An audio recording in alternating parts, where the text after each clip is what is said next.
Well, how long would it take to get all this in, start already? No problem. You missed the swearing in of the court reporter. It was touching. There were tears.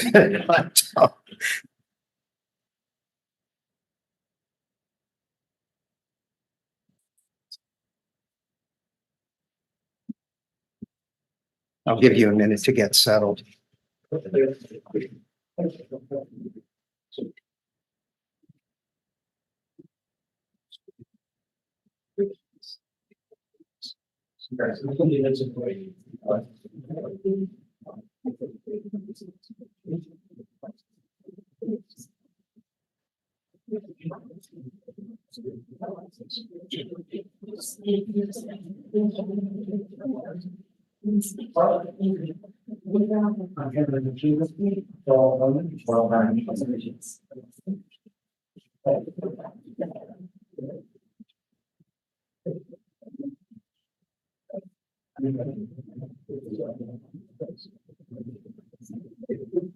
Okay, are we settled? Thank you. I think we've got something. Yeah, I wouldn't be on, so.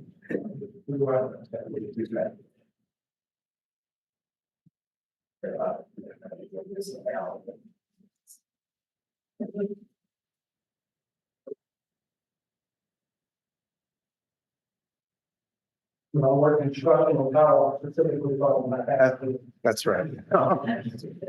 Got it out of your system.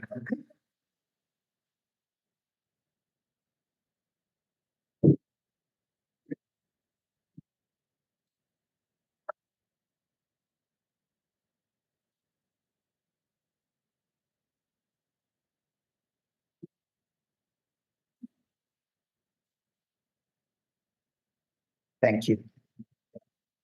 Can we have council appearances, please? Hamilton Fox and Jason Harrell for the Office of Disciplinary Counsel. Good morning, Mr. Fox, Mr. Burrell. Harry McNichol and Charles Burnham for the respondent, Jeffrey Clark. Good morning, Mr. McDougall and Mr. Burnham, and I understand Mr. Destro is with us remotely. Correct. Good morning, Mr. Destro. Good morning, Mr. Hirsch. Before we get started, I just want to remind everyone to speak into the microphone so that all of us that are remote can hear you. Thank you. Can you hear me okay? Yes, you sound great. Thank you. Oh, great. I'm not so sure, but okay.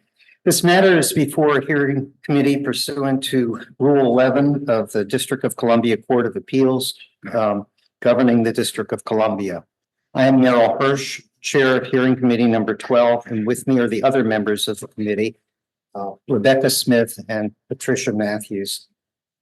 This hearing will be an adversary proceeding, and it's part of the process to determine whether discipline should be imposed upon Mr. Clark. All proceedings before the hearing committee shall be open to the public, and this hearing will be live streamed for public access on YouTube. In this proceeding, the witnesses will be examined under oath or affirmation. At this time, I would like to remind the parties that they are required to keep track of the exhibits that are admitted, excluded, and not introduced into evidence over the course of the hearing. Prior to the end of the hearing, both parties will need to confer and sign final lists indicating the status of each exhibit using the exhibit list forms that they filed before the hearing. If the parties disagree as to the disposition of any exhibit, that disagreement must be raised with the hearing committee before the end of the hearing so that it may be resolved before the end of the hearing. Those signed lists should be filed with the board office upon conclusion of the hearing. All right, with that, I'd like to begin. Mr. Fox, do you wish to give an opening argument or opening statement? I do. This right is live. I believe so, but you might want to move it a little closer. Yeah, can you bring the black mic closer to you, please? Thank you. Just one housekeeping matter before we begin. I want to let respondents know the lineup, as it were, of witnesses. We're going to begin with Mr. Donahue, who is here. Mr. Philbin, we have available this afternoon. Will be remote. He's on vacation with his family in St. Croix. We have Mr. Rosen scheduled to begin first thing tomorrow morning. It is not clear to me yet whether Mr. Rosen will be live or remote. I hope live, but we will see. I hadn't heard back from his lawyer when I came over to this. And then we have to have Mr. Kukowski after that. We will not be calling Mr. Matapor. We will be calling Mr. Clark at some point. And that will either be at the end, or if we happen to have a hiatus, we'll fill in there. I would anticipate that we will have our case completed by the close of business tomorrow, possibly going over Thursday morning. I would request that the respondents give us 24 hours notice of the names of the witnesses who are going to be available, so that we don't have to load all the files back and forth each day. And that is all I have. We're happy to do that. I also want to propose that. All right. And I appreciate the, line. All right, thank you. Then please do. If there's nothing further, I'll immediately Please stay. proceed. In 2020, certainly for the first time after the Civil War, and probably for the first time in history, presidential candidate refused to accept the results of the election and acquiesced to the will of the people, and therefore launched a series of efforts to undermine the integrity of that election. I'm sorry to say that in some of these efforts, he was aided by lawyers. And one of those lawyers was Jeffrey Clark. President Trump attempted to use the Department of Justice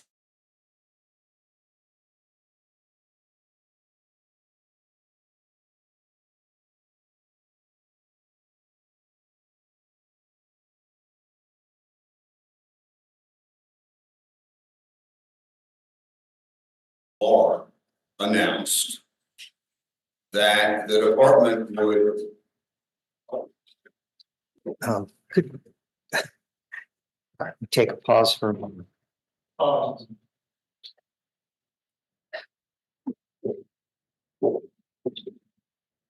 If there are additional materials, you can leave them outside of the door for now so we don't interrupt the proceeding. Appreciate it. Thank you. Please proceed, Mr. Fox. Shortly after the election, Attorney General Barr announced that the department would begin to investigate allegations of election fraud at an earlier time than it had traditionally done so. Traditionally, the department's position was that it waited until after the results of the election were certified before it would investigate these allegations in order not to be accused of interfering with the investigation. But the Attorney General decided that they would initiate the investigations as the allegations came due. This was a somewhat controversial decision that he made, but in hindsight, it proved prescient. Because with 94 U.S. attorneys, plus the assistant U.S. attorneys that work for them, FBI agents, members of the Public Integrity Section of Main Justice, they were able to investigate quickly these investigations. And when subsequently people claimed that the election had been procured by fraud, they were able to respond to those allegations. The person in the Department of Justice who headed up this operation was Richard Donahue. Richard Donahue was the principal deputy to the Deputy Attorney General. I apologize for getting deputies too mixed up there. That's sort of the way of the bureaucracy. I think his title was actually associate. But anyhow, he was the principal guy that Jeffrey Rosen, who was then the Deputy Attorney General, relied on. And Mr. Donahue is an extremely experienced prosecutor. He had been the United States Attorney for the Eastern District of New York. And all of these investigations nationwide flowed through Mr. Donahue. He was, in fact, the most knowledgeable person in the Department of Justice, indeed in the country, as to the status of the federal investigations into election fraud. And he regularly kept Mr. Rosen, his boss, the deputy attorney, and Attorney General Barr apprised of the status of these investigations. Indeed, he spoke with them virtually on a daily basis about them. Now, one lawyer who was not in the loop was Jeffrey Clark. Jeffrey Clark is an environmental lawyer who had been appointed to be the head of the Environmental and Natural Resources Division at the department. In September of 2020, because of a resignation, he became the acting head of the Civil Division. But the Civil Division played no role in the investigations that were conducted after the election. There was some litigation they had to defend, but in the actual investigations, they played no role. That role was played by the Criminal Division, Civil Rights Division, Civil Division, and specifically Jeffrey Clark had no role. As the weeks wore on, it became apparent that none of the allegations of election fraud were proven to be significant. And on December 1 of 2020, Attorney General Barr said so. He said that there had been the investigations had produced no evidence of any kind of fraud that could have had any effect on the outcome of the presidential election. This was not a happy revelation to the president, involved as he was with attempts to discredit the election. And in December, Mr. Barr announced that he was resigning as Attorney General effective December 23. There was another thing that happened of significance in December, on December 14, and that was the Electoral College vote was taken. And that vote, let me get my numbers here, correct? That vote resulted in Biden winning the election 306 to 232. The other significant development in September was that shortly before he resigned, I think 2 days before he resigned, Attorney General Barr repeated in a press conference that there had been no evidence that developed of any election fraud that could have affected the outcome of the presidential election.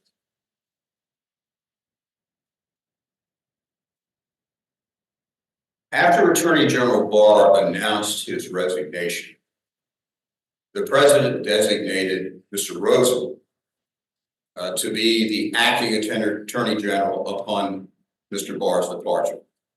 So the designation preceded the time in which Mr. Rosen actually became an acting attorney general. You might think that the deputy attorney general would automatically become the acting attorney general, but that's not necessarily the case.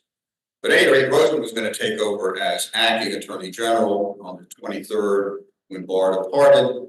And Mr. Donahue's title was not going to change, but he was going to serve in the position as effectively as the deputy attorney general. So they would be the number one and the number two people in the Department of Justice for the remainder of the administration. Starting in mid-December and going on for several weeks, the president had a number of conversations with Mr. Rosen and Mr. Donahue, in which he raised various allegations about supposed fraudulent conduct in the election. And in virtually all of these instances, because Mr. Donahue was the most knowledgeable person, Mr. Donahue, to some extent Mr. Rosen, were able to say to the president, we've looked into that, there's nothing to it. On the rare instance when the president mentioned something they hadn't heard before, they said they would look into it. They tasked the relevant assistant the relevant United States attorney to look into it and reported back that there was nothing there. Towards the end of December, they began to hear from the White House the name of Jeffrey Clark. And specifically on the 24th of December, Christmas Eve, the president, in a conversation with them, said that people have been telling him that he ought to make Jeffrey Clark in charge of this investigation. Now, this was a puzzlement to Mr. Rosen and to Mr. Donahue, because Mr. Clark had no involvement in the investigation. The Civil Division had no involvement in the investigation. And Mr. Clark had no apparent expertise in any sort of criminal investigation. He was an environmental. On the 26th of December, Mr. Rosen spoke with Mr. Clark to try to find out why it was that he was hearing Mr. Clark's name in this context.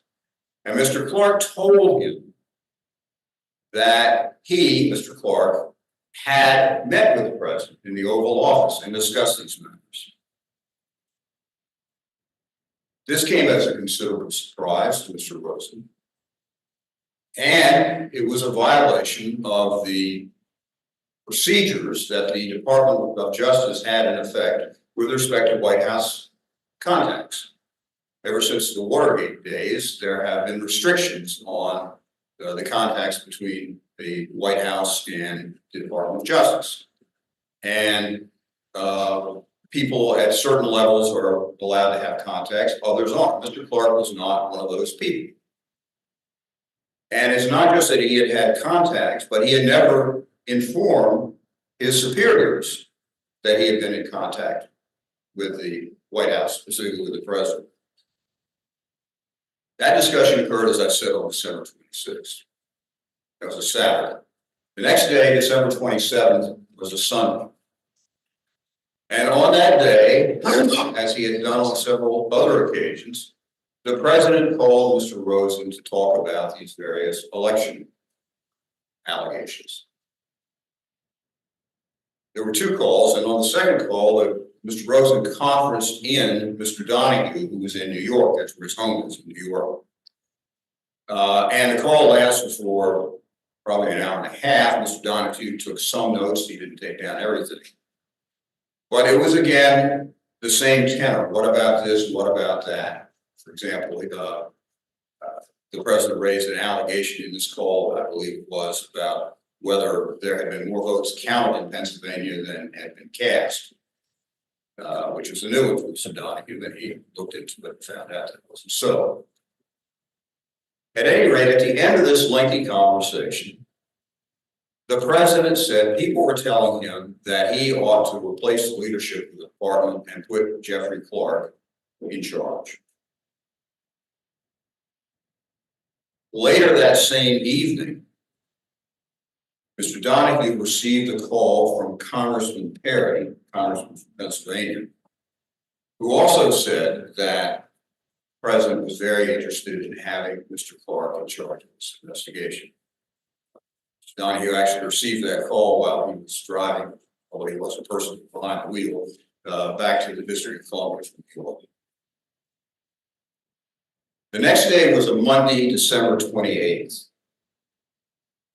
And on that day, Monday, December 28th, Mr. Clark asked to meet with Mr. Rosen, and they arranged for a meeting at 6 o'clock at the end of the day.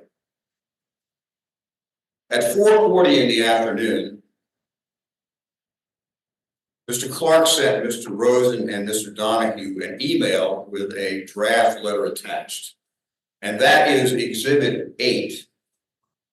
Disciplinary Council Exhibit 8, and that is at the center of the case, and I'm going to ask that be put up. I'm not going to spend any time on the first page of this document, which is the email, other than to say that it discussed some kind of crazy internet theory that the Dominion election machines had some kind of internet connection through a automatic thermostat that was manipulated in China. And Mr. Rosen asked for a briefing from the Director of National Intelligence. But he also proposed that the attached letter, and if we could go to the second page, be sent by Mr. Rosen, Mr. Donahue, and Mr. Clark. We just describe the letter in summary form, and then we'll look at some aspects of it. Essentially, what this letter asked was that the Department of Justice write various officials in Georgia and seek to have the Georgia legislature, which is called the Georgia Assembly, seek to have that legislature called into special session at which it would, not totally clear what it's supposed to do, but apparently it would select an alternative set of electors who would vote for President Trump. Georgia had certified the election results, and its electors had voted on December 14th at the Electoral College for Biden. This was to create an alternative set of electors. That was the thrust of the letter. There were two serious problems with this letter. The first serious problem was that it contained false statements of fact. The most significant of which is on the first page, and if we could just maybe make that a little larger, the first part of the first paragraph, Emily.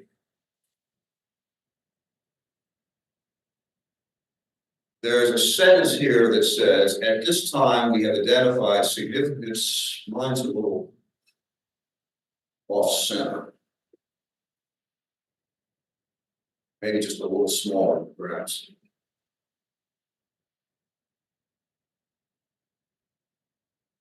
That's it. At this time, we've identified significant concerns that may have impacted the outcome of the election in multiple states, including the state of Georgia. That sentence is not true. And Mr. Donahue and Mr. Rosen knew it was not true. The Attorney General Barr had already twice made public statements to the contrary. Mr. Donahue was the most knowledgeable person about what the results of these investigations were, and they did not produce significant concerns that may have impacted the outcome of the election in multiple states, including Georgia. It was simply not true. And Mr. Donahue immediately told Mr. Rosen that. He sent an email, which you'll see later on, which told Mr. Rosen, Mr. Donahue told Mr. Clark that. Sent him an email which told him that. The second problematic aspect of this can be found on pages 2 and 3. Let's look at page 2 first.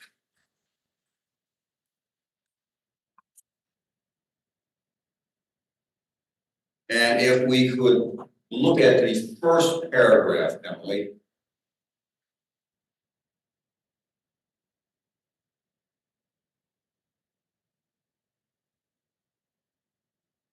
And what you'll see here is that what Mr. Clark is proposing is that the department tell Georgia convene a special session and to essentially conduct a trial to take additional testimony, receive new evidence, and deliberate on the matter consistent with its duties under the Constitution.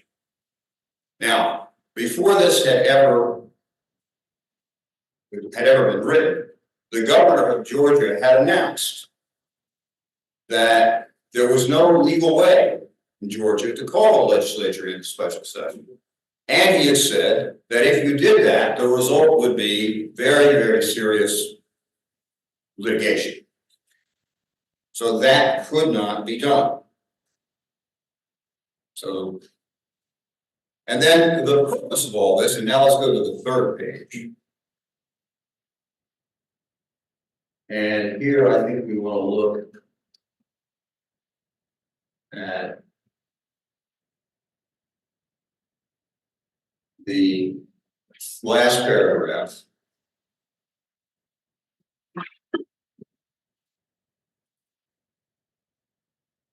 And you can see that the thrust of the last paragraph here is that at the special session of the legislature for the limited purpose of considering issues pertaining to the appointment of presidential electors. Now, this paragraph is perhaps not complete, but the thrust of the letter was that a new set of presidential electors should be delegated. And of course, had that happened, the result would be chaos.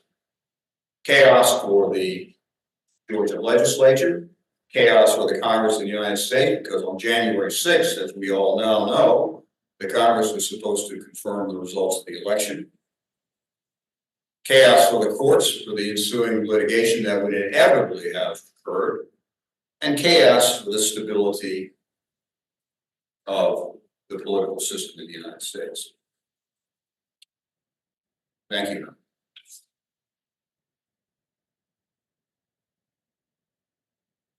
At 6 o'clock, a meeting was convened in the Department of Justice between Mr. Clark, Mr. Rose, and Mr. Donahue to discuss Clark's proposal. And in that meeting, Mr. Donahue and Mr. Rosen told Mr. Clark in no uncertain terms that there was no factual support for his claim that these allegations may have had an effect on the outcome of the election, and that it was not the role of the Department of Justice to engage in the conduct that Mr. Clark wanted them to do so. They also reiterated to him the rules about White House contacts. Mr. Clark seemed at this meeting to accept what they told him, accept that there were no such allegations, and promised that he would adhere to the rules with respect to White House contacts going forward, and certainly would let them know that he might that happen. And so they left the meeting with the belief that this issue had been resolved. Now, if it had been resolved at that meeting, we would not be here today. Mr. Clark's lawyers have said in a number of pleadings that it's not a violation of the disciplinary rules to come up with a bad idea. We've all had stupid ideas. But it did not end with this meeting. Because despite what his superiors had told him, the people most knowledgeable about the conduct of these investigations, Mr. Clark persisted, and as you will see, eventually engaged in coercive tactics to get this letter sent.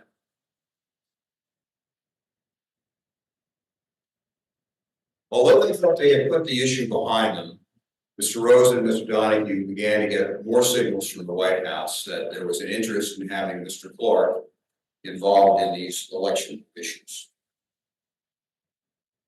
As a result of that, Mr. Rosen authorized Mr. Clark to get a briefing from a national intelligence briefing. You remember I mentioned before, there was this crazy internet rumor about the Dominion machines being manipulated through some kind of thermostat. And Mr. Clark had asked for a briefing, and so Mr. Rosen authorized that.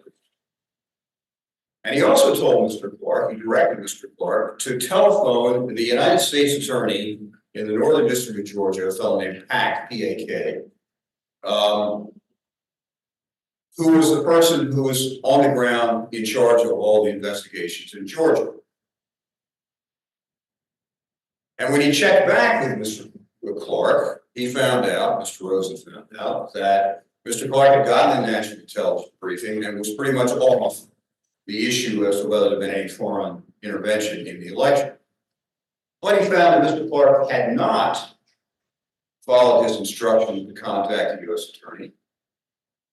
And Mr. Rosen even provided the U.S. Attorney's cell phone number for him. Instead, he had conducted some investigation by telephone on his own, speaking to witnesses, we don't know who, supposed witnesses in Georgia, including a bail bondsman, whose expertise in election contests is not clear. And that he, Mr. Clark, still had some doubts about whether there was a problem. So on January 2, which is a Saturday, there was another meeting between Mr. Clark and Mr. Rosen and Mr. Donahue. And at that meeting, Mr. Clark revealed that despite his promise that he would adhere to the rules about White House contacts, he had again been in contact with the president, and that the president had authorized him to replace Mr. Rosen to become the acting Attorney General of the United States. Mr. Clark said that he was thinking about that, but he would not do so if they would agree to send this proof of concept letter. And Mr. Donahue and Mr. Rosen adamantly refused to send the letter because it wasn't true. The following day was January 3, a Sunday. On that day, Mr. Clark again met with Mr. Rosen. Mr. Donahue was not present at this, although he was there at the party. And Mr. Clark told Mr. Rosen that he had decided to accept the president's offer and to replace Mr. Rosen as acting Attorney General of the United States, at which point he would send the proof of concept letter to Georgia. Mr. Rosen told Mr. Clark that I'm a presidential appointment. You don't have the power to fire me. Only the president can fire me. And so the president is going to have to be fired to fire me.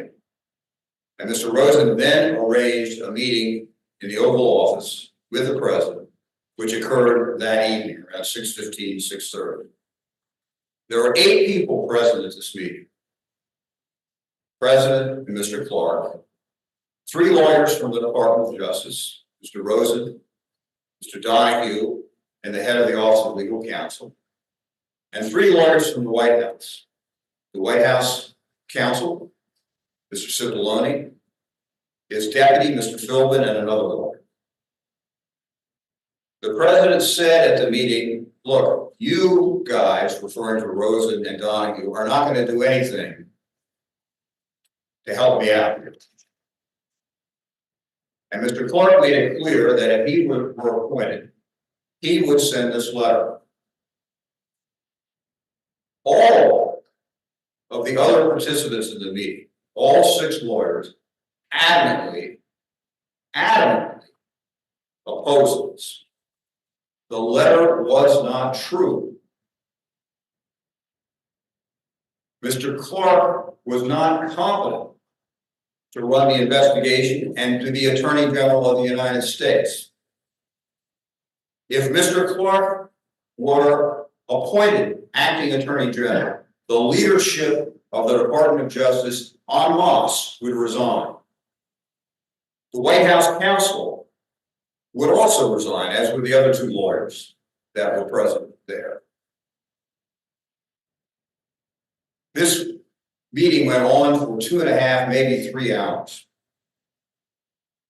Only Mr. Clark advocated the course of conduct set forth in his proof of concept letter.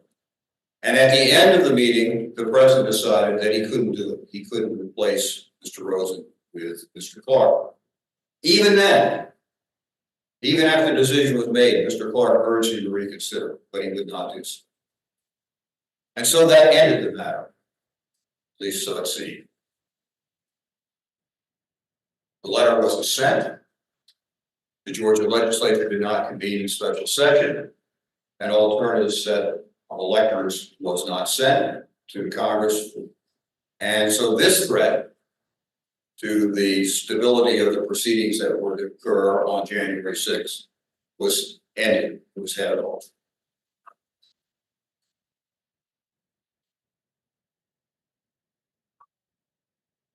But what Mr. Clark was attempting to do was essentially a coup at the Department of Justice. An attempt. I've got to object. This is a pure argument and is far outside the scope of the charges that have been filed against Mr. Clark. and it's inflammatory or prejudicial action. He knows better than that.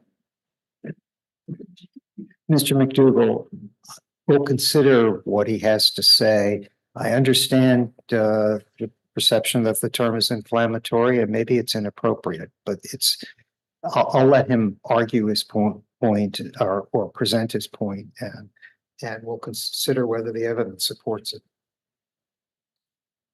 This was an attempt to use the authority of the Department of Justice to overturn the results of the election based on no factual support, based on the lie. There were no concerns that the department had, that there were allegations of fraud, that there was evidence of fraud that would have affected the results of the election. And Mr. Clark didn't have any either. We expect through the course of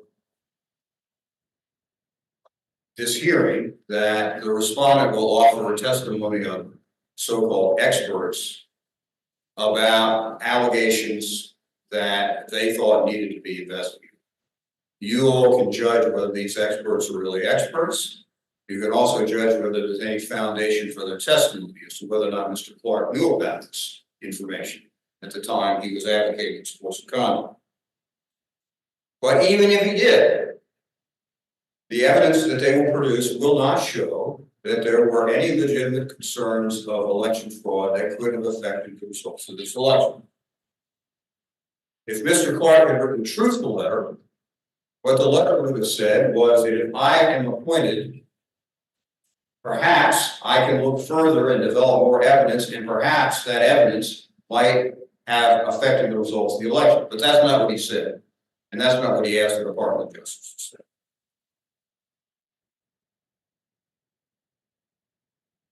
I don't know what Mr. Clark's, and it's not really relevant, motive was. But the methods that he used in this attempt violated the rules of professional conduct. He attempted to have the Department of Justice send a dishonest letter. And he attempted by the use of that letter to substantially interfere with the administration of justice. And it's for that conduct that is, and it's for attempting to engage in that conduct that violates the rules of professional responsibility. Thank you, Mr. Fox. Mr. McDougall.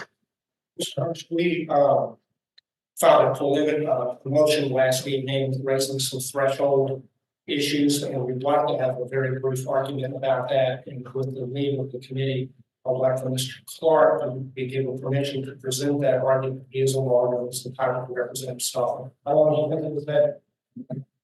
5 minutes, depending on questions, as a preliminary matter.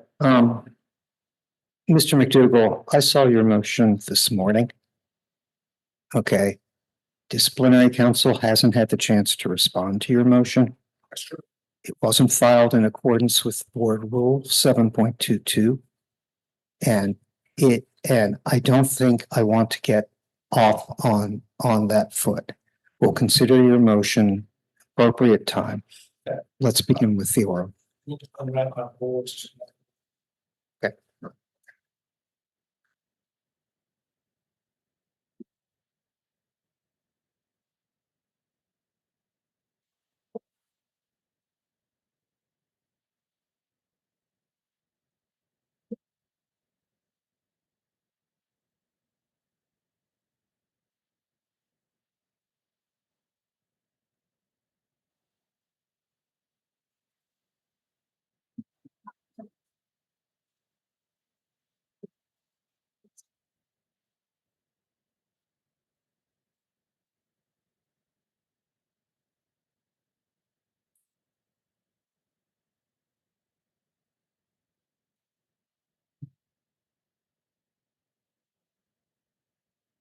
Thank you. Good morning.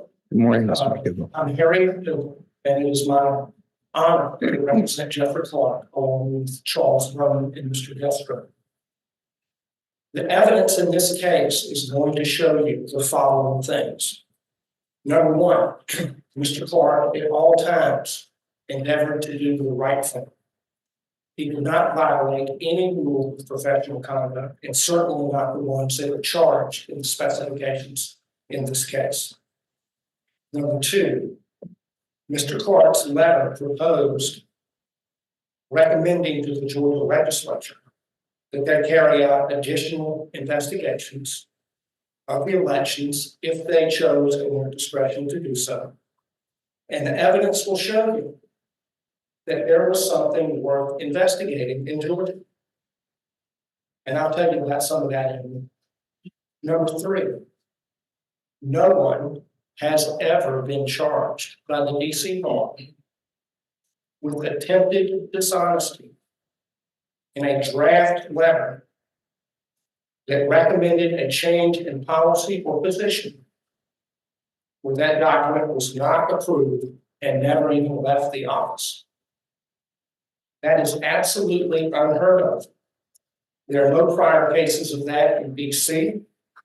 And as far as we can tell, there's never been a bar discipline case on a set of facts like that in the entire United States. The same is true of the second charge, which is attempted serious interference with the administration of justice. No such case has ever been brought on similar facts over a draft, deliberative process, confidential draft that never left the office. There is no identifiable court, there's no identifiable tribunal, there's no identifiable proceeding, there is no interference, there is no adverse effect, there is no nothing. This was an internal debate and an internal disagreement. The letter was never released by Mr. Clark or by the president. Once the president had made his decision, it was over. But somebody else did. One of the lawyers in that room leaked the issue, the matter, the discussion to the New York Times in breach of their professional obligations of confidentiality. Now, why does it matter that there's never been a case like this before?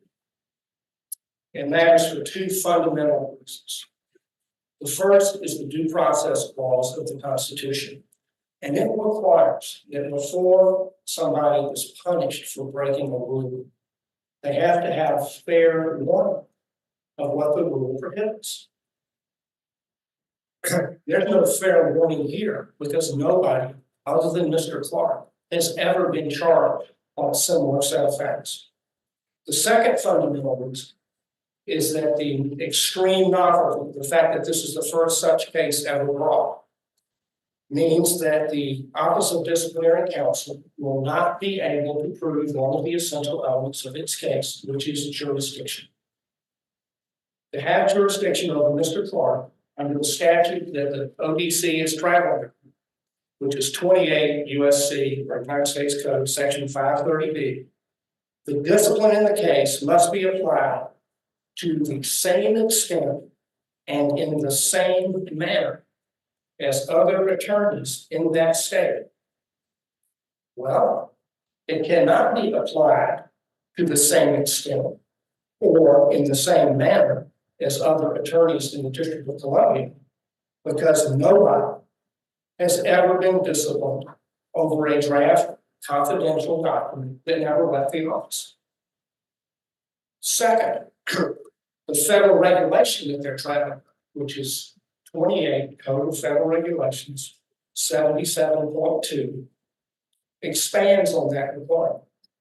It says the same, it's basically the same point essentially. It says that lawyers, DOJ lawyers like Mr. Clark, shall only be subject to laws and rules of ethical conduct governing attorneys in the same manner as such rules apply to non-department attorneys. If Mr. Clark were being treated in the same manner as non-department attorneys, we would not be here because there's never been a case of discipline over a draft letter that was never sent. So the evidence is going to show that ODC cannot meet the threshold jurisdictional requirements of this case. The fourth thing the evidence is going to show you is that we just shouldn't be here. This case never should have been filed. The evidence will show that the theories that ODC has articulated just do not make any sense. The case lacks merit. And an inference is supported that it was filed for some reason other than the merits, which is a campaign to destroy conservative lawyers who were willing to raise issues about the election, even in privileged and confidential deliberations. I want to go through these topics in a little more depth. Mr. Clark did not violate any rule of professional conduct in discussing this letter with his two bosses at the Department of Justice, nor in preparing it. He did not violate any rule of professional conduct in discussing it with the president and the president's senior legal advisors in the Oval Office. He's charged with attempted dishonesty in the letter. He's not charged with having a bad idea. That's not against the rules. He's charged with attempted dishonesty. And when I explain to you exactly how it's alleged to be dishonest, I think you're going to be scratching your head the same way I've been scratching my head for the last 2 years. First of all, this letter was always subject to approval of Mr. Clark's superiors. It was drafted for the signature of Mr. Rosen and Mr. Donahue, and therefore on its face is subject to their approval.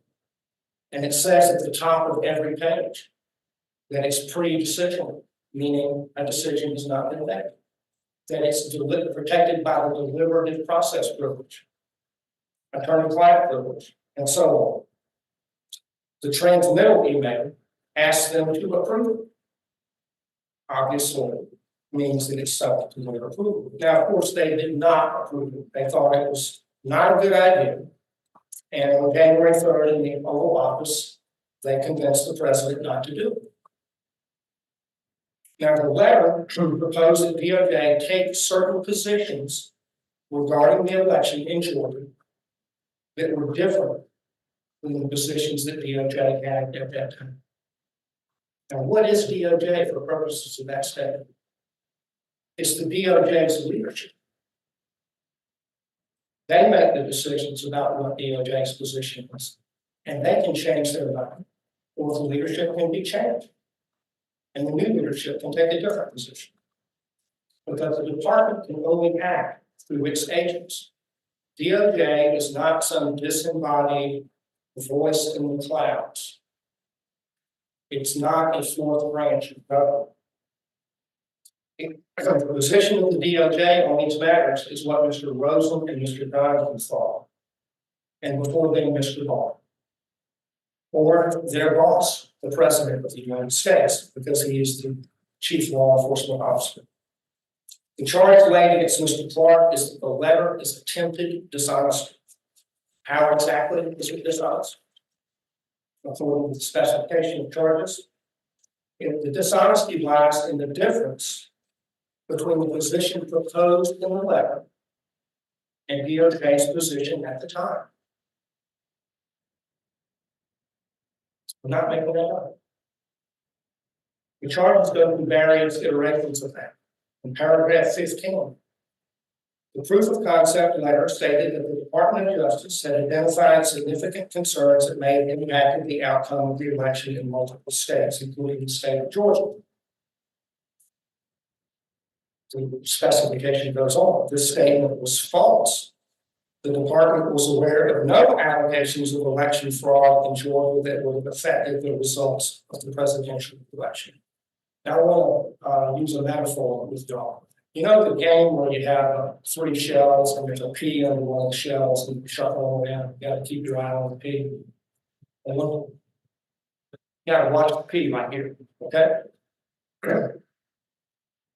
There's a difference between what the letter says and how the specifications allege that that is false.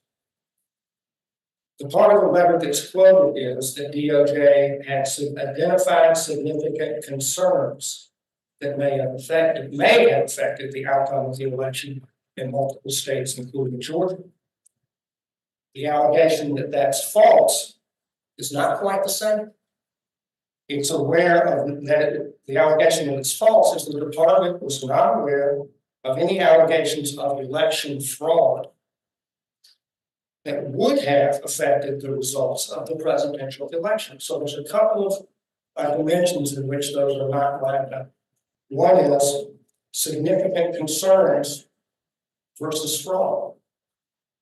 The second is may have impacted versus would have impacted. And the third dimension is in multiple states, including the state of Georgia, whereas the allegations appear to be referring to the national election. So the charges don't even sufficiently allege that the letter is false in that respect. So let's go to paragraph 16 and remember to keep your eye on the people. The proof of concept letter stated that the Department of Justice found troubling the current posture of a pending lawsuit in Fulton County and the litigation's sluggish pace. The statement was false. The department had no involvement in the Fulton County case and was not concerned by its lack of progress. Again, it's the difference between what's proposed in the letter and what Mr. Rosen and Mr. Donohue's opinions were. Proposing a change in position is not attempted dishonesty and never has been. Paragraph 18. The proof of concept letter stated that the Department of Justice had concluded that the governor should convene a special session of the Department of the Georgia legislature. The statement was false. The department had not made such a determination. Again, it's a proposal that the department change its position. That's not attempted dishonesty. And it goes on in the same vein. All of the allegations are couched in that the allegations of attempted dishonesty are couched in the same way. The letter proposes the department to say X. The department's position is not X.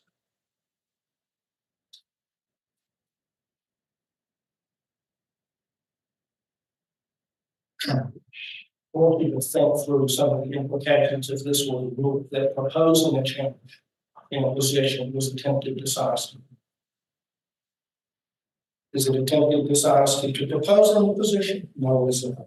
Is it attempted dishonesty for a Supreme Court justice to write a dissenting opinion, a different position than the majority opinion? No, it's not. Is it attempted dishonesty for a member of Congress to vote for a piece of legislation that does not pass merely because they took a different position than the majority? No, it is not. Every bill that's introduced in Congress begins the same way. Be it enacted in Congress assembly. When the bill's introduced, that is 100% not true. It hadn't passed. It's just introduced, but that does not make it attempted dishonesty. It's a proposed piece of legislation. So there is nothing dishonest and nothing in violation of the rules of professional conduct about proposing a change of position. And if Mr. Clark disagreed with Mr. Rosen and Mr. Donohue, the rules of professional conduct constantly authorize and encourage the lawyer to take their concerns to a higher authority. That's the ethical responsibility of someone who has a genuine difference of opinion. Now, once the president did decide, that was the end of it, the absolute end of it.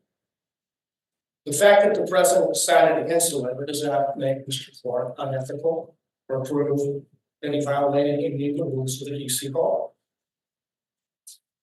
And the evidence will show you, and just a moment's thought will show you, that if the letter had been approved and it had been sent, then it would be the position of the Justice Department.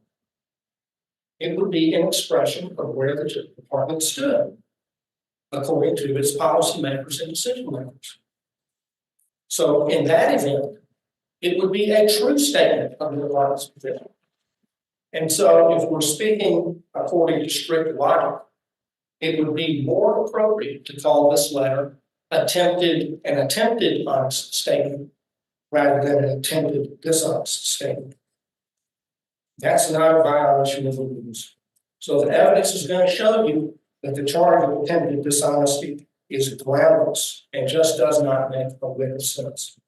Another reason Mr. Clark did not do anything wrong is that the statements in the draft letter that are alleged to be false are obviously on their face matters of opinion and judgment. There's an opinion or judgment about what evidence exists or does not exist regarding election irregularities. It's an opinion or judgment about the significance of that evidence. So does it exist? What is its significance? And there's an opinion or judgment about what, if anything, ought to be done about it.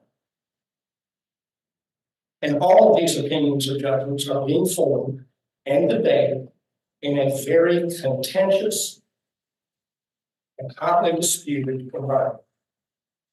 So why does it matter that these are matters of opinion? What's the significance of that for this case? Opinions are not facts. Facts can be proven false, but opinions cannot.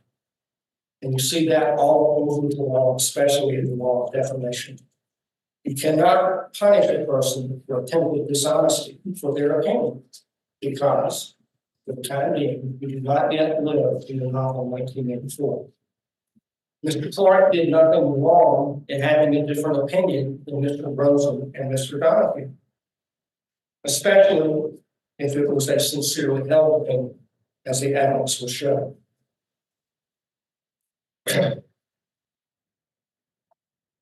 Mr. Clark, as I mentioned, had an ethical, a professional responsibility to present his independent judgment, even if his two bosses did not agree with it. You will hear from former Attorney General Edwin Meeks and from a professor at the Yale Law School that under the opinions clause of the United States Constitution, the president has the right to seek Mr. Clark's opinion if he chooses to. And if he does, then Mr. Clark is obligated to give it. And when he acts under that higher constitutional authority, it is not for the DC bar to get in the middle of that and punish him. In the Oval Office meeting on January 3rd, the 6 lawyers argued against Mr. Clark. Everything about the letter, everything about that meeting, all of the communications about the letter inside the OJ and at the Oval Office occurred under the protection of privileges, a whole list of privileges, including executive privilege, the deliberative process privilege, law enforcement privilege, and attorney-client privilege. Why does that matter? Those privileges are all designed to give the participants the assurance that they can speak freely without having their comments and opinions on the front of the New York Times within a week's time. Because if they didn't have that assurance and they were worried about the newspapers lighting them up for what they said when they gave their candid opinion, they would shade their opinions. And the quality of the decision making at the highest levels of government would suffer. The president needs candid advice from his opinion, from his advisors. And the privileges are one of the main way that he's able to get that. Mr. Clark should not be here for giving his candid opinion and independent judgment under the protection of those privileges any more than any of the other lawyers in the room should be in here for giving their candid opinions. And they should, none of them should. But because one of the lawyers in that meeting leaked it or caused it to be leaked, here we are. It was in the New York Times on January 22nd, 2021. The exact nightmare scenario contemplated in Nixon versus US. It's for the President of the United States to decide whose advice to follow, not the DC Bar Association. And indeed, with the utmost respect, not the members of this committee, but the Board of Professional Responsibility.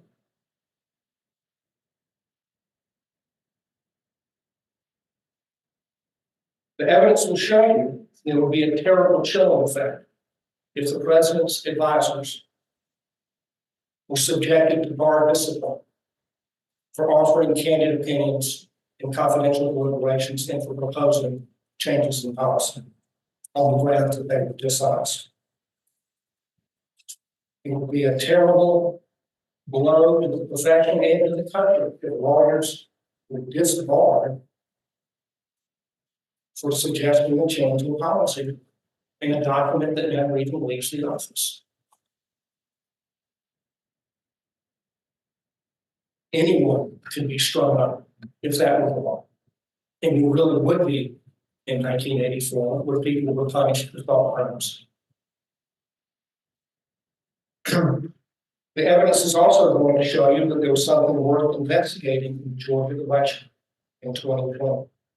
You will hear from cybersecurity experts who studied the Dominion system and the available literature on that topic, and we will tell you that the system was shockingly insecure and vulnerable.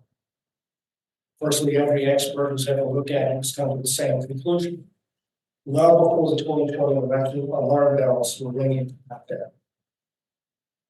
A federal judge in Atlanta, Amy Totenberg, in October of 2020, ruled that the system was insecure and did not comply with Georgia law. All of that was in the press and in the air in the fall of 2020. The evidence will also show you there was a huge problem with the certification of the signatures on absentee ballots in Fulton County. You will hear from a former member of the Fulton County Election Board named Mark Wingate. Mr. Wingate voted against certification twice. There was a count and a recount. He voted against certification twice. He had a number of reasons, which he will tell you about. But one of the reasons was that he was told by the director of the elections department that Fulton County did not do any signature verification at all on absentee ballots. None. They had bought a computer system that was supposed to help them do that, but it never worked. Now,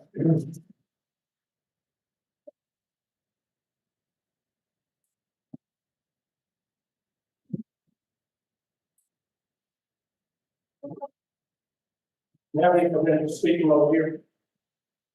Well, I'm a little concerned whether people can hear you if you don't have a mic on you. Yeah. Okay.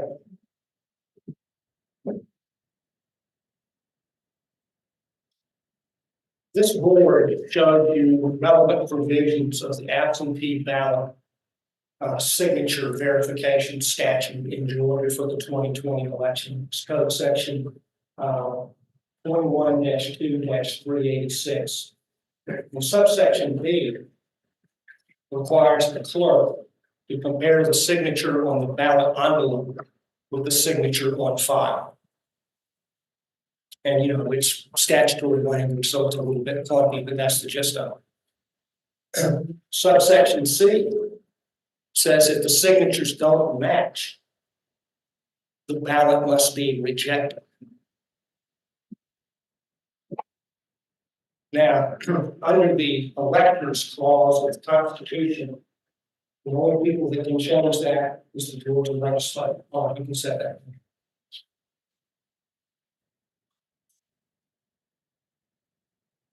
Was it the floor issue or was it more than one ballot?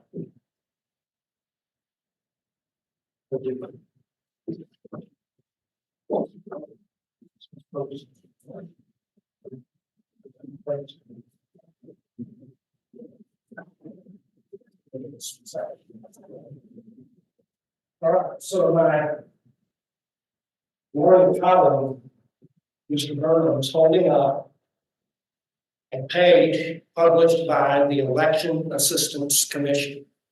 It's a federal agency that exists to help states and local governments put on elections. They collected statistics about the 2020 election. And what you can see there on that list is Fulton County. It's a little bit faint. I can't help that. That's the way it came on the page. But Fulton County is on there, and it shows that Fulton County accepted 146,029 absentee ballots in the 2020 election. And of course, the EAC is an independent federal commission. It's not the Trump campaign. It's not a bunch of MAGA people. It's not a bunch of election deniers. It's federal. It's a federal office. Let's see the second one, please. The total number of absentee ballots that were rejected in Fulton County for all reasons put together. Oh, yeah. The total number, the leftmost column for Fulton County, the total rejected for any and all reasons was 69. And then there's a series of columns that breaks out the percentage rejected for each of several reasons. One of the columns is rejection for signature mismatch. 8.7% of 69 were rejected for signature mismatch. And if you do the math, 8.7% of 69 is 6. 6 ballots were rejected in Fulton County out of 146,000 for signature mismatch. 6 is the number between 5 and 7.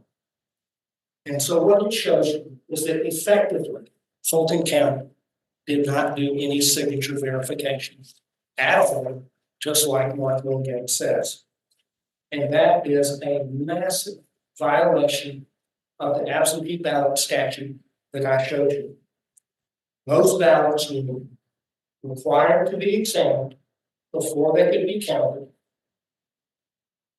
And if there's a bad signature, it has to be rejected because it was set. And not having checked them, the legal logic, the legal reasoning is inescapable. They should not have been counted. And that means Fulton County could not be certified because the certification says this is a true number. Nobody knows what the true number is because they didn't do what they were supposed to do. Now, the evidence is going to show you that the president himself was asking about absentee ballot signature verification in Fulton County. And we see he was right to do so. He asked Mr. Rosen and Mr. Donahue about it. They blew him off. The president, through Mr. Meadows, asked Mr. Clark to have Mr. Clark look into signature verification.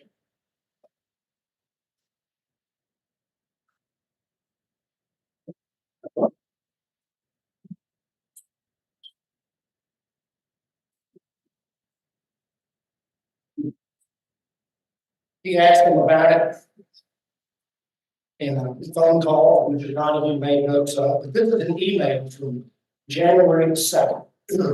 And you can see in the middle of the page that on January 2nd, Mr. Meadows, Chief of Staff to the President, wrote to Mr. Meadows and said, Mr. Rosen said, there have been allegations of signature match anomalies in Fulton County, Georgia. Can you get Jeff Clark to engage on this issue immediately to determine if there's any truth to this allegation? And I hardly need to remind you, it wasn't get Jeff Clark to lie about this, it's get Jeff Clark to find out if it's true. And how did Mr. Rosen and Mr. Donahue react to that request? Rosen forwards it to Donahue and he says, can you believe this? I am not going to respond to the message below.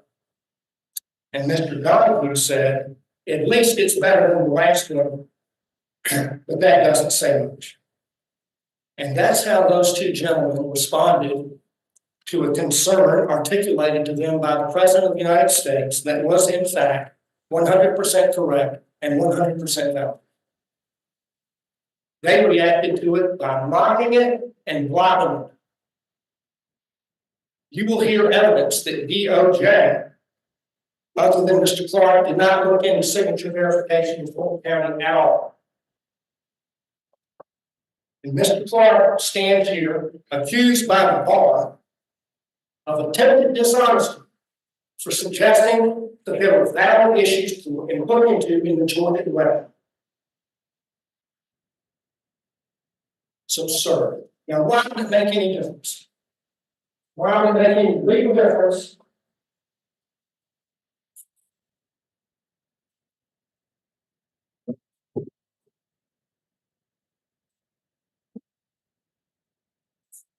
That these procedures were not followed, the absentee ballot procedures were not followed. And Mr. Burley was holding up a board that has excerpts from the Georgia election contest statute. 21-2-522, subsection 1.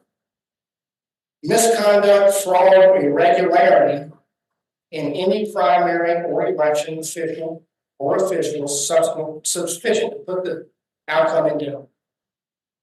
Okay. Not following the absentee ballot statute and accepting 146,000 ballots in violation of the statute is misconduct or irregularity. And it's sufficient to put the outcome in doubt because the margin in Georgia was less than 12,000 votes. Subsection 3. When illegal votes have been received, it's illegal to count a vote where the signature has not been verified in 2020 in Georgia. 4, for any error in counting or declaring the results. Now, I don't have 4 excerpted, so I won't ask you to take my word for it. We're not there yet, but there's an irregularity under section 1 that will be sufficient for election contest. Now, it doesn't have to be fraud. It can be an irregularity. So the evidence is going to show there's a reasonable basis, a legitimate basis for raising questions about the election in Georgia, and especially in Fulton County. Mr. Clark's letter was not false in suggesting that there was something worth investigating. And remember, the alleged dishonesty is proposing that DOJ take a position that was different than the one held by Mr. Rosen and Mr. Dunn. Their position was there's nothing to see here, moving on. But there was something to see. The evidence is going to show you that the whole case is based on the idea that the draft letter is dishonest because DOJ personnel, other than Mr. Clark, had already determined there was nothing to this one. But the evidence is going to show you they didn't look at it at all.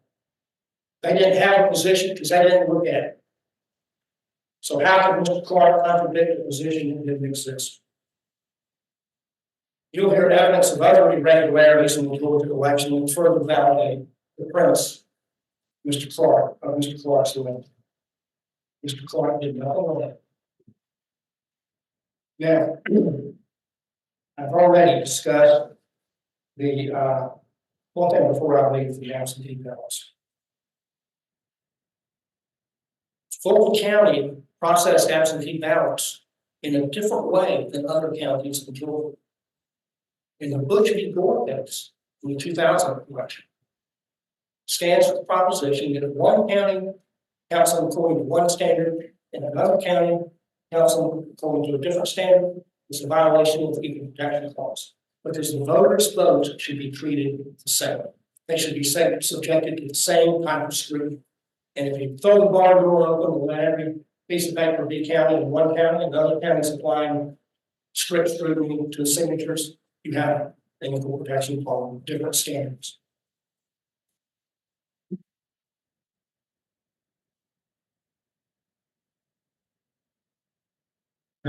Yeah, the difference of that would be in the first case time. We'll go back to that for a second. We have challenged the Office of Disciplinary Counsel for almost 2 years now to show up a case in DC that was satisfied their threshold requirement that non-department laws have ever been subjected to discipline for attempted dishonesty and sought disbarment over a confidential draft of a document that have left the office. Show us a case for a non-federal law, disbarred for attempted substantial interference with the administration of justice under those circumstances. Confidential drafts that never left the office. And what response have we got? Crickets. Nothing. We do not have to prove the non-existence of jurisdiction. They have to prove the existence of jurisdiction by clear and convincing evidence, and they cannot meet the threshold requirement.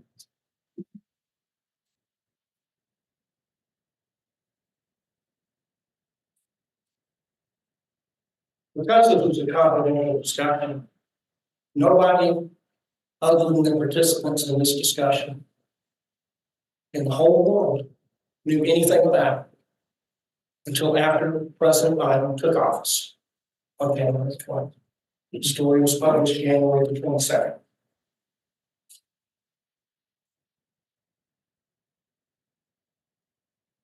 The bar proposes to disbar Mr. Clark for what amounts to a thought crime. What would be next? Arguments for a brief that were drafted but not made, but deleted from the brief before it was filed. Emails or text messages that were prepared but never sent. Arguments described orally to a colleague over lunch or in a meeting, but were never written down or made in court. I think you see the problem. Where do you draw the line? Where you draw the line is, if it never leaves the office, that's a perfectly workable line. Enforces the bar rules, protects the public, serves every legitimate purpose of bar discipline.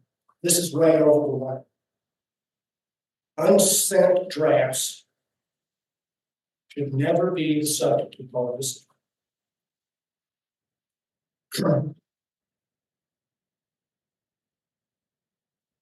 The DC Court of Appeals, when it comes to substantial interference with the administration of justice, they have set out what the requirements are for that, what the bar has to do. They have to prove the conduct is improper, that it bears directly, not hypothetically, on the judicial process with respect to an identifiable case or tribunal, and that it harms the judicial process in more than a de minimis way, meaning insignificant way. Well, the evidence will show you, as I've already said to you, that there's nothing improper about proposing the draft, sending it to his bosses, and discussing it with his bosses. And let the big boss decide, which is what you're supposed to do. It's not against the bar rules to have an idea that the disciplinary council doesn't like, or any idea that even perhaps nobody doesn't like. Pretty well. Bar rules don't address them. They don't address the content of your ideas. There'll be no evidence that the draft letter will directly on the judicial process with respect to an identifiable case or tribunal. It is a purely hypothetical, speculative conjecture by bar counsel. There's no identifiable case or tribunal because there's no case in the tribunal. There's just no there. And no harm in the judicial process from a document that was never left the office. So we should not be here on that charge. The disciplinary council spent a good bit of its open statements to hang on to Mr. Clark. A lot of things that are outside the contours of the two charges that have been laid against Mr. Clark.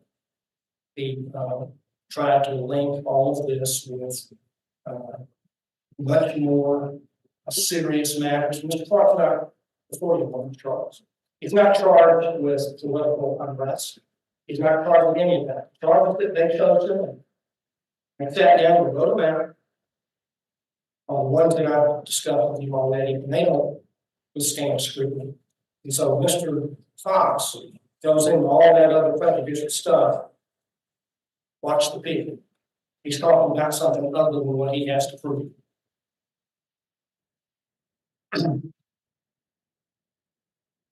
Now, I've told you that the article charges in the case don't make sense. We pressed that point very vigorously throughout the history of this case. As a result of that, the bar began to change its story, change its theory in this case. And evidence will show that as a result of the pressure we were putting on the illogical nature of their arguments, that back on September the 1st of 2022, they said this in a brief that was filed in this case. Had respondent merely suggested sending the so-called proof of concept letter to various Georgia officials, this case would not have been brought. And he pretty well said that in his opening statement. That was in their omnibus response to our September 1, 22 filings on page 2. Now, if that's disciplinary counsel's position, there's nothing wrong with suggesting sending a proof of concept letter. I have to ask, why are we here? There's nothing wrong with it. Why are we here?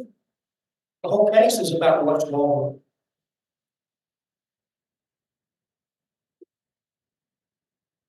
He agrees, apparently, that making a proposal does not violate the bar rules. And having made that concession, the case should have ended right there.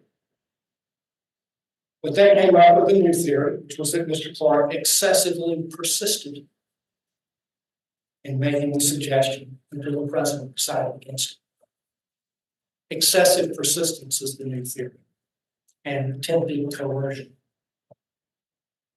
So where we are is that first they said it was attempted dishonesty to suggest sending the letter. And now they say there's nothing wrong with suggesting to send the letter. But which is it?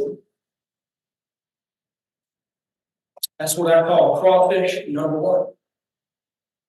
There's no problem against excessive persistence.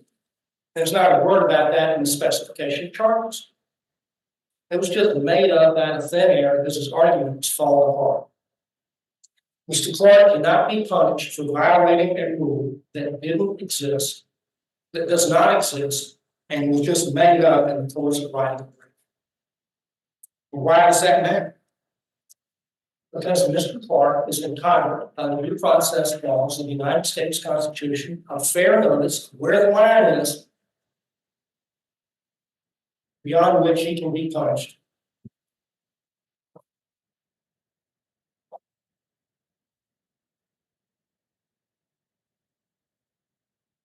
What bar rule would it violate if the president made Mr. Clark the acting attorney general? The president has illimitable power, unlimited power to remove his appointees and appoint new ones.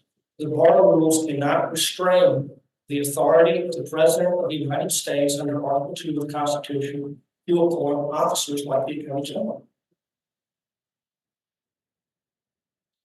So crawfish number 1 makes even less sense than the original charges. And we pointed that out. And under the pressure of that argument, the bar changed their story again. And then went on to crawfish number 2. Over in federal district court, when you were litigating the question of removal, the bar argued this. Respondent consistently mischaracterizes these charges. And when disciplinary counsel responds to those mischaracterizations, accuses it of having changed the theory. And this is the key part. Disciplinary counsel has never accused respondent of lying to his superiors. They filed that in federal court. Signed their names to it. So you got that. In a case in which Mr. Clark is accused of attempted dishonesty in this draft letter that he sent to his superiors, disciplinary counsel has said in writing that it has never accused Mr. Clark of lying to his superiors. So twice now, disciplinary counsel has exonerated Mr. Clark of the first charge of attempted dishonesty. So I'm tempted to ask, can we go home there? Why are we here? We're not here because of any actual or attempted dishonesty, even according to disciplinary counsel. So why are they trying to disbar Mr. Clark? It just does not make any sense. Now, I am sure, I think, that some of you must be wondering why we have fought so hard in this case. I hope by now you have some appreciation for why we have fought. These charges are unjust. It is an honor to fight unjust charges. It's the highest call of the law.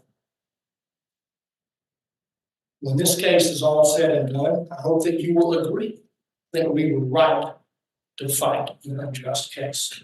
Mr. Clark did nothing wrong. We should not be. Thank you, Mr. McDougall. All right, why don't we do this? Why don't we take a 15-minute break and then call our first witness? Do people have preferences and time for a lunch break? I was thinking if we started a witness at 11:15, maybe we try to go to 12:30. Does that make sense with people? Yeah, the only thing my only, quibble is, if we're close to finishing direct examination, might make sense, but yeah. Yeah, no, I'll be flexible in that way. I don't want to, wait halfway through someone's answer. Lunchtime, sorry. Obviously we'll adjust to how the evidence comes in. But does that make sense as a kind of guide for at least today? It may be that tomorrow things, shake out in a slightly different time, but. Okay, we're in recess till 11:15. How long? Thank you, Mr. Chairman.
Okay, I guess we're back online.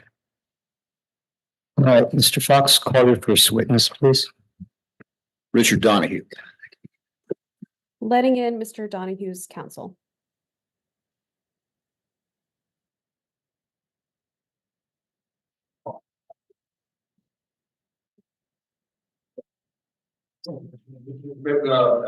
We're just discussing whether it goes the rule. We have no objection to it, and all with my has been told not to.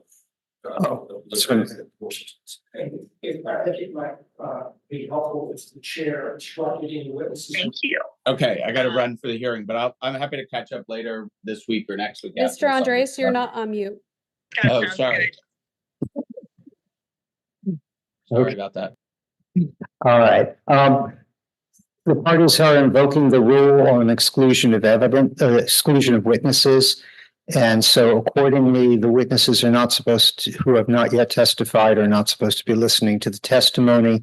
That's true not only here in the courtroom, but it's also true on YouTube. And I ask counsel to instruct all of their witnesses not to observe the proceedings or listen to it or talk to witnesses in light of that. Does that cover the request, Mr. Fox? But I want to make sure. We have an expert witness who indicated. Mr. McDougal, can you speak into the microphone so we can hear you? Right, you need to speak into the microphone, Mr. McDougal. People can't hear you. We have an expert witness who indicated the desire to watch Uh-huh. testimony. And my understanding of the rules, he permitted to do that, but I want to make sure. Yes, expert witnesses are exempted from that, and obviously parties are exempted from it too. All right, Mr. Donahue, do you wish to swear or affirm in your? I will swear, sir. Okay, could you please raise your right hand? Do you solemnly swear that the testimony you will give in this proceeding will be the truth, the whole truth, and nothing but the truth, so help you God? I do. Could you please state your full name for the record? My name is Richard Peter Donahue, Donoghue. Thank you very much, Mr. Donahue. Please proceed, Mr. Fox. Mr. Donahue, would you tell us a little bit at the outset about your career? Start, if you will, with your enlistment in the military. I enlisted in the United States Army Reserves in January of 1985. When I was 17, I spent approximately 20 years in the military, from 85 to 2006, a little more than 20 years in various capacities, mostly in the reserves. Spent 7 years in active duty as a Judge Advocate General Corps officer. Got commissioned in 1989 as a lieutenant. I served in various capacities on active duty, mostly at Fort Bragg, among other units, the 82nd Airborne Division. And I assume sometime during that period you became a lawyer, correct? I did. I went to law school and graduated in 1992 and was admitted to the New York Bar in 1992 before moving on to active duty in January of 93. And would you tell us something about your experience as a prosecutor? I was a prosecutor on multiple tours in the JAG Corps, so defense counsel and administrative law attorney and a number of other things. But I left the JAG Corps active duty component in January of 2000 and went to the Eastern District of New York U.S. Attorney's Office, where I was a prosecutor for just under 12 years before leaving that office the first time. And when you left the office the first time, what was your position? I left as the chief of the criminal division for the U.S. Attorney's Office. And did there come a time when you returned to the U.S. Attorney's Office in the Eastern District of New York? Yes, I left in November of 11. I worked at a Fortune 500 software company for about 6 years. And I returned to the Eastern District of New York U.S. Attorney's Office in January of 2018 as the U.S. Attorney. How long did you serve as the U.S. Attorney? Until July of 2020, when I went to Washington to take up a position as the Principal Associate Deputy Attorney General, otherwise known as the PADAG, P-A-D-A-G. Tell us a little bit about the nature of your work as the Principal Associate Deputy Attorney General. So that position is in the Office of the Deputy Attorney General, as the title implies. There are approximately 10 or 12 associate deputy attorney generals, ADAGs. The PADAG is the principal among them and reports directly to the deputy attorney general and assists the deputy attorney general and the attorney general in essentially running the department on a day-to-day basis. When you assumed this position, who was your boss? I report directly to the deputy attorney general, as I had as the U.S. attorney as well. And that individual was who? That was Mr. Jeffrey Rosen.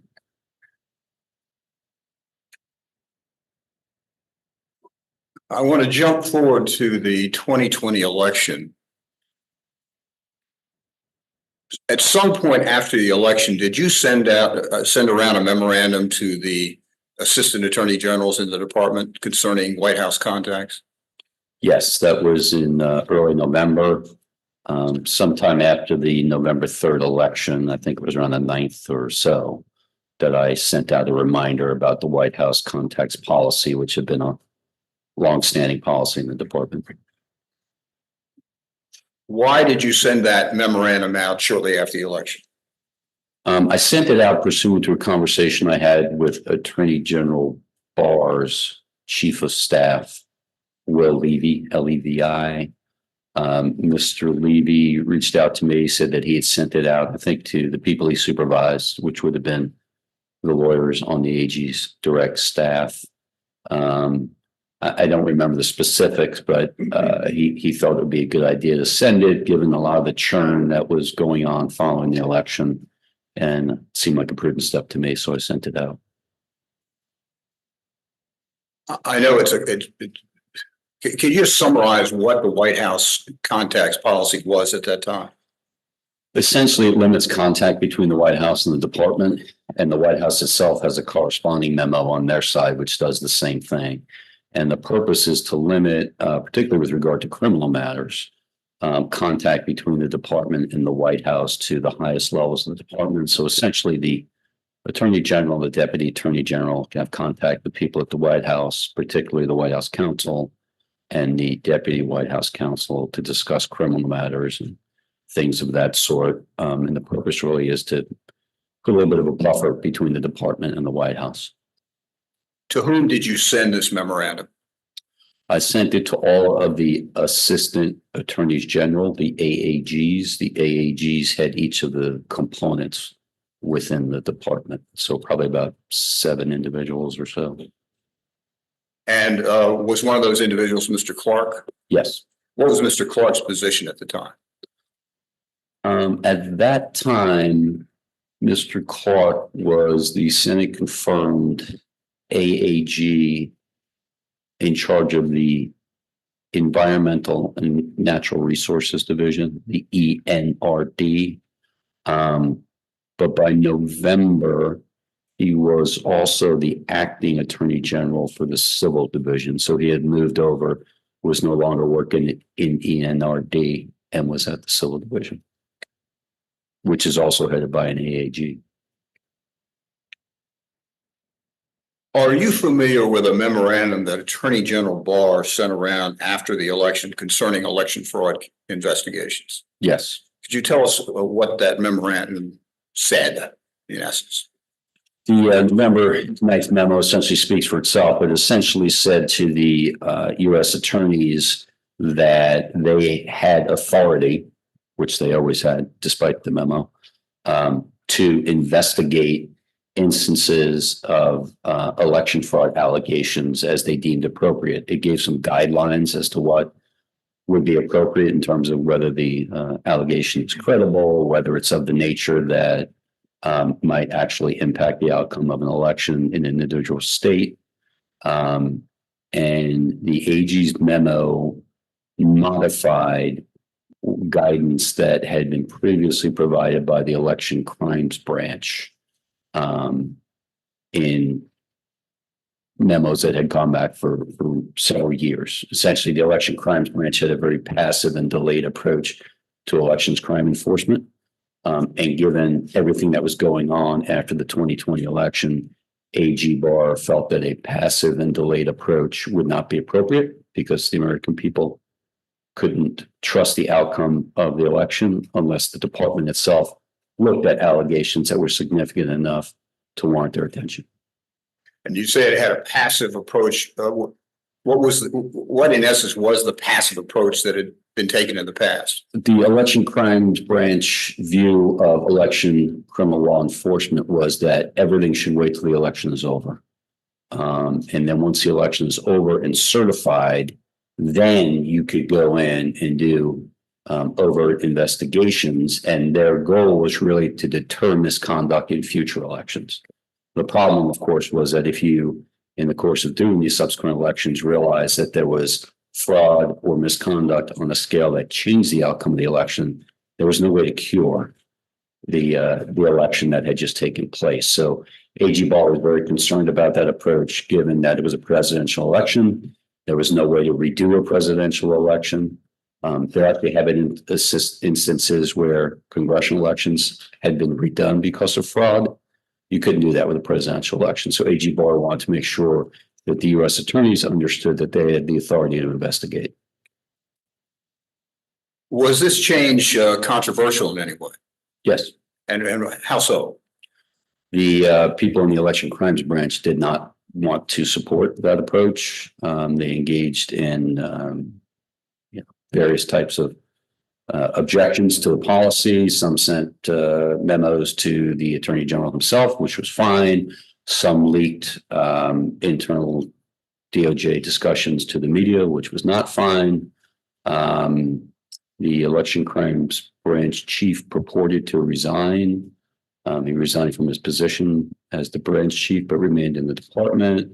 And there was other sort of turmoil that resulted from this disconnect between the election crimes branch approach and what the AG's memo said. You've mentioned the election crimes branch several times. Let's see if we can locate that within the organizational structure of the Department of Justice. Sure. So there's a criminal division, just as there's a civil division.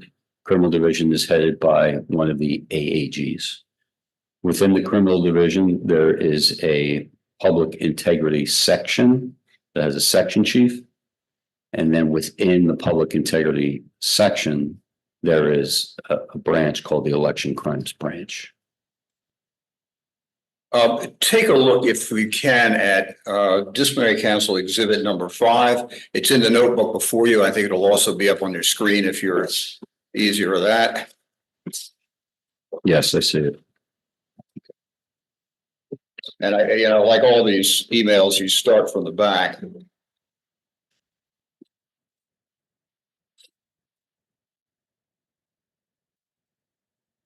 So if you look at the last email, it's from Corey Admonson. Who is Corey Admonson? Corey was the chief of the public integrity section at that point in time. And just if you will summarize for us what was going on here in this email. So the email chain runs from PIN. The public integrity section is commonly referred to as PIN, PIN. It goes through the FBI and eventually works its way up to me. But essentially, you're seeing the tension between PIN, which in this case is really speaking for the election crimes branch, and their desire to delay any investigations until after the presidential election is certified. And field units in the FBI, the U.S. Attorney's Office, and elsewhere that want to conduct at least limited investigations to know what's going on. So you can see it gets routed through Dave Bowditch, BOWDICH. Dave was the deputy director of the FBI, and eventually up to me. And I tell them to go ahead and conduct the limited investigation that they want to conduct. And the investigation, that is a specific investigation that was being discussed here, is something about the State Farm Arena in Georgia. Can you tell us what that was? Yes, there were allegations that there was misconduct in the State Farm Arena ballot collection facility. They were counting ballots in the State Farm Arena in Fulton County in Georgia. There were various allegations being made, some in civil litigation, some just on media interviews, some on the internet and other places, alleging different types of misconduct. And the FBI pursuant to the AG's November 11th memo to do some limited interviews of witnesses so that we could determine for ourselves whether there's something to be concerned about there. And if you go through the email chain, you'll see that the election crime branch said that they would not concur in taking such a step. This was a little bit misleading because the election crimes branch had no authority to tell the U.S. Attorney's Office or the FBI what to do. But when they would say that they would not concur with a step, that had a tendency to grind investigations to a halt because people in the field had been conditioned to believe that they could not proceed unless ECB concurred. And that's why it got elevated to me. And I told Dave Bowich that the FBI should go ahead and do the investigation they thought appropriate. And there's a reference in your email on the first page in the middle of the first paragraph to the Georgia SOS. What is that? Secretary of State. And what, if any, involvement does the Secretary of State have in these investigations in Georgia? They had already looked at some of the State Farm Arena allegations, and they concluded that there was nothing nefarious there. And as I said, it may well be that they are correct. If so, and we investigate, presumably we'll reach the same conclusions. But either way, the public should have confidence in the election results in Georgia, and we should do our job. And was that investigation in fact conducted? It was, yes. And did you, was there anything there that would have affected the outcome of the election? No, FBI's conclusion and the conclusion of the U.S. Attorney's Office in Atlanta, which is the U.S. Attorney's Office for the Northern District of Georgia, was that there was nothing nefarious at State Farm. And based on that, there was no reason to question the conduct there or the outcome of the election in Georgia. Okay. Thank you, Emily. You mentioned, you've already told us about the public integrity section and the branch of that section that investigates these allegations. What other portions of the Department of Justice would investigate these allegations of election fraud? Primarily to U.S. Attorney's offices. We have 94 U.S. Attorney's offices across the country. There's a U.S. attorney for each of them. Within each of those offices, there's at least one federal prosecutor designated as a district election officer, a DEO. They have responsibility for investigations relating to election allegations. So you've got the U.S. Attorney's offices, you've got the public integrity section, you've got other units within the criminal division. You have the Civil Rights Division, which also had an AAG and was responsible for civil rights enforcement in relation to election matters. And then, of course, you had the FBI, which had its public corruption branch that also had independent authority to conduct investigations. At the time of the 2020 presidential election, what, if any, efforts did the department make to publicize the availability of these resources to investigate allegations of election fraud? Prior to the election, every U.S. Attorney's Office issues a press release that identifies their DEO by name. They also give sort of hotline numbers and I think websites and things where you can report allegations or concerns about election matters, criminal or civil, because these could cross the different practice areas. But there's an effort made to publicize the fact that the department is available to receive allegations, complaints, or issues. With respect to your personal responsibilities, what responsibilities did you have with respect to the 2020 election investigations?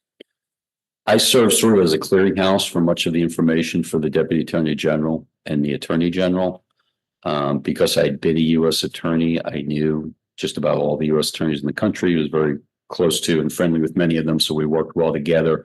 It was quite natural for them to let me know what's going on in their offices.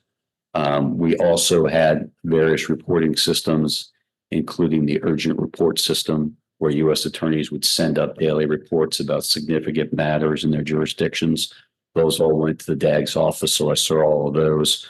I also sat above the criminal division, and thus the public integrity section in the elections crime branch. So a lot of the reporting that went up ended up on my desk from these various DOJ components, and of course also the FBI within DOJ. I was working very close with the deputy director, as you can see from the email. So I got a lot of information directly from the FBI as well. And that was Mr. Bowditch, to whom you referred a moment ago. Correct, Dave Bowditch, right? It's you use the term DAG in that response. You meant, I take that means Deputy Attorney General. Yes, I'm sorry, Deputy That's- Attorney General, right?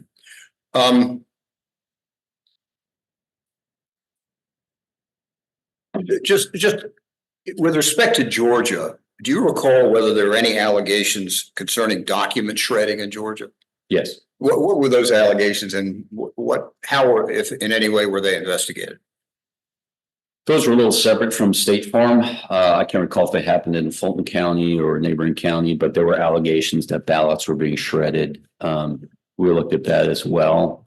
And in fact, ballots were being shredded. My understanding is under Georgia law, they are required to keep ballots for 22 months. And that at the end of every election cycle, they shred because they're making room for the new ballots. So you have an election, they're storing new ballots. And as a result, once the 22 months time period has run on the earlier ballots, they shred those ballots. So those would have been ballots from which election that were shredded? I would, again, I don't know how much they stored and how far back they go. I would assume that would have been the 2016 election. Perhaps it was 2018. Not sure.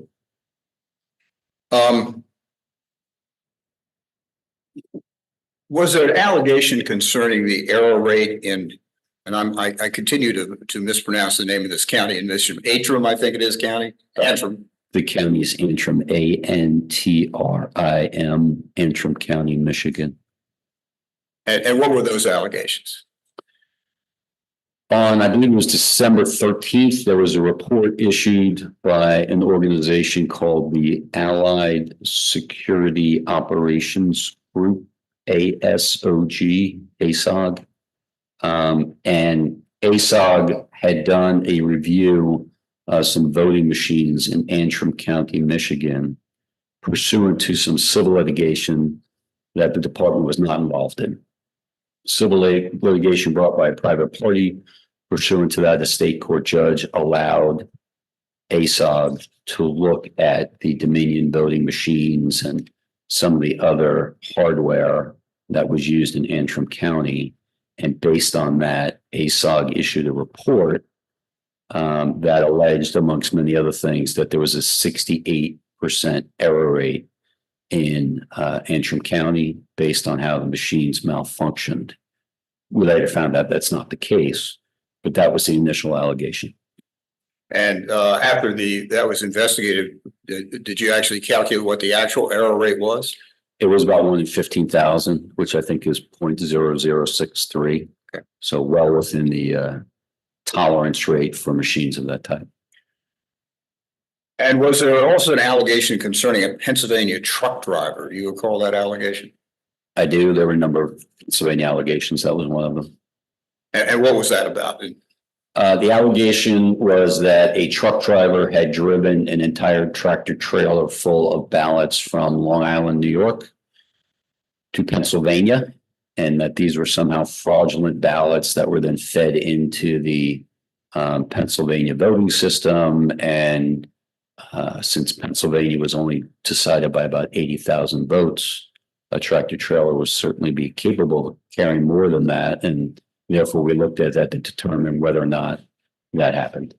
And what was the result? The result was that did not happen. The truck in question was a parcel truck.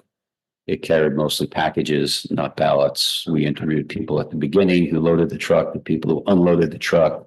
We looked at the manifest, et cetera.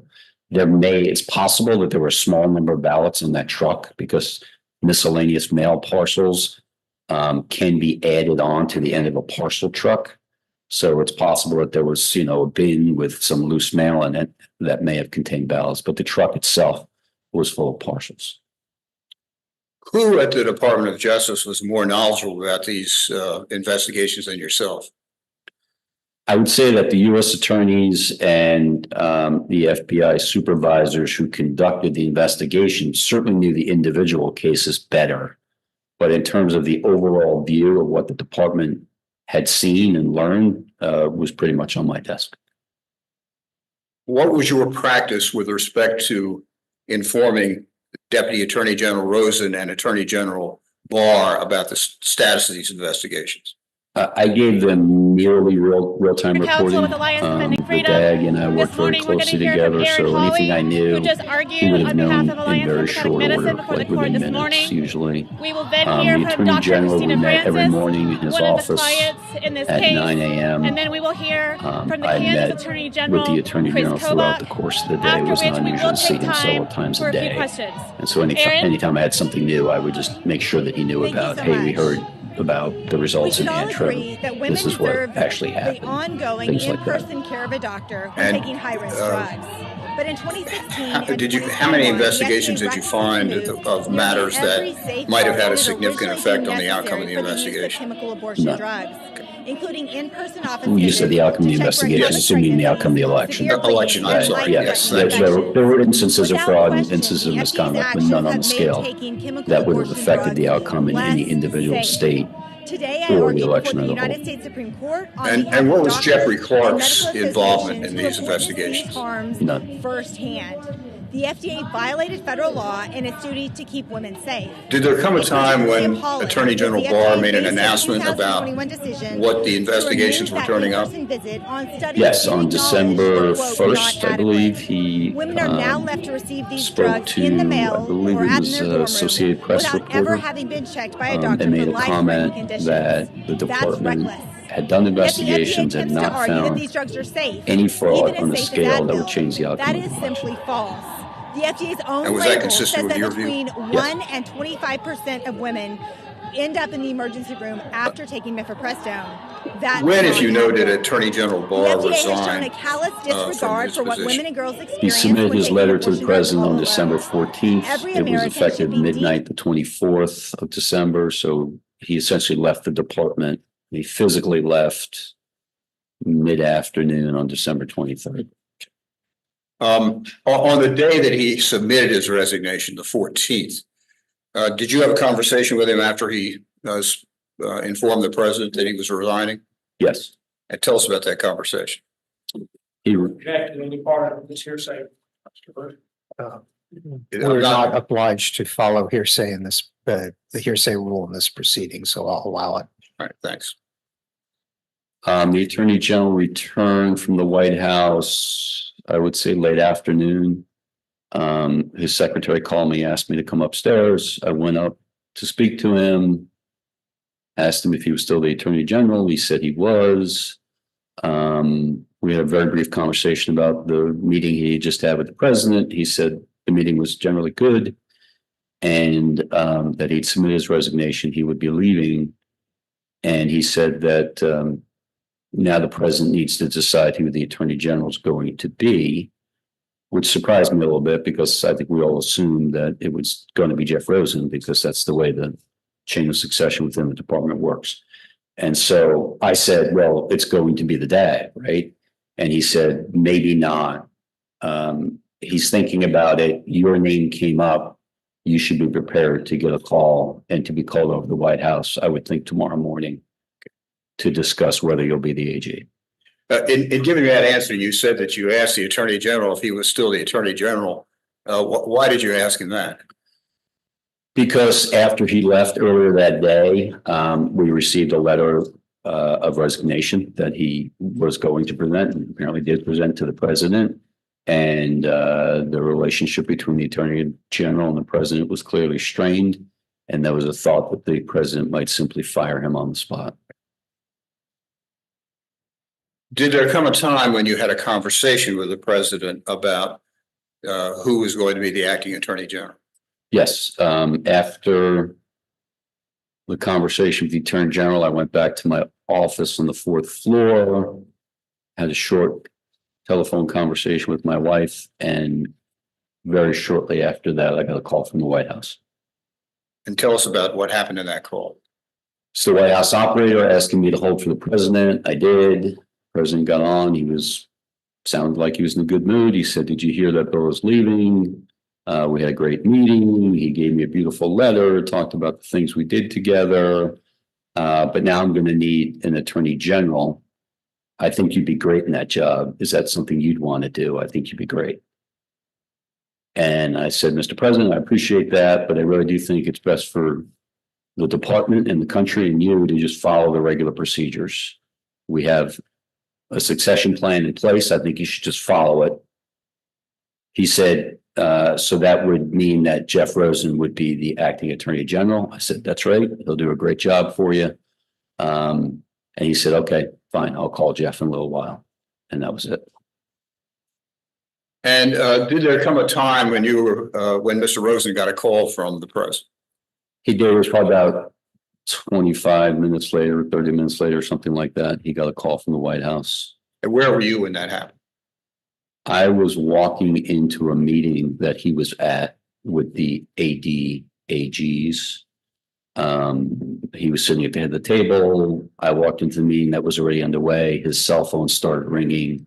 He looked at it. I assumed it was the White House. He looked like he wasn't sure if he was going to answer it. And I said, "You should answer that. That's the White House." And he answered the phone, said, "Yes, I can hold." Walked out of the conference room. I followed him to his office and I wrote on a Post-it note, "POTUS will ask you to serve as AG." And I left it on his desk. He nodded and I walked out. Okay. Now, the next day, the 15th of December, did you have a meeting with the president? Yes. Tell us about that, please. That afternoon, we were called over to the White House. By we, I mean the Deputy Attorney General and myself. We went over to the White House to a meeting in the Oval Office with the President, Chief of Staff, White House Counsel, the Deputy White House Counsel. I think also someone was there from DHS. I think a guy named Chad Mizell, Mizell, was there. And I think he was there as a placeholder until Ken Cuccinelli showed up. And when Ken showed up, they switched out. I think that's everyone who was present. Can you spell Mr. Cuccinelli's name? Cuccinelli. Okay. Was there any discussion in this meeting on the 15th with the president concerning election fraud investigations? Yes, the meeting talked generally about election fraud, but was focused mostly on Antrim County and that ASOG report that I mentioned earlier. And what about the State Farm Arena? Was that discussed in that conversation? It may have been. I don't recall specifically. Do you recall ever discussing that in any conversation with the? Oh, yes. Yeah, we had several conversations about State Farm. I just don't remember from the 15th. State Farm was really front of mind. Certainly Antrim County was. Okay. And did you have an answer yet to the Antrim County matter? No, because again, further to the civil litigation that was going on, the judge in Antrim County had ordered a hand recount. So by doing a hand recount, you then take the hardware and the software out of the equation. And so that hand recount was underway. The president was harping on the ASOG report, understandably, saying, 68% error rate. This is a catastrophe. If this is right, we have a huge problem, which was true because this same software and hardware is being used around the country. So we all recognize that if that was true, we had a huge problem. But I think it was Ken Cuccinelli who said, "Look, Mr. President, there's a hand recount underway. It's going to take 48 or 72 hours. That's the gold standard. That will take out any question about hardware and software. And we'll know in a few days whether this report is right or not." And so we didn't have the results at that point on the 15th, but we got them shortly thereafter. Okay. Let me jump forward a little bit to the 21st of December. Do you recall the Attorney General Barr had a press conference on that day? Yeah, I think it was 24th. There was the Lockerbie bombing press conference, yes. And what, if anything, did he say about the results of the election investigations on the 21st? He was asked again during the Q&A portion of that press conference whether the department still believed that there was no fraud on a scale to change the outcome of the election. And he said, yes, that's right. He repeated what he'd said a few days earlier. Now, he left on the 23rd, correct? Yes. And at that point was Mr. Rosen the acting attorney general? Yes. On the 14th, some tweets were sent out by the White House that said AG Barr was resigning and that when he left, Deputy AG Rosen would be the acting AG and I would be serving in the role of the Deputy AG. Okay. And in your role as, you were serving in the role as Deputy AG, what was your relationship to Mr. Clark? I supervised him. He reported to me as all the AAGs did, as did the U.S. attorneys and technically the FBI director and lots of other people. All right, let's go to Sunday, the 27th of December. Where were you that day? I was home in New York. I'd gone home for Christmas and I was still at my home in New York on the afternoon of the 27th, planning to drive back to DC that evening. And did there come a time when you received a telephone call from Mr. Rosen and the president? Initially it was Mr. Rosen, mid-afternoon called me on my government cell phone and said, I've been on the phone with the president for about 30 minutes. Can I throw Ray you in? He's talking a lot about election matters and you know this stuff better than I did. So he said, yes, of course. Okay. How long approximately did that telephone call last? It's about 90 minutes after I joined. Okay. And just tell us generally what the subject of the telephone call was. The president was raising a lot of issues and allegations relating to the election. Some of these were matters that were being handled in civil litigation around the country, litigation filed by the campaign or others. Some of them were just allegations that were floating around on the internet. Some of them were things being discussed on cable news, things like that. But he had a whole series of allegations that he wanted to raise with the acting AG and me. Did you take any notes during this conversation? I did, because although I was trying to stay on top of all of these things, the conversation started with an allegation I had not heard before. It had to do with votes cast in Pennsylvania and whether or not there had been more votes certified than had actually been cast. That was not an allegation I had heard before. And so I wanted to understand what the president was talking about, make sure I got it down right, because it sounded like something that we'd have to look at. So I began to take notes. Did you take notes on everything that was said? I took notes throughout the rest of the conversation. Yeah, once I started, I went through to the very end. Okay, if you will look, please, at disciplinary, incident, I forgot to move in disciplinary council 5. I didn't want to interrupt you. All right, so you're moving exhibit 5. Yes. Is there any objection, Mr. McDougall?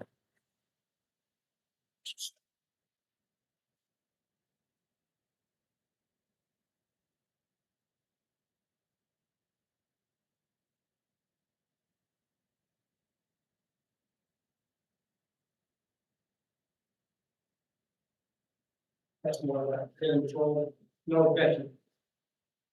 Okay, the disciplinary council exhibit 5 will be admitted. Thank you, Mr. Chair. Referring you now to disciplinary council exhibit 6. Can you identify these for us, please? Yes, those are the notes I took during that call on December 27th.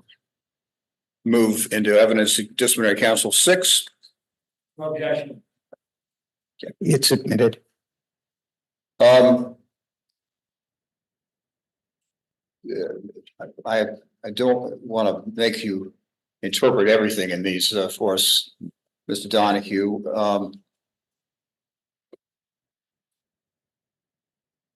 If you look about a third of the way down the first page, there's a reference to 205K votes. Yes. Could you tell us what that was all about? So this was the Pennsylvania issue that the president started with that I was unfamiliar with. And what he said essentially was that the Secretary of State in Pennsylvania had certified about 5.25 million votes for the state, when in fact, only about 5 million votes have been cast. At certain times, the president said it was a difference of 205,000 votes. And at certain points in the same conversation, he would say it was 250,000 votes. But whatever it was somewhere between 200 and 250,000 more than the votes that were actually cast. That was the allegation. And just to jump forward, you said this was a new allegation. Well, we'll come back to that in a second. Let's go, if we can, to the third page of this document. It's the DCX 60003. About a third of the way down the page, there's a reference to GA, which I take to be Georgia. Can you maybe read that for us and tell us what that's all about? It says GO, which is Georgia. Tape there shows fraud. Next line says Ruby Freeman, huckster. I think to the right it says election worker. Closed the facility and then came back with hidden ballots under table.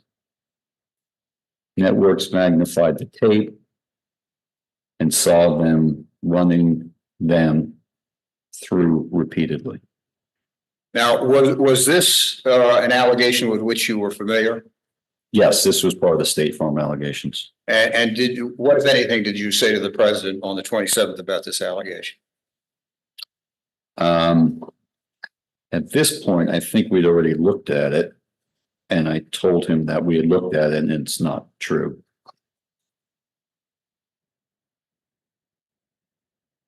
Now, right below that, there's a sentence that says, you guys, well, maybe you could read it for me. You guys. To quote, you guys may not be following the internet the way I do, close quote. That was a quote from the president. Okay.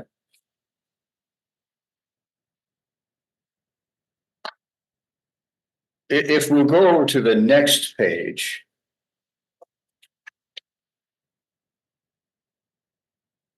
This is the page that's kind of sideways. Emily, yeah. I see it. Can we, Emily, can we go to page 4?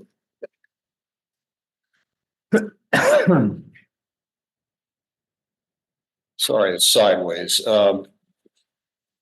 There's a reference in the middle of the page there. Again, it seems to be about Georgia. It says Georgia legislature is on our side. They want to bring a case, but the governor won't let them. And again, who made that statement? The president. All right.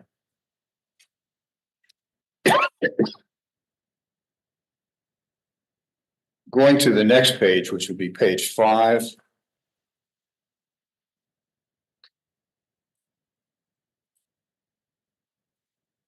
There's a sentence at the top that's sort of carried over from the next page. Could you tell us what that sentence says? Yes, starting at the bottom of the page. I noted the DAG's response, which is essentially said, look, Mr. President, we will look at this issue, obviously, but understand that the DOJ can't and won't snap its fingers and change the outcome of the election. It doesn't work that way. And then the president responded, I don't expect you to do that. Just say the election was corrupt and leave the rest to me and the Republican congressman. And then there's some language right below that. What does that say? This was my response to that comment. Again, it's not a quote, but I said, sir, we've done dozens of investigations, hundreds of interviews. The major allegations are not supported by the evidence developed. We've looked at Georgia, Pennsylvania, Michigan, and Nevada. We're doing our job. Much of what you're getting is false. Much of the information you're getting is false. And then I went into Antrim as an example. For instance, they told you there was a 68% error rate in the Dominion machines in Antrim County. In fact, it was 0.0063%. What they told you is not true. And then he said, okay, but what about the others? I said, well, the truck driver, they told you about the truck driver. We interviewed on both ends, meaning both ends of the shipment.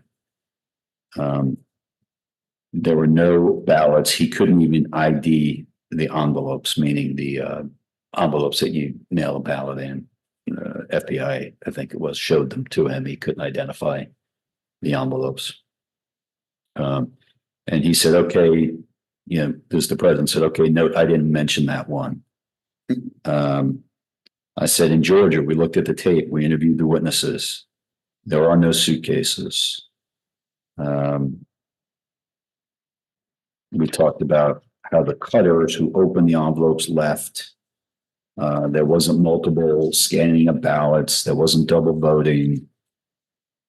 Talked about Arizona. I said in Arizona, he said in Arizona, I only lost by 9,000 votes. There's clearly more fraud than that. And then he said the judges keep saying, where is the DOJ? I think we need to go to the next page, Annalee. I'm sorry. Yeah, I'm sorry. I'm on the next page. Page 6. President said the judges keep saying, where is the DOJ? Why are they not filing these cases? And then the acting AG and I took that as an opportunity to try to explain to him the important but limited role that the department has in elections, and that we don't file lawsuits on behalf of campaigns or anyone else. He had the impression in this conversation and others that the department represents the American people, and therefore, if the American people are somehow being misled by erroneous election outcomes, that they have an interest in correcting that, and the department should be filing lawsuits at least to correct that. And we explained to him that our client is the American government, not the American people, and we don't play that role. We don't do, essentially what we said to him was, Mr. President, we don't do quality control for the states. If the states screw up their elections, unfortunately, that's the state's responsibility. It's not on the Justice Department to fix it. We do criminal enforcement and we do civil rights. By quality control, would that include something like whether signatures were being matched for mail-in ballots?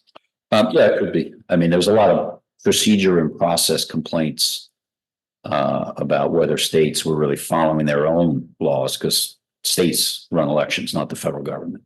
States run even federal elections. And so a lot of the complaints had to do with whether the states were following their own procedures. And certainly that's of interest, but unless it rises to the level of criminal conduct, it's not something that the department gets involved in. Now, towards the bottom of page 6 here, there's some language in quotes that start with, we have an obligation. Can you tell us what that is, what it says, and who said it? That's a direct quote from the president. He said, quote, we have an obligation to tell people that this was an illegal, corrupt election, close quote. And then following that, there's a reference to Mr. Clark. Tell us about that. Yes, the president said he was obviously frustrated, and he said, people tell me Jeff Clark is great and that I should put him in. People want me to replace DOJ leadership. And how did you respond? I said, that's fine, Mr. President. You should have the leadership that you want, but understand that the department can only operate on facts and evidence. So changing the leadership is really not going to change anything. And then on the next page, page 7, there's something about Fulton County at the top of the page. Tell us what that was all about. Right. The president said, you, meaning me, he said, you should go to Fulton County and do a signature verification, and you'll see how illegal it is. You'll find tens of thousands of fraudulent votes. And then he very quickly rephrased it, and he said, I'm requesting that you go to Fulton County, because at no point did the president direct us to do anything. That was the only time he even came close to it. And then he, as soon as he said it, kind of caught himself to make it clear that it was a request and not a direction. And the acting attorney general said, understand, Mr. President, we'll take that under advisement. Was signature validation or verification something within the authority of the Department of Justice?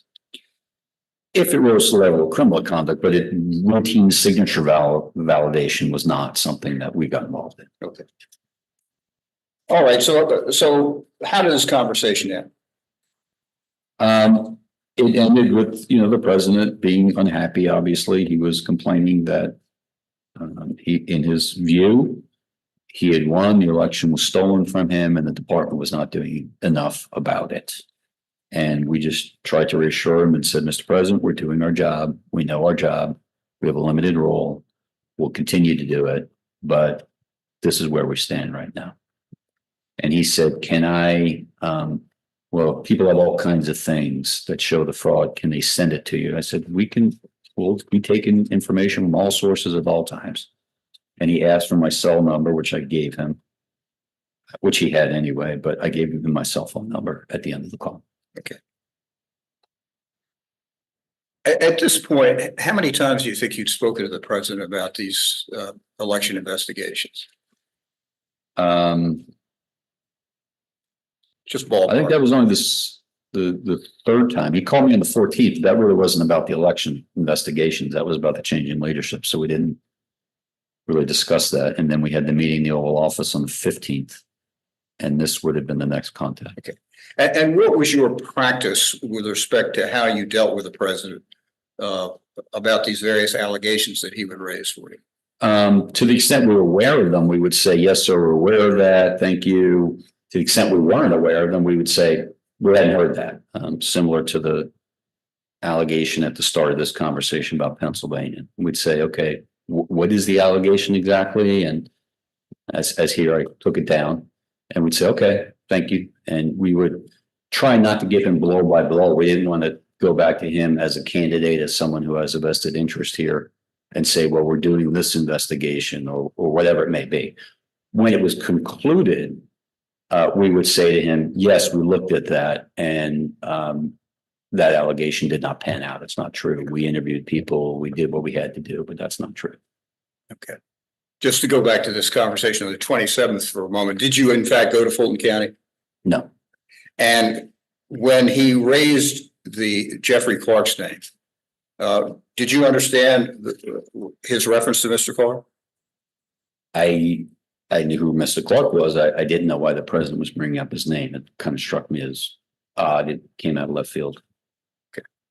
At the time of the call on the 27th, what was the status of the election? This was the 27th. The Electoral College voted on the 14th of December. And so the Electoral College meets in the state capitals. They cast their votes. And then the only step left is for the votes to be certified by Congress, which was January 6th. So the election was, I think, in the view of most people, decided at that point. Okay. All right. On the 27th of December, did you receive another telephone call as a follow-up to the one with the president? Yes. As I was riding back to Washington, D.C. that evening, I received a call on my cell phone from Congressman Perry. And tell us about that call. Oh, sorry, strike that. Take a look, if you will, at Disciplinary Council Exhibit 7. Yes. Can you identify that for us, please? Those are notes I took relating to the call I received from Congressman Perry at about 6 p.m. that night. I did mistake them the 28th. That should be dated the 27th. I would move Exhibit 7 in evidence. Well, I'll read my hearsay objection, Mr. Hirsch, but I believe you indicated you're going to admit it over objection. So Yes. I mean, we'll take into account hearsay for what the document is worth, but it's not a basis absolutely to exclude evidence in this proceeding. All right, so Exhibit 7 will be admitted.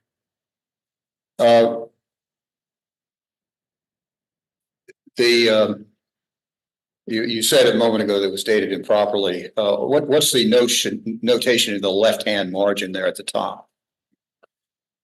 It says approximately 1800, which is 6 p.m. It says in car en route to DC.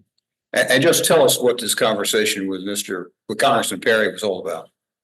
He called, he said that the president had asked him to call me. He was concerned about the election. He was particularly concerned about Pennsylvania, his home state. He explained that he was on the Foreign Affairs Committee. He complained about the FBI and said people don't trust the FBI. He said that he likes Jeff Clark a lot, and thinks that Jeff would do something about this, meaning the allegations relating to the election.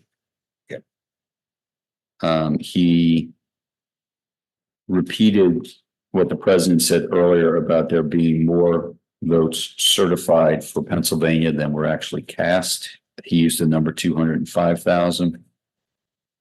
He said that he had a forensic accountant who was drafting a report to establish this, and asked if he could send it to me when it was done. And I said, feel free to send me whatever you have. And I gave him my email address. Did you follow up on this allegation about the 205 or 250,000 votes in Pennsylvania? Yes. Tell us what you did. I think while I was still in the car, I got an email from Congressman Perry, which I forwarded to Scott Brady, Brady. Scott was the U.S. attorney in the Western District of Pennsylvania. And I asked Scott to look at it. I might have talked to him on the phone as well. I can't remember, but essentially I sent it to Scott and I asked him to find out what the situation was in Pennsylvania. And it took a couple of days, not long, maybe 2 days or so. And he came back to me and gave me the explanation for why there was this difference. And what was the explanation? The number that the president and I guess Congressman Perry were using came from a public-facing database called SURE, S-U-R-E. It was the State Uniform Reporting on Elections database. And it reported out the number of votes cast in each county. The problem with the SURE database was that 4 counties had not reported their results. So they were missing the ballots from 4 counties. The Secretary of State, who sent the certification to Washington following the Electoral College vote, was not relying on the SURE database. She was relying on the counties themselves to report to the Secretary of State. So she had a complete set of data, which put the votes at approximately 5.25 million. Once you rolled in the missing votes from the 4 counties, the numbers matched. Now, following these conversations on the 27th, what, if any, conversations you have with Deputy Attorney General Rosen about Jeffrey Clark? We talked about the fact that the president had raised Jeff Clark's name. I let the Deputy Attorney General know that Congressman Perry had raised Jeff Clark's name. We thought that's very odd. The Deputy Attorney General had a long relationship, personally and professionally, with Mr. Clark. I did not. They had been together at a law firm for many years. And so he said, I'm going to call Jeff and find out what's going on here. And he did that. I was not involved in those conversations. Okay. Did Mr. Rosen report to you the result of that conversation? He did. We talked on the 28th. I believe he spoke to him on the morning of the 28th. I don't know if it was in person or by phone. But it wasn't entirely clear to me what the situation was until later that day. Okay. We'll come to that in just a second. Before we do that, did the president follow up with you in any telephone call after the one on the 27th? He called me on the morning of the 28th, very briefly. And I don't remember the specific allegation, but it was a repeat from something he'd said the night before. Okay. And he said, I don't remember if I mentioned this last night, but X. And I said, oh, yeah, yes, Mr. President, you did mention that. Thank you. And that was it. All right. Let's turn to the events of the 28th. Let me show you Disciplinary Council Exhibit 8. I see it. And I'll ask you to identify the first page and then the attachment to the first page. So that is an email that Jeff Clark sent to the acting attorney general and me at 4:40 on December 28th. And attached to the email is a letter that he proposed sending out to officials in the state of Georgia. Move disciplinary council exhibit 8 into evidence. No objection. Exhibit 8 will be admitted.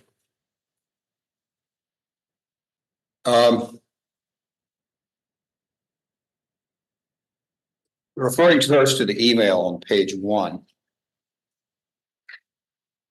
where he's asked for I'll just read this. I would like to have your authorization to get a classified briefing tomorrow from ODNI, led by DNI Radcliffe, on foreign election interference issues. What's ODNI and DNI stand for? ODNI is the Office for the Director of National Intelligence. That is the intelligence body that sits over the 17 U.S. intelligence agencies, including the CIA and FBI. And DNI, I take it, is the Director of National Intelligence. Correct. And he goes on to say, I can then assess how that relates to activating the IEEPA and 2018 EO powers on such matters, now twice renewed by the president. What's IEEPA?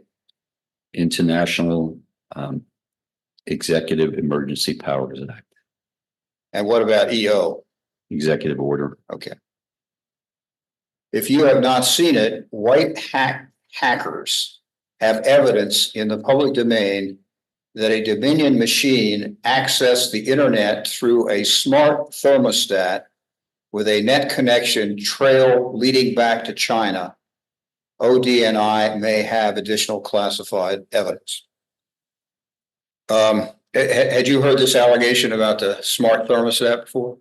No, this is the first I heard of that one. Okay. How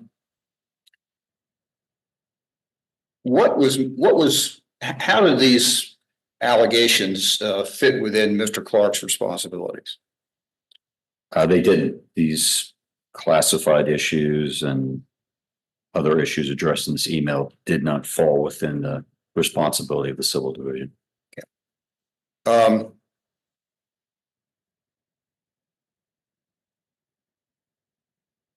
And did you have an opinion, a position on the appropriateness of his being briefed by DNI Radcliffe? I did not think that was appropriate. Okay. And why was that?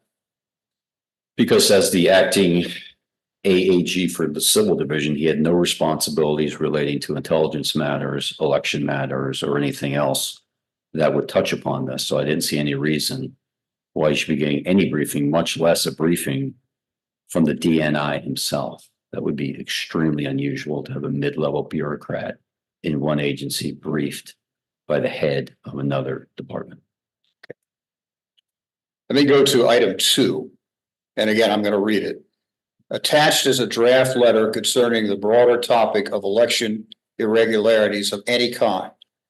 The concept is to send it to the governor, speaker, and president pro tem of each relevant state to indicate that in light of time urgency and sworn evidence of election irregularities presented to courts and to legislative committees, the legislators thereof should each assemble and make a decision about elector appointment in light of their deliberations.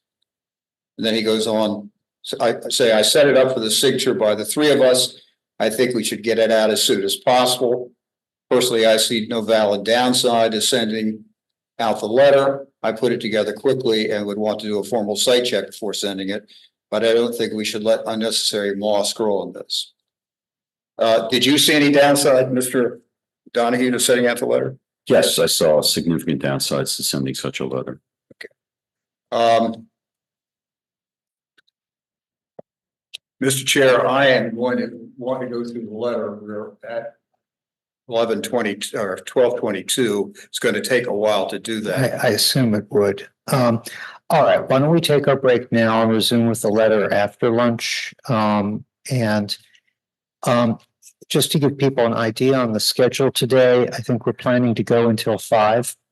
And what I would do is try to make a somewhat shorter lunch. Maybe we're now at 22 after, so make it say 7 after 1 to come back, and then we'll take plan at some point in the afternoon to take about a 15-minute break and try to keep things moving.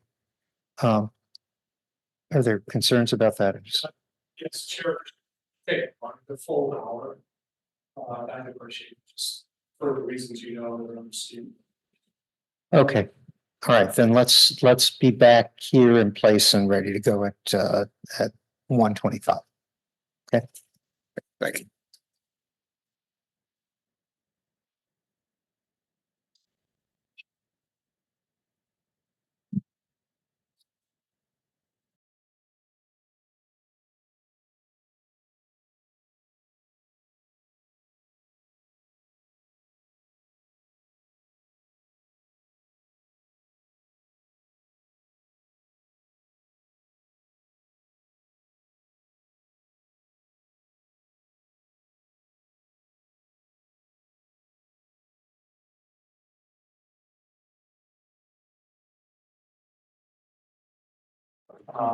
I can't speak to that, but maybe Mr. Turner can help. See you here. Oh.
All right. Welcome back, Mr. Donahue. Yes, sir. Of course, you're still under oath. Yes, sir. Thank you. Please proceed, Mr. Fox. I want to return to, excuse me, disciplinary council's exhibit 8. And Emily, I'd like to look at the second page if we may. Got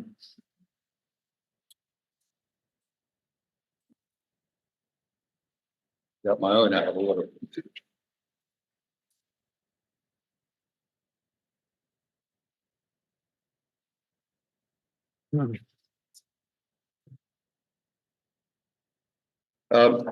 Mr. Donahue, I'd like to go over some of the statements in this draft letter. The first sentence says the Department of Justice is investigating irregularities in the 2020 election for President of the United States. And then it says the department will update you as soon as we are able on investigatory progress. I'm going to stop there in the middle of that sentence. Is that accurate? Is that what does the department update state law officials on the their investigatory process? We would not normally do that, no. Okay. And why not? Because if we're conducting an investigation, typically we don't want any outside authorities involved until we're done. There are times when it's appropriate to coordinate with state authorities, but we don't normally just update elected officials in states about ongoing federal investigations.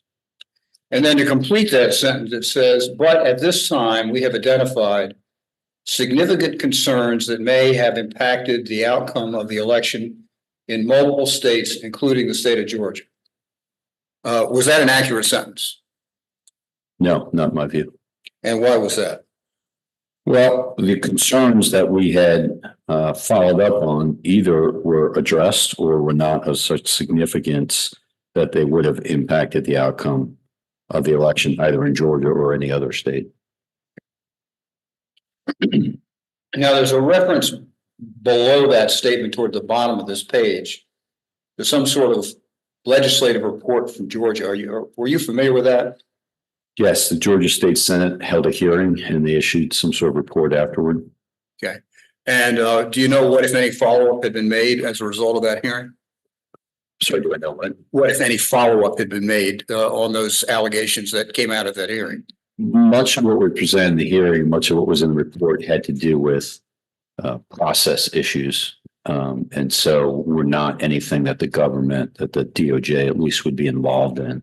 So a lot of the complaints about how they were not following certain procedures, or they were not allowing observers to be close enough, or they were leaving ballots unsecured in certain parts of the facility and things like that were just not things that DOJ would be involved in. Now, if we'll go over to the second page at the top, it says, in light of these developments, the department recommends that the Georgia General Assembly should convene in special session so that its legislators are in a position to take additional evidence, receive new evidence, and deliberate on the matter consistent with its duties under the U.S. Constitution. Had the department ever made such a recommendation to a state before, as far as you know? Not to my knowledge, no. And what was this appropriate in your judgment? No, not at all. As I said, the states conduct elections, and the department conducts criminal investigations, and it was not up to the department to tell states how they should run their elections.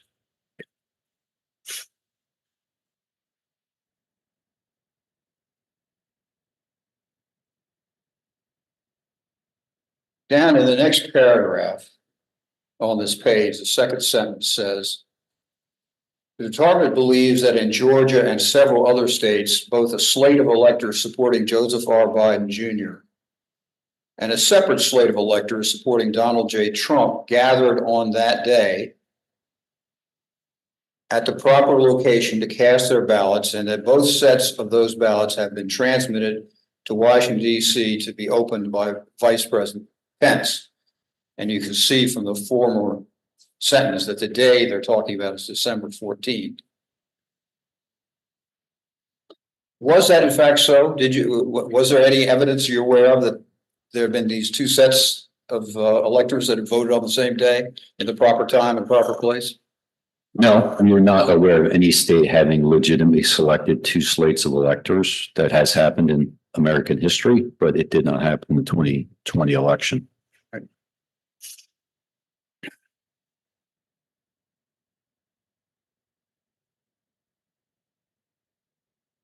And then, without going through every page of it, there's a theory that's set forth in the rest of this letter about the authority of the legislature to call itself into special session.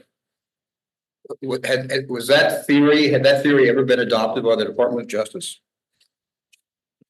Not to my knowledge, no. And before the Department of Justice would advocate such a theory, what steps would it take? Internal steps. We would, just in terms of understanding and exploring some of these theories that were being circulated, we typically relied upon the Solicitor General's office and the Office of Legal Counsel, which is commonly referred to as OLC. OLC is essentially the brain trust for the department. So when we had different issues come up, I would typically send them to the AAGs who headed those two components and say, take a look, what do you think? Is there anything to this? And I get feedback from them. Who, if anyone, had analyzed the consequences of the legislature calling itself into session if the state law prohibited from doing so? I don't recall if OLC looked at that particular issue. If they did, it would have been Steve Engel, ENGLE. But as I sit here today, I can't specifically remember if we asked them to look at that. But again, our view was certainly that the department is in no position to be telling the states how they should meet their constitutional obligations vis-a-vis a federal election. What was your response when you read this email and the letter dated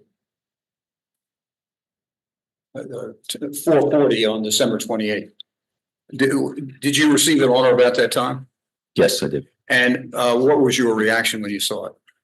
I read through it twice just to make sure I understood it. And then I went next door to the Deputy Attorney General's office and he was not there. When I got to his office and realized he wasn't there, I remembered that he had an appointment of some sort. I knew where he was. I don't recall what it was now, and so I went back to my office and then I wrote a response to Mr. Clerk. And if you'll look next at Disciplinary Council Exhibit 9, do you identify that? Yes, that's the response I sent to Jeff Clark at 5:50 p.m. on December 28th.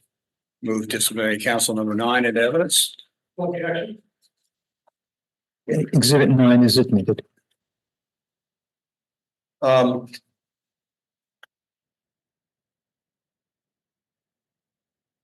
In your second paragraph, you say, while it may be true that the department is investigating various irregularities in the 2020 election for president, something we typically would not state publicly, the investigations that I'm aware of relate to suspicions of misconduct that are of such small scale, they simply would not impact the outcome of the presidential election.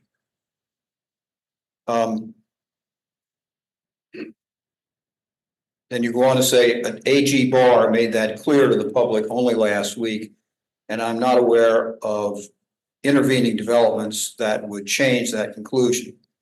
Thus, I know of nothing that was worth a statement. We have identified significant concerns that may have impacted the outcome of the election in multiple states. But we're always prepared to receive complaints and allegations relating to election fraud and will investigate them as appropriate.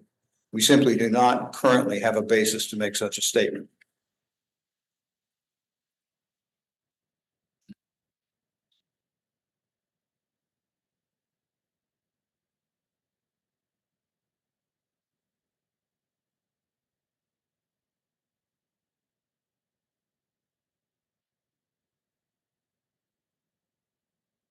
Did there come a time after you sent this email to Mr. Clark when you had a meeting with him? Yes, that evening we had a meeting with him. And where was the meeting, and approximately how long after you sent this email was the meeting? It was shortly after 6 p.m., I believe. So I sent the email. I went back to the deputy AG's office. He returned from wherever he was. We had a very brief discussion. And he said that he'd already instructed one of his administrative assistants to get Jeff Clark into his conference room so we could talk to him. And would you describe to us what happened in that meeting between you and Mr. Rose and Mr. Clark? We had a conversation about the letter, obviously, and his proposal and why neither the acting attorney general or I believe that that was appropriate. And we talked some length about the fact that the department has done investigations. It's not as if we haven't done anything. We've done investigations. We've taken in allegations. FBI and others have run them down, and that we just had no basis to make these claims. And it went on for some time. It was a contentious meeting. Mr. Clark obviously had his own views that were different. And Jeff Rosen kept trying to explain to him that these things that he was hearing and reading about on the internet and elsewhere, I guess, were just not supported by evidence. Do you recall what, if any, allegations Mr. Clark raised that he thought needed to be investigated? He talked about this smart thermostat theory. I think he had read that in a civil filing, perhaps an affidavit attached to one of the civil filings done by the Trump campaign. I told him that that was, as far as we were concerned, out of left field. The IC had briefed us extensively prior to the election. By IC, I mean the intelligence community, I'm sorry. And it was just not something that we believed was true. And he, of course, was asking for the briefing from the Director of National Intelligence. There was a discussion along the lines of whether he should get that and did he have the right security clearances and things of that sort. Aside from this thing about the smart thermostat, did he raise any other allegations that needed to be investigated? I think he had raised others relating to Georgia, talking about State Farm Arena, again, most of which were things we'd heard of before. I do remember the smart thermostat being entirely new to me, and he may have raised some other new ones. I can't remember exactly, but there were various allegations that he was obviously interested in. Okay. What, if any, discussion did you have with Mr. Clark about the factual basis for the letter that he proposed? I kind of said, where are you getting this from? You're not involved in any of these investigations. You haven't been briefed on anything. Where are you getting this from? And he said, well, I've been reading the filings in the civil cases, which was clear. And he would say things to the effect of, it's all over the place. You can see it. It's all over the news. It's all over the internet. There are all these affidavits being filed, and we need to do something about it. What, if any, discussion was there about his contacts with the White House? So in that conversation, the acting attorney general said, you know, Jeff, we're hearing your name from the president. Rich heard your name from a congressman. What is going on here? And he said that he had met with the president. I believe he said in the Oval Office. It was clear it was recent. I don't know if he gave us a day, but it had happened within the last few days. He said, well, I went to the Oval Office. I met with the president. We discussed this. He's very concerned. He's concerned that we don't have the right leadership in place. These are trying times, and you need leaders for trying times. And he doesn't think he has those leaders right now, meaning in us. And he's thinking about making a leadership change. And it was clear from the way he phrased it that that meant that he would be part of the leadership and we would not be. Jack, but speculate about what was Mr. Clark's head.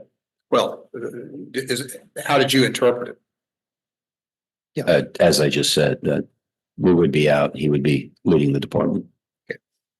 I'll That was my understanding of the question and the answer, Mr. McDougall, that it was the witness's interpretation of what he said. Okay. I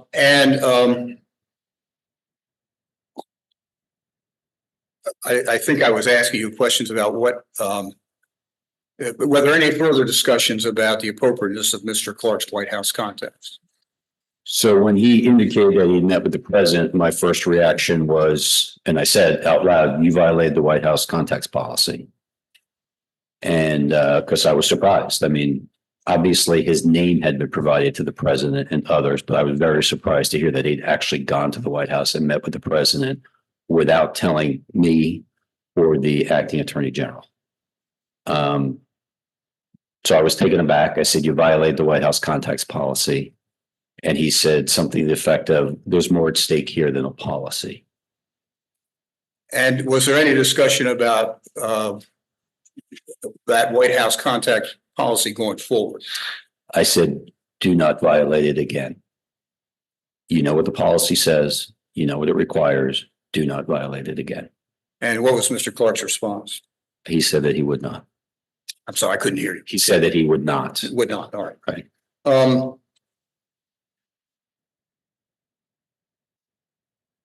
How did the meeting end? As I said, it was fairly contentious, but the takeaways were that he was supposed to go get this briefing from someone at ODNI. And the idea was that he would presumably hear what we had heard before the election, which was that there was not significant reason to be concerned about foreign intelligence interference in the election.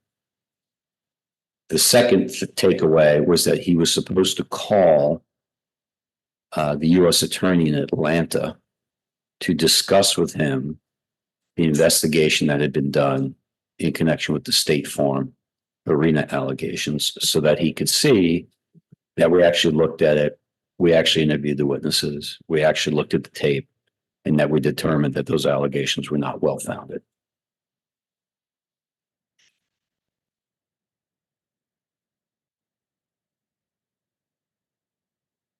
After the meeting, did you inform anyone else about the fact of the meeting?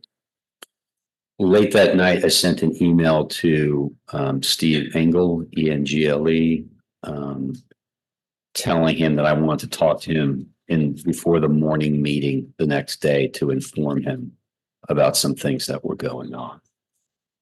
And if you'll look at Exhibit 10, can you identify that? Yes, that's the email I sent to Steve at 11:41 p.m. on December 28th, asking him to show up 10 minutes before the meeting so I could talk to him. I move Exhibit 10 in evidence. Exhibit 10 is admitted.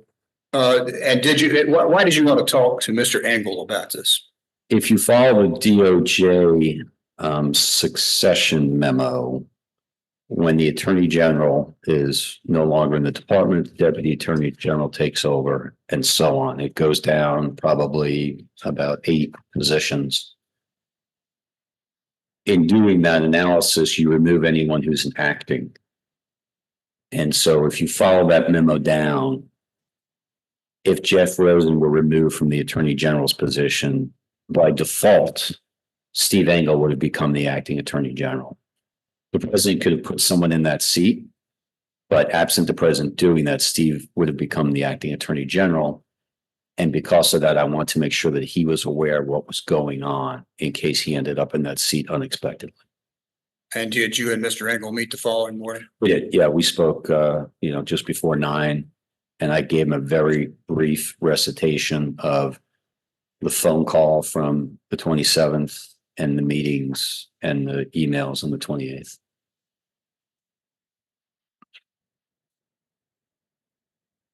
After the events of the 28th, did you have any subsequent communications with the White House concerning the possibility of election fraud violations and Mr. Clark's involvement therein?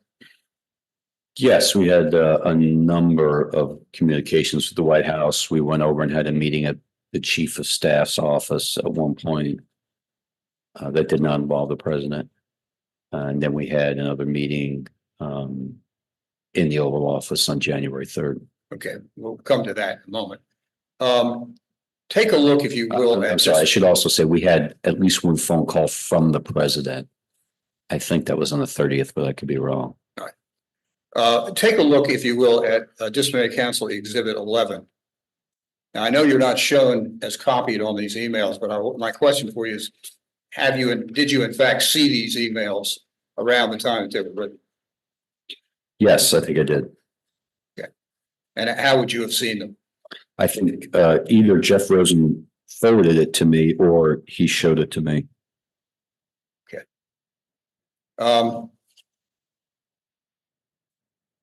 And at the top, the emails from Mark Meadows. Who is Mark Meadows? He was the president's chief of staff. I move Exhibit 11 in evidence. Exhibit 11 is admitted. And on the 30th of December, Mr. Meadows writes, Mr. Rosen, can you have your team look into these allegations of wrongdoing, only the alleged fraudulent activity? Now, did you understand what these allegations of wrongdoing were that he wanted you all to look at? Well, there are a lot of allegations in the litigation arising in Georgia, some of which were process issues, as I mentioned earlier. In fact, most of which were, and I guess there were some allegations of criminal activity here. You'll note that he says only the alleged fraudulent activity. I think that's because we had explained to him our limited role, the department's limited role. In the email beneath that from Cleta Mitchell to Mark Meadows in the third paragraph, there's a reference to the video issues in Fulton County and the equipment. Did you understand what that, what was your understanding of what that meant? I knew there was a video of the interior of State Farm that some people claimed showed that fraudulent ballots were brought into the facility and processed and so on. There have been clips of that video being played on news outlets and on the internet. We had the FBI go back and watch the entire, I think it was 15 hours of video, and interview the people who were on the video as part of that investigation. And that had been done already. By the 30th, I think that had been done. Okay. Mr. Hirsch, I will object to this instead. I mean, I'm refrain because I know they're being liberal with admitting these exhibits, but this is neither from nor to Mr. Donahue, number one. And number two, the reference to video issues is completely undefined. The witness is making an assumption about what it refers to, but there's no tethering. There are other video issues that Fulton County, such as videos of drop boxes. And we can't tell from this document, and the witness is speculating about what this other person is referring to. I don't see those objections as a reason to exclude it. You can ask about it in cross-examination if that becomes relevant. And there isn't a requirement that a witness have actually received a document in order to give relevant testimony concerning it. So I'll overrule the objection. Now, Mr. Donahue, let me refer to you, Disciplinary Council's Exhibit 12.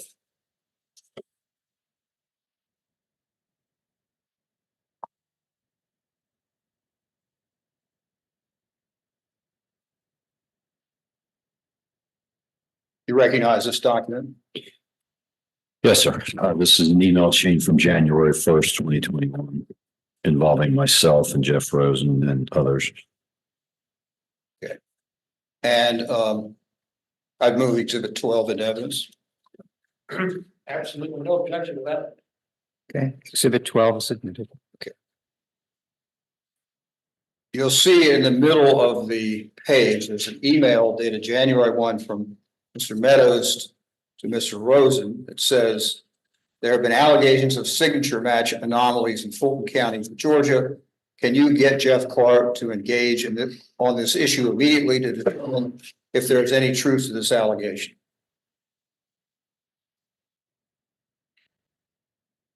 And then immediately above that, I take it.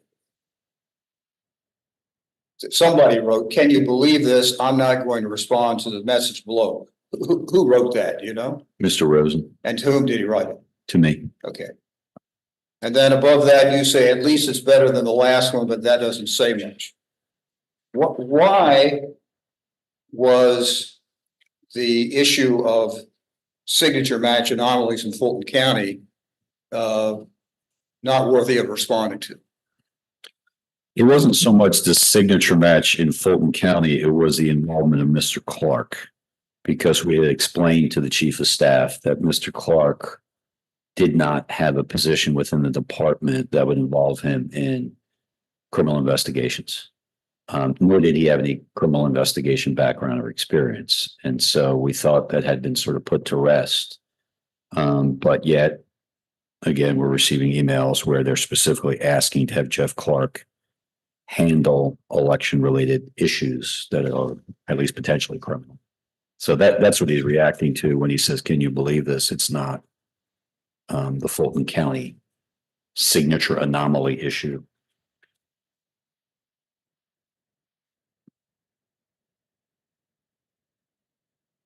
Now, I want to go now to December 31st. Actually, I guess I'm going back slightly, but was there a meeting at the White House that you attended on the 31st?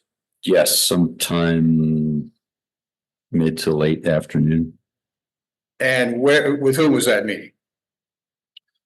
President, Chief of Staff, White House Counsel, the Deputy White House Counsel, myself, and Mr. Rosen. And what, if any, discussion was there about these election investigations at that meeting? There was a further discussion about the election investigations. I think we talked about Antrim County because at that point we had the results. The president was obviously very frustrated and wanted the department to do more. And he brought up other allegations. I don't remember exactly all of them, but he went through a string of allegations, mostly in swing states, Georgia, Pennsylvania, Nevada. And he just wanted to impress upon us that he felt we need to do something. And what was your response? We again said, "Mr. President, we understand to the extent we get allegations and they appear to be credible, we're looking at them, we're doing our job." And he again made some reference to maybe I don't have the right leadership. And we said, again, you should have the leadership you want, but it's facts and evidence and they're not going to change. And was Mr. Clark's name mentioned at all during this meeting? I think it was. All right, that was the 31st, I guess, New Year's Eve. What was the next time that you had a meeting or a discussion with Mr. Clark about these matters? It was on January 2nd. And can you tell us about that? That was a Saturday, correct? That was a Saturday, yes. I was in my apartment in DC. The acting attorney general called me on my cell phone and he said, "Can you come to the office?" Jeff, I spoke to Jeff this morning, Jeff Clark, and I need you to just come over and help me figure out what to do with this situation. And so my apartment was only a few blocks from the Justice Department. I said, "I'll be there in 15 minutes," and I walked over. And did you in fact meet with Mr. Rosen when you got there? I did. I met with Mr. Rosen in his office. We talked. He recounted some of his conversation from earlier that day with Jeff Clark. I think they met in person, if I remember correctly, according to him. And there was going to be another meeting that day. And Mr. Rosen asked for me to participate in that meeting. He didn't want to do that meeting alone. And did there come a time when you and Mr. Rosen and Mr. Clark met? We did. We met in the SCIF, SCIF, on the 6th floor. You better explain to these folks what a SCIF is. Secure, compartmented information facility. It's where you can discuss classified information. So you leave your phones outside. There's no ability to record anything. Nothing can be intercepted, et cetera. And at that meeting, was there any discussion of an intelligence briefing that Mr. Clark had received? Yes, that was the first question I asked him. Did you get your ODNI briefing? And he said, yes. What did they tell you? And he recounted what they told him, which was the same as they had told us prior to the election. And did Mr. Clark raise any further issues about foreign interference? Not after that, no. Okay. Now, you also mentioned earlier, Mr. Clark having discussions with the U.S. Attorney in Georgia. Did that subject come up at this meeting? Yes, that was my second question, because those were the two takeaways from the prior meeting. He did get the briefing. I said, fine. Did you talk to BJ Pack? It's the first name is Byung, B-Y-U-N-G. Middle name is Jin, J-I-N. Last name is Pak, P-A-K. Commonly referred to as B capital J-A-Y, BJ Pack. I said, did you talk to BJ? Did he tell you about the investigation at State Farm Arena?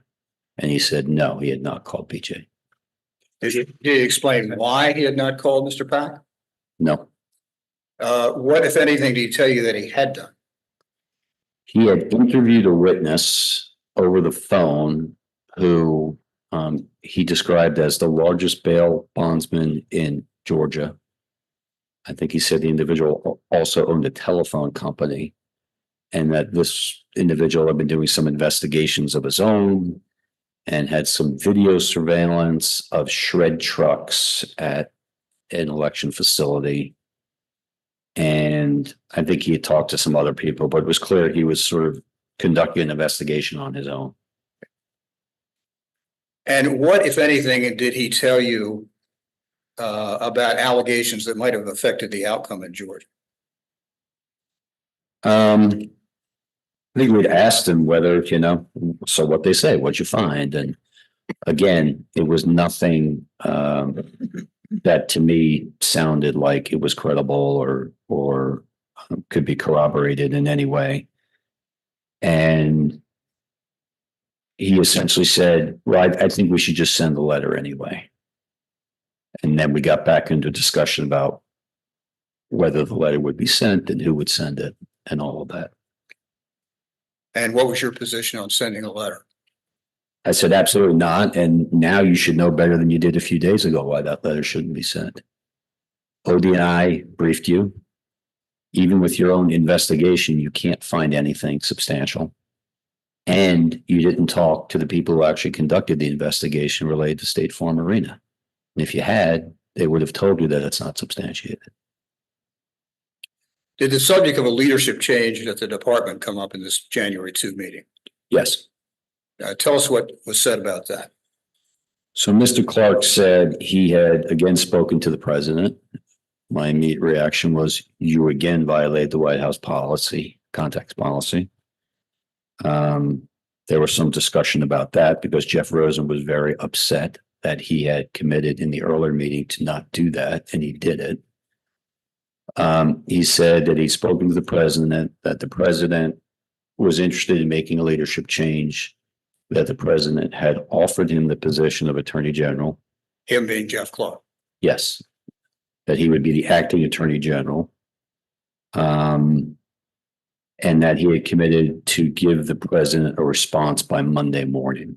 So this was Saturday afternoon or Saturday evening. And he had committed to give the president a response by Monday morning, but that we could avoid all that if Mr. Rosen and I would agree to sign on to the letter. And what was your response? Absolutely not. And how did that meeting end? It was a contentious meeting. Everyone was angry, and there was nothing left to be discussed at that point. And we all walked out of the skiff, picked up our telephones from the secure box. He went his way, and Mr. Rosen and I went back to Mr. Rosen's office. Now, did you make any notes at this meeting? I did, yeah, Could you look at disciplinary council exhibit 14? yes, And are these your notes? yes, they are. I'd move disciplinary council exhibit 14 in evidence. Exhibit 14 is admitted.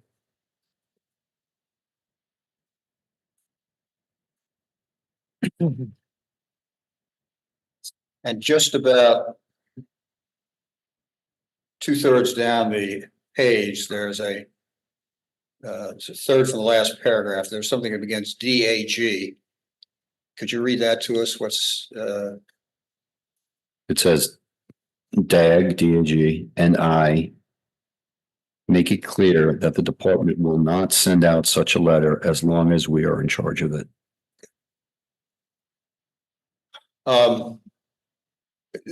In the upper left-hand margin, there's some stuff that's cut off, so perhaps it may not be legible for the committee. Could you just interpret and tell us what is written there? The first one says acknowledges that he did not call BJ Pack as he was told to do. I'm sorry, as he was told to. The second one, the first word is cut off, but it says, it looks like it says federal law requires that ballots be preserved for 22 months. Is that a reference to the shredding allegations that you told us Right. about? Yes. Okay. And then at the top with a number 1 beside it, there's something that looks like it says DNI briefing. Could you read that to us, please? It says number 1, DNI briefing, no underlined evidence of ballot/data tampering in IC, which means the intelligence community. Underneath that, it says influence only, meaning that the reporting from the intelligence community was that foreign intelligence services would try to influence the US election, but would not be interfering to the extent of trying to change data or ballots or anything like that. And then right below that, there's a 2 that's circled and a GA, which I take it stands for Georgia, and then some stuff that's written there. What did you interpret that for us, please? It says GA. Above that, it says JC, which is Jeff Clark, has interviewed him over the phone. Next to GA, it says largest bail bondsman in Georgia and has own phone company. Beneath that, it says he called head of GBI, which is the Georgia Bureau of Investigation. It says not interested.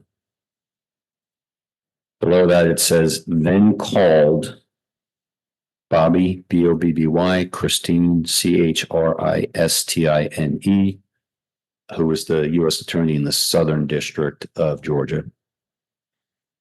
Next to Bobby Christine's name, it says, but nothing done. To the right of that, an arrow down from the bail bondsman entry, it says conducted surveillance on warehouse on King Street. Thinks he saw trucks move ballots to shredding location. All right, thank you. Now let's move on to the following day, January 3. Did you go to the department on January 3? Yes, we had a series of meetings scheduled at the department mid-afternoon in preparation for January 6th. Those meetings were with the Department of Defense, Department of Homeland Security, and others. And did you personally meet with Mr. Clark at the department that day? No, I did not. Did Mr. Rosen meet with him? I can't recall if he met with him in person or talked on the phone. I think he met with him in person that morning, but I wasn't there for that. He just relayed it to me. And after the meeting, did you have a conversation with Mr. Rosen? Yes. And what did Mr. Rosen tell you? Before we started the conference call with the other agencies, he said I had a meeting, very brief explanation. He said, I need you to stick around when these calls are done. We finished the calls and then he gave me a more detailed explanation of his discussion with Mr. Clark. And what did he tell you that happened? He said that Mr. Clark had decided to take the president up on his offer to serve as acting attorney general. And that he was relaying that to the White House that day. He wasn't going to wait until Monday morning. And that the expectation is that Jeff Rosen and I would be removed from the department that day. What, if any, action did you take once you learned about this? I went next door to my office and I began taking things off the wall and packing up boxes to leave. Why'd you do that? Because I assumed we were about to be fired by tweet or some other means, and I just wanted to have my stuff packed up. And then did there come a time when you decided to take some other action? Mr. Rosen came to my office and he said, I just spoke to Pat Cipollone, Cipollline, who was the White House counsel. And he said, I just spoke to Pat Cipollone. Pat says he does not think this is a done deal and that we should go to the White House and fight for our jobs. And I said, sir, I'll do whatever you want. And he said, let's see if we can get a meeting with the president. And then he went back to his office. I continued doing whatever I was doing in my office. I think I stopped packing and was working on paperwork, but I stayed there. And then he later communicated to me that we had a meeting scheduled for 6:15 at the White House, but that Jeff Clark had stipulated that he would only attend the meeting if I was not present. And before you went to that, before that meeting at the White House, what, if any other action did you take? So I said, okay, based on that, I assumed I was not going to the White House meeting. And I said, what do you need me to do to get you ready? And he said, Jeff Rosen said, I think it's time we let the AAGs know what's going on. Can you get on a call with them, tell them what's going on, and try to find out what, if anything, they would do. Find out if they would resign. AAGs being Assistant Attorney General. Correct. Okay. And did you in fact do that? I did. Pat Hovakimian, Hovakimian, was one of the DAG's staff members. He'd previously been his chief of staff. Pat came in and he and I began contacting the various AAGs to try to get them on a conference call so we could brief them. And did such a call occur? Yes, I think around 4:30 or so. And tell us about what happened on that call. We managed to get all the AAGs but one, including the acting. So like the acting Solicitor General, I think, was on the call. So we had maybe 6 or 7 people on the call. And I said, look, I just want to explain to you what the situation is here. We've not shared this with you previously because we want you guys to be focused on the mission, but there have been some developments over the last few days, and there may be a leadership change in the department, and we want you to be aware of it. And then I went and gave them a brief explanation of what had happened with Mr. Clark, the fact that Mr. Clark had conversations with the president, the fact that Mr. Clark wanted to send out a letter that we did not believe was accurate.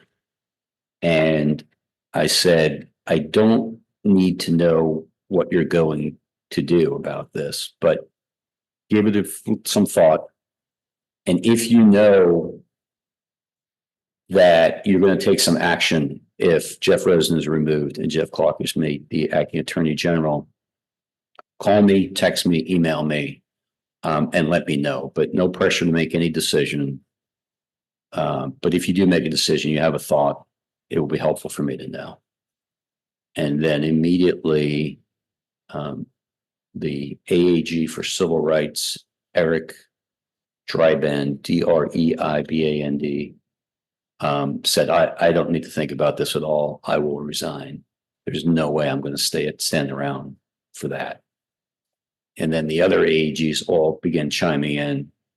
Me too. There's no way. I'm not staying for this. And then basically everyone on the call said, you know, we're going to resign. Let us know if this happens. If this happens, we'll all resign tonight. Now, later in the day, there was a meeting at the White House. Were you present? Yes, the meeting was scheduled for 6:15. The acting attorney general was getting ready to leave just before 6. He was going over with his security detail to the White House. And I was basically wishing him good luck. And he said, no, you're coming with me. And I was not dressed for the White House. I was not expecting to go to the meeting. And I said, I thought I wasn't going to the meeting. He said, no, I need you there. You don't even need to come into the Oval Office, just sit outside. But if there are questions that I can't answer, I'd like to have you there. So I got in the vehicle and went with him. All right. And what happened once you got to the White House? We went to the West Wing. We went through the normal entrance procedures. I sat on a couch down the hallway from the Oval Office, and the Attorney General proceeded down to the Oval Office, I think with Pat Cipollone. And did there come a time when you joined that meeting? Yes. While I was sitting on the couch, the chief of staff came down the hall, going in the other direction. He just nodded and said, good luck. It's clear he had just left the meeting. And then about 25 minutes after I'd been sitting on the couch, one of the administrative assistants passed by and said, are you supposed to be in this meeting? And I said, no, I'm just here in case there's a question that no one else can answer. And she said, okay. And she left. And then within a minute, she turned around, came back and said, the president wants you in the meeting. And so did you join the meeting? Yes. Now, who was present in the Oval Office when you joined? Pat Cipollone, Pat Philbin, both from the White House counsel's office. Eric Hirschman, Hershmann, I think is the right spelling. Jeff Rosen, Jeff Clark, Steve Engel, and the president. And would you please tell us what happened at the meeting after you arrived? I proceeded to the couches that are set away from the president's desk to try to sit back there, and they all sort of laughed and said, no, you're up here with the rest of us. And the president said, make room.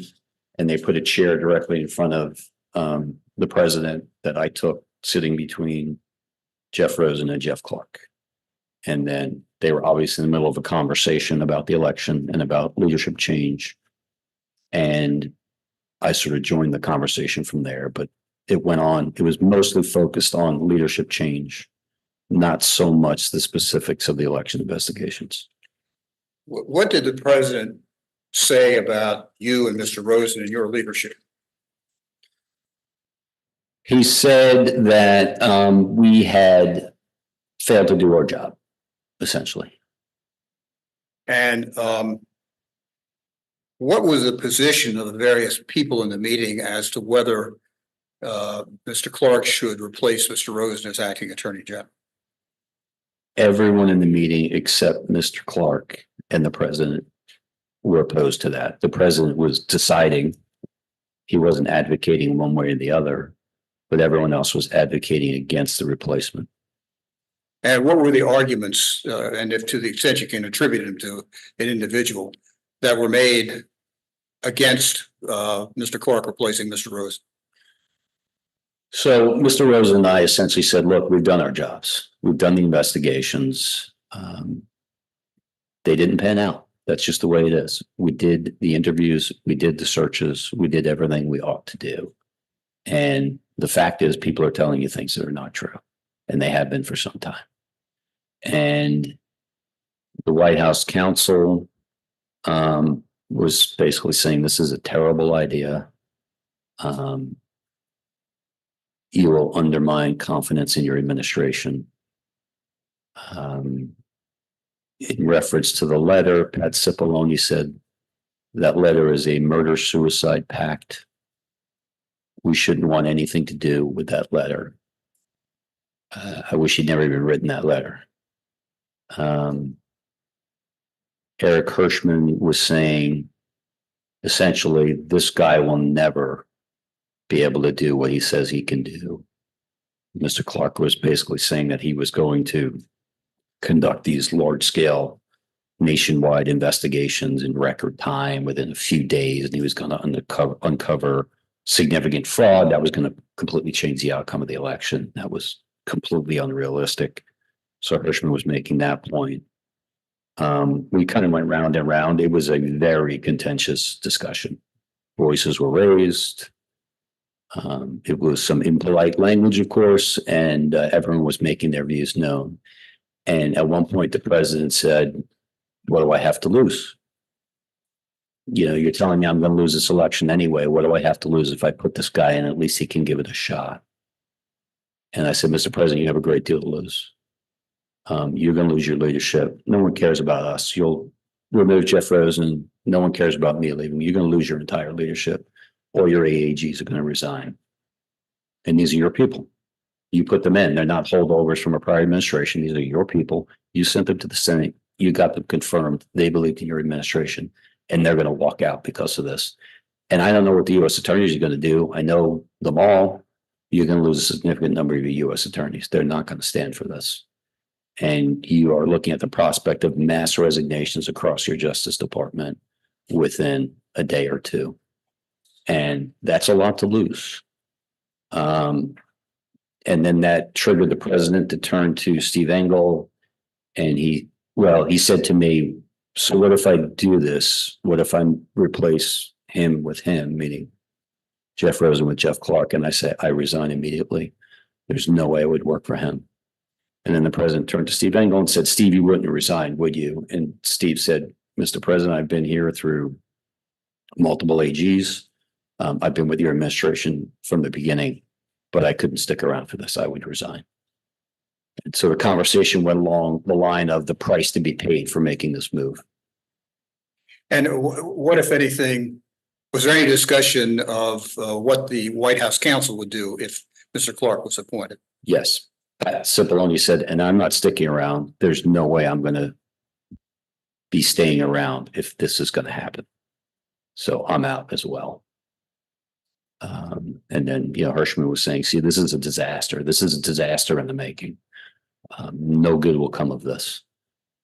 So the conversation went back and forth. And of course, Mr. Clark was saying, "Well, if we have to suffer some resignation, so be it. We'll get the job done." Tell us how the meeting concluded. It went on for about 2.5 hours from the time I entered. So it was about a little after 9 p.m. The president finally, in the last 15 minutes or so, I had clearly made up his mind. He said, "This isn't going to be worth it." He said, "This is not going to be worth the breakage," which was a term someone else had used earlier. Not me. I can't remember. Maybe Pat Cipollone. And he said, it's not going to be worth the breakage. You're not going to be able to get anything done. The bureaucracy will eat you alive, and it's not going to work. And so we're not going to do this. And at that point, Mr. Clark began imploring the president to reconsider. He said, "History's calling. We can do this. We can get it done. Just put me in charge. I'll get it done." And then the president sort of doubled down and said, "No, I already said I'm not going to do it." After the meeting concluded, did you have a further conversation with the president?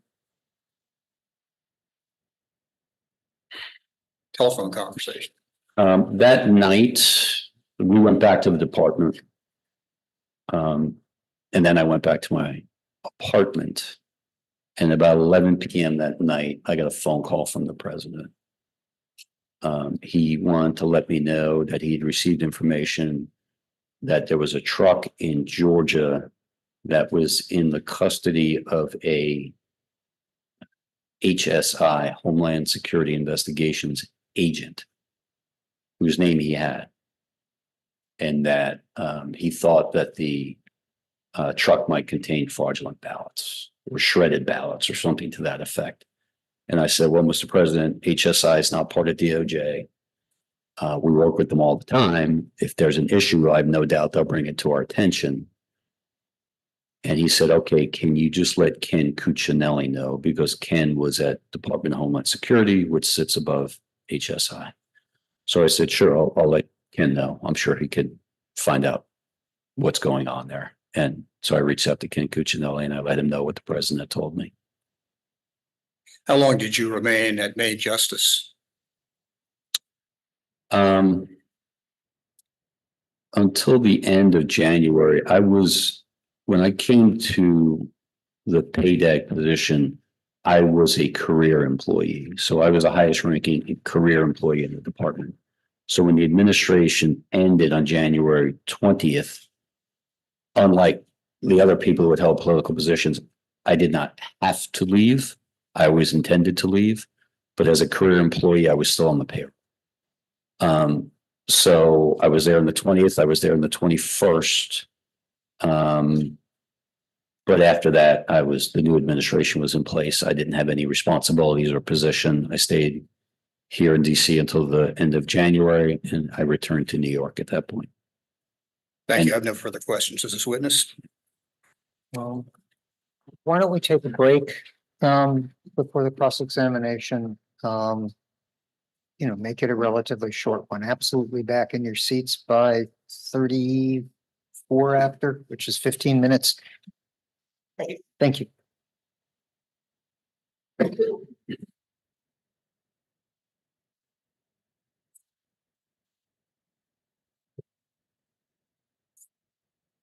Sure. No worries.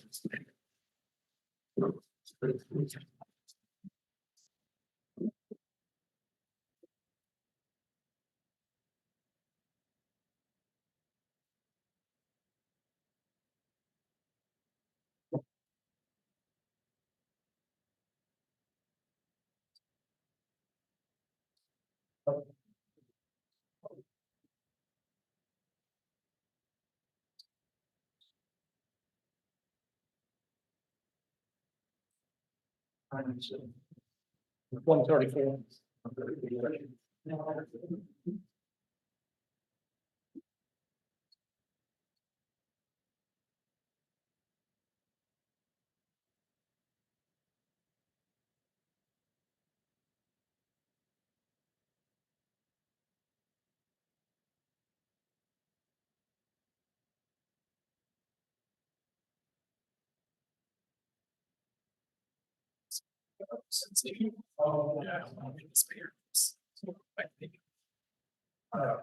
think it'll be an hour. Might be less than an hour. Might be less than in terms of my But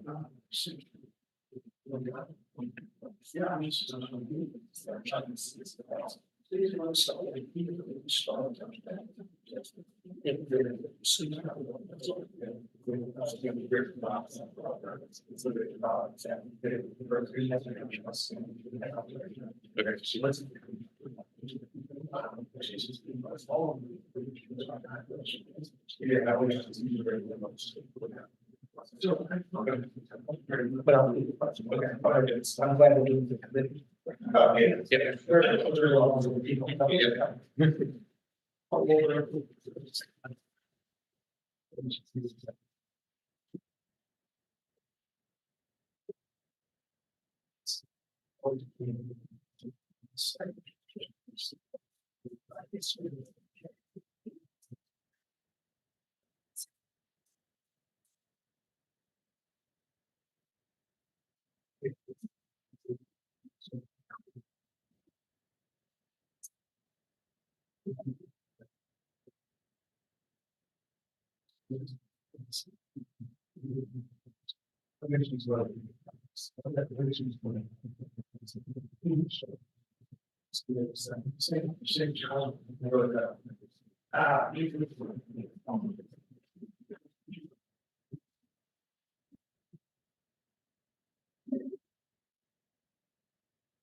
I agree. Good. This particular is actually the one saying only, it's a, I think we had the argument in the executive, yeah, that we will, but not right. Thank you.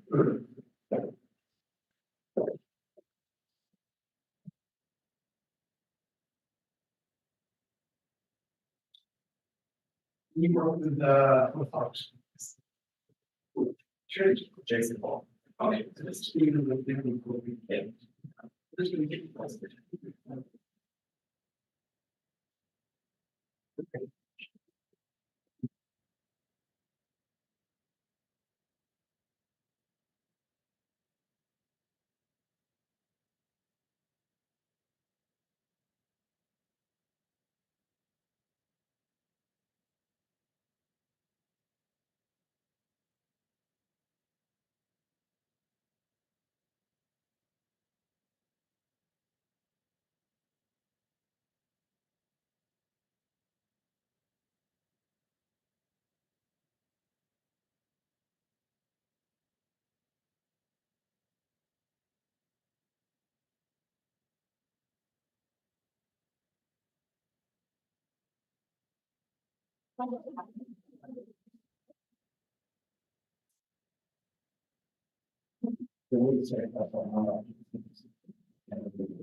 Okay. I guess you resume. We're ready? I'm not in yet. Well, she'll let me in just a second. I think I can go ahead and start. You can start. You should be joining. Oh, I see. I'm in now. Good afternoon, Mr. Donahue, Good afternoon, sir. and we've only met in the hall before. Yes, very briefly. All right, sir. You were asked a question about a point in the draft letter. And I believe your answer was to the effect of that DOJ had not previously adopted that legal theory before. You recall Yes, that? I think it was about the electors theory. Right. I'm not aware of the department. And getting so involved in that. at least that particular issue, that was a matter of legal opinion.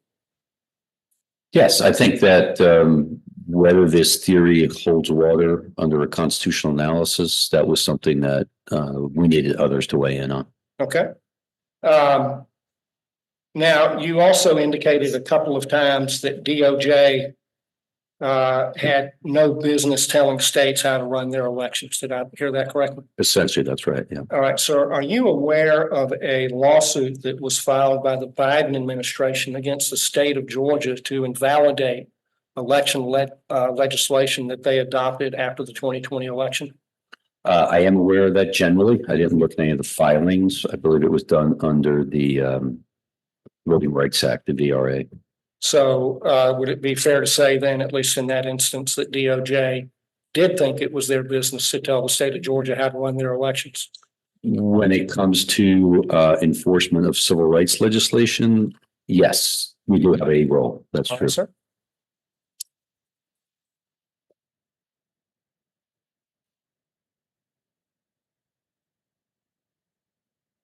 You recall any discussion in the pre-election period about security vulnerabilities of the Dominion system? We received a number of briefings leading up to the election, both from the intelligence community and others. I don't recall, as I sit here today, where the Dominion itself was specifically discussed. It was sort of discussed after the election. I can't remember, as I sit here, whether it was prior.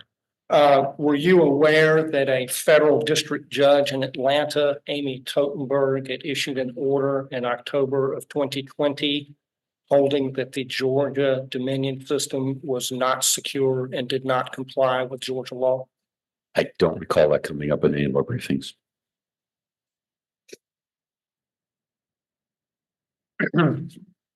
You were asked a series of questions about whether there was any support for the positions that Mr. Clark took in the draft letter, and in particular about whether there was any basis for the Department of Justice identifying significant concerns and irregularities.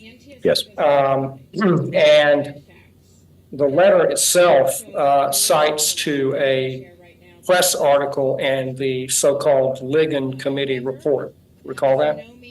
Is that the Georgia Senate Committee? Yes, sir, it is. Yes, I do recall that. Yeah. All right, and disciplinary counsel asked you about that state Senate committee report.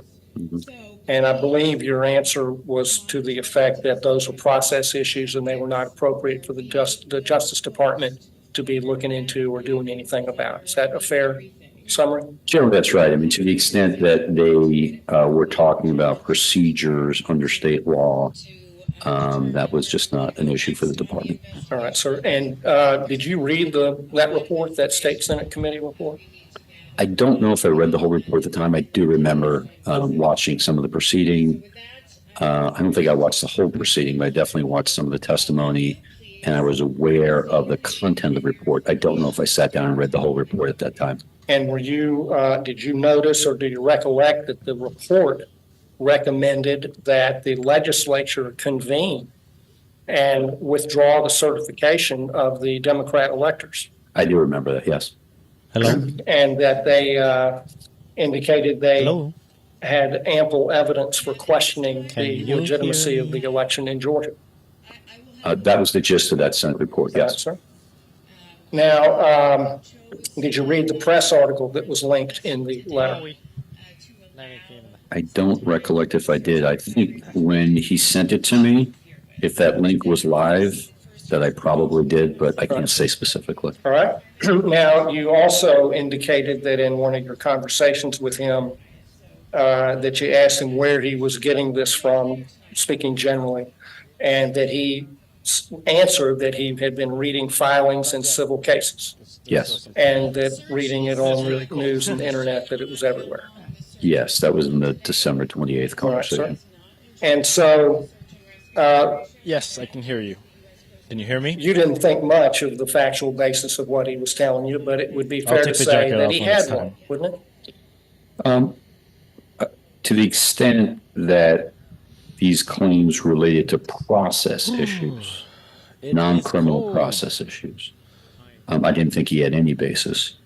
They're not Because tall the enough. department had no role. But it was clear that he believed these things. He seemed to accept what he was being told. So as far as you could tell, he was sincere in the views that he articulated to you. He appeared Say to be, again? yes. All right, sir. And I'm not trying to belabor the point, but what you said just now was, I thought, I want to make sure that I understand it. He didn't have a basis on process-related issues because that was out of bounds for any DOJ employee. Yes, I think that's generally right. In terms of being a DOJ leader and accomplishing the DOJ mission, we're limited to our scope. Scope is much broader. I understand that. Other people have concerns, but I was focused only on what the DOJ should be doing And that was limited to criminal investigation. and civil rights matters. All right, sir. And if it was outside of the ambit of those Hi, two hi. Yeah, I can matters, hear you. it was no business of the Justice Department as far as you were Can you concerned. hear me? It was no business of the Justice Department to tell the state whether their election got it right.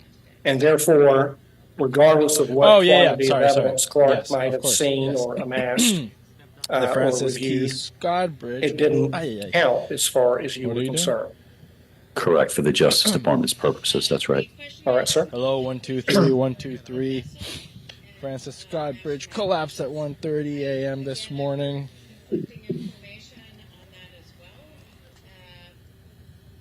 Yeah, I can hear you. Of course. Say that All right, again? sir. Have you ever reviewed the charges okay. that were filed in this bar case against Mr. Perfect. Clark? 301. I reviewed them late last week because I just recently received them. Okay. Now, the charges allege, and I'm gonna quote it to you, and hopefully you'll take my word that I'm reading it right.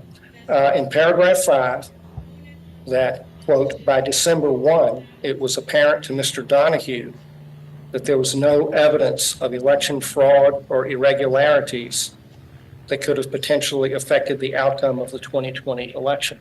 Hold on. And so my question for you, sir, is wasn't it the case that the department had only investigated fraud and not irregularities as distinct from fraud? Yes, and that's a good point. We don't investigate irregularities. All right, sir. Generally. And so you did not have a position on irregularities as distinct from fraud. I think that's fair. And so the allegation that you did is incorrect, isn't it? Excuse me, are you saying the allegation that, oh, I see, I'm sorry. I was misunderstanding your Yeah. question. I thought you were saying he was making the allegation. as I'll try to clear it for the record then, Mr. Hirsch. If you were not clear, I need to be more clear. Sorry. The allegation was that you had found no evidence of election fraud or irregularities. And that's the allegation. So when it alleges that you had a position that there were no irregularities, it's not correct. I think it would be more specific to say simply fraud and not irregularity. So I agree with your statement. Thank you. And that was Mr. Rosen's position as well, correct? Yes, and before him, Mr. Barr. I believe so. Yeah. Jesus Christ. You saved me quite a few questions. Happy to help. Yeah, they're like on my face. Yeah.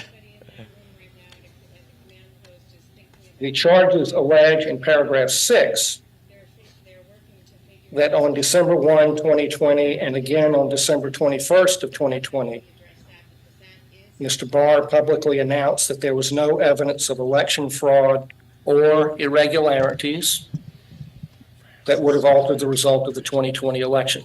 So it's the same answer. Mr. Barr didn't have a position on irregularities at the time.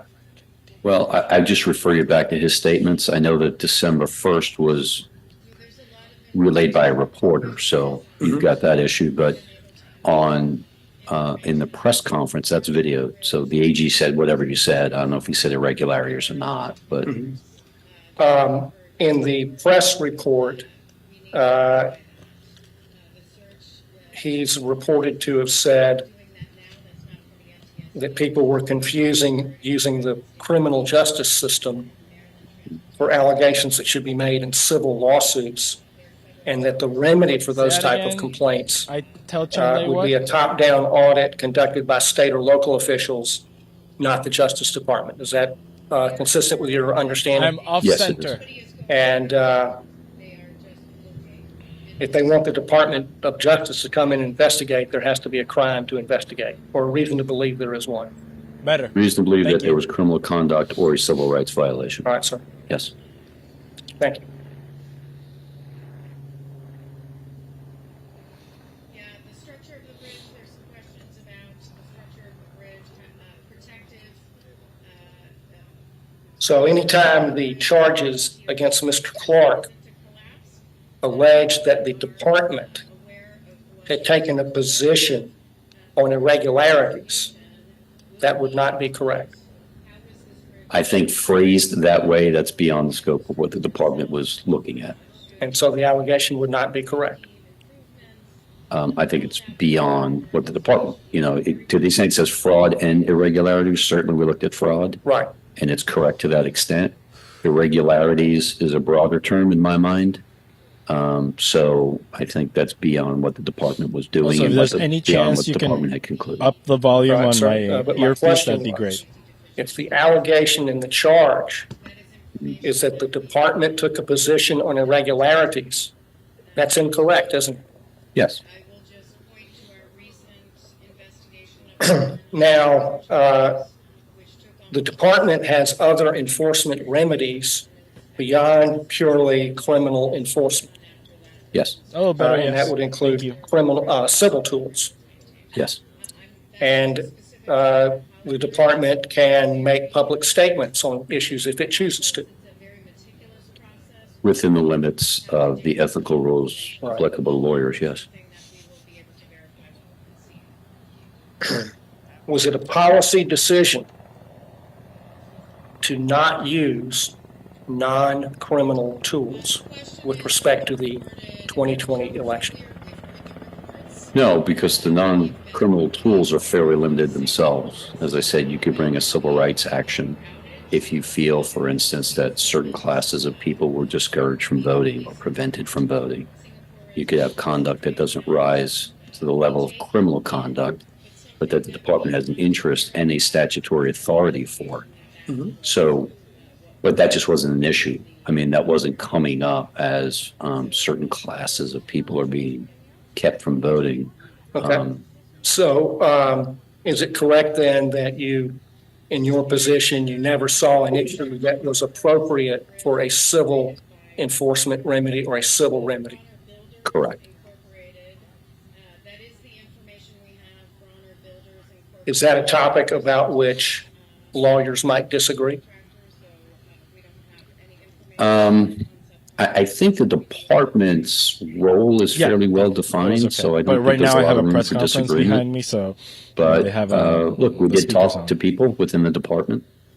Certainly, the president misunderstood our role, so we tried to clarify that for him, and he's not an attorney, so that didn't surprise me. So when it came to the department itself, it was clear that we didn't have standing to bring lawsuits, for instance, that some people were suggesting that we bring.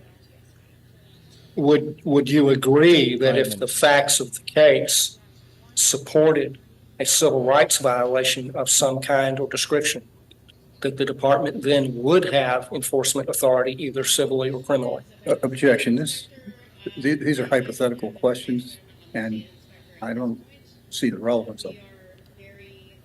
Well, yeah, it is, but I think it's exploring his earlier testimony, so I'll allow it. Thank you.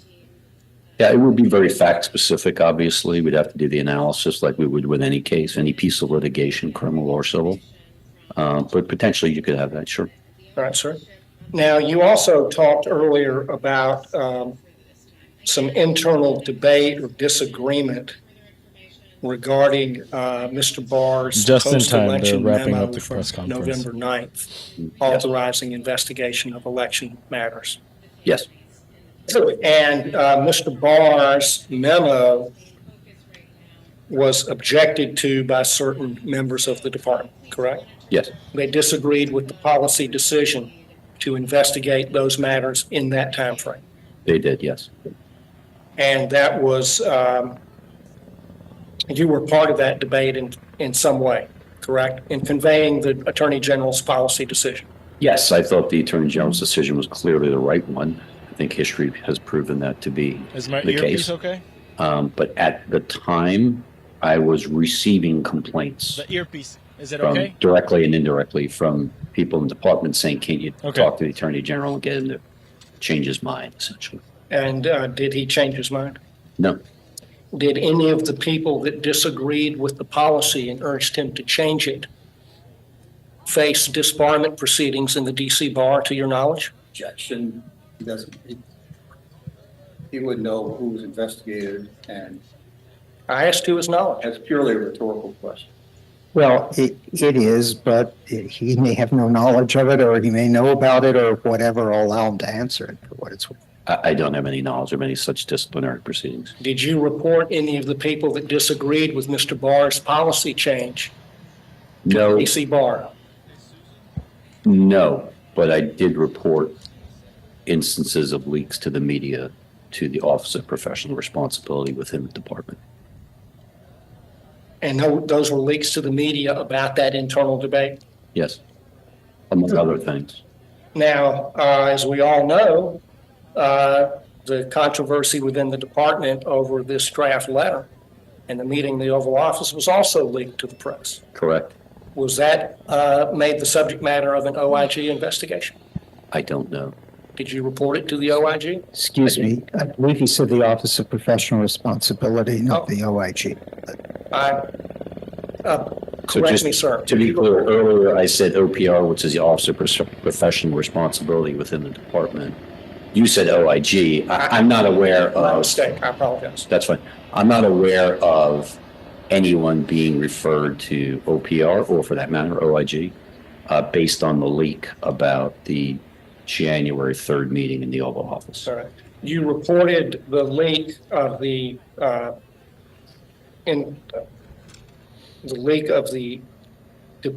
debate over the Barr memo of November 9th to OPR. I reported a number of leaks that I thought were, obviously all leaks are inappropriate, but But on that particular controversy. yes, I did. I reported that to OPR. But you did not regarding the November 3rd meeting? I did not report that to OPR, no. Why not? That was a White House meeting. I was entirely confident that whatever that leak was did not come from the department. It certainly was not the acting attorney general. It certainly was not me. I do not know who did it, but I did not have any reason to believe it came from anyone within the department. And it certainly wasn't in Mr. Clark's best interest, so I didn't think it was him either. Right. And so you felt it wasn't within the jurisdiction of the department's OPR office? Correct. All right, sir. And for the benefit of the committee members that don't know what OPR is, would you please explain? Office of Professional Responsibility, they look at allegations that department officials have violated their ethical obligations. Their duties under the rules of professional conduct? Correct. and OPR proceedings can be conducted without disclosure of executive privileged information? Public disclosure? Yes, good afternoon, Stephanie. They As can you just conduct mentioned, around proceedings, 1:30 really in the morning, investigations. the They don't Francis have Scott Key boards such Bridge as we and have the here Baltimore today. Harbor collapsed. So OPR The can do an Singapore flag investigation and then container report up ship to the named individual Dali, supervisor struck if one they of the believe support that they beams have of the violated bridge, ethics causing rules. it to And collapse. then a decision will We be have made as heard to from does it get preliminary referred to the reports state that bar. the ship allegedly And all of lost that is under the propulsion umbrella and of even executive issued a privilege mayday and law call, enforcement privilege. and authorities No, then not also necessarily. I diverted don't know why that traffic would be from law going enforcement into the privilege. bridge before the Executive ship privilege, hit the structure and potentially, made it but, collapse. Let's you listen really- to what Governor we Westmore think had to say in about the department incident. as executive privilege is really being limited to communications with the president, All right, sir. perhaps other higher level officials, but your routine OPR matter does not involve that. All right, sir. When Mr. Barr spoke of fraud on a scale that would change the outcome of the election, is he speaking about well, let me ask what you are referring to instead of what he's referring The to. Francis Scott When Key you Bridge speak was from built time in to time, as you have in emails and 1977. so forth, It was and in your testimony 1.6 miles about long. fraud It that had would change 4 the lanes, outcome 2 of in the each election. direction. It was one Are of you talking 3 about the arteries national to cross election over the Patapsco or River into individual Baltimore state? City. The other 2 I'm actually tunnels. talking about both, President and sometimes Biden I earlier specify it, spoke but about if rebuilding this bridge. there Let's was listen to what fraud he had to say that earlier. impacted the outcome in a particular state, we'd be very concerned about that. We'd be much more concerned. Obviously, it affected the national election, but I think the AG was pretty careful, and I tried to be careful about specifying it was both. It wasn't as if in state X, we think they got the results wrong because of fraud. We're not going to say anything about it. It was really both. There was no, even the states that were close, like Georgia, which was 12,000 votes, we couldn't confirm fraud on a level that would change the outcome. And if you had, but there wasn't enough fraud in other states to change the result nationally, would the department have disclosed the fraud that was found in the one state? Hypothetical, Well, according but I think to yes, authorities, as because I far think as the we know, department at would least have 8 prosecuted people one or fell more onto individuals the for the water. fraud. 6 of them part of a construction Now, crew that was working on the bridge, referring fixing back to Mr. potholes. Clark's The other draft 2 letter, were rescued. One of them remains in critical condition at the hospital. The does other the one word is in fraud contact appear with anywhere in that authorities. document? Let's listen to what Fire I don't Chief believe James so. Wallace I don't know. had to It's say a long about the document, rescue obviously, efforts but still I underway. haven't read it for a while, but I know he uses the word irregularities at the outset. All right, sir. And then significant concerns. Yes, And then he turns into the legal analysis, yes. right? Yeah, I think that's generally right. Um,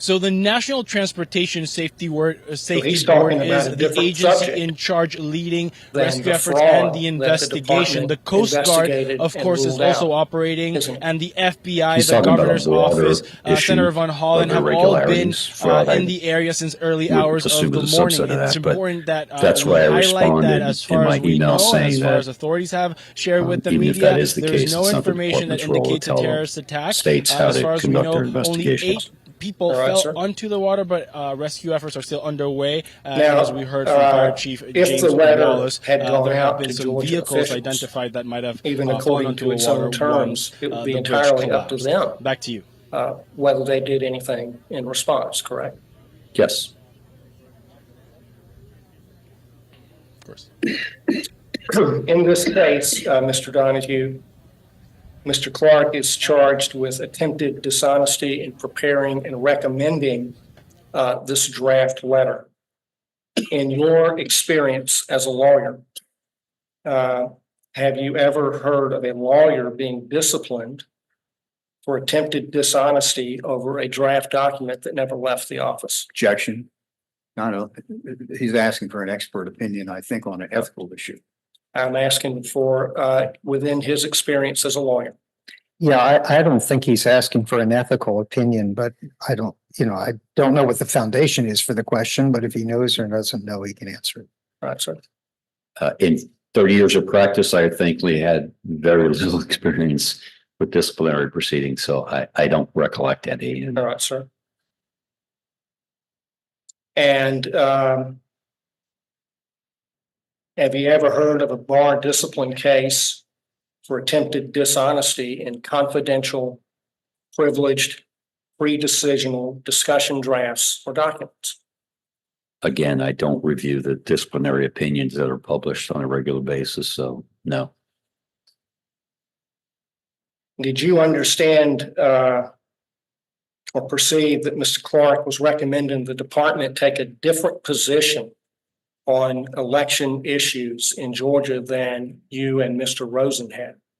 Yes, he was.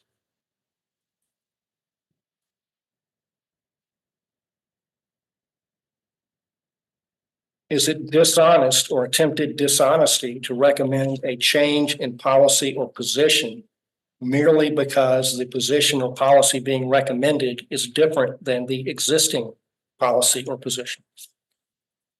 Not merely because it's different, but if you're making factual assertions that are incorrect or false, that's obviously a standalone issue. All right, sir.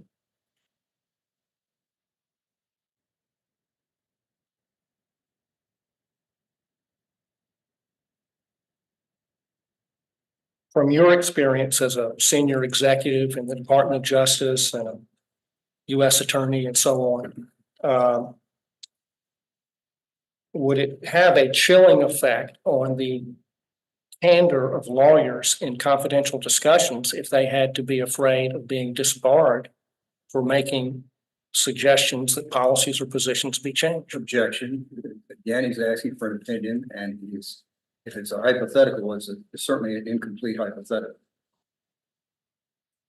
Well, I agree it's an incomplete hypothetical. Why don't you, I know this violates everybody's tenet of cross-examination. Why don't you ask an open-ended question?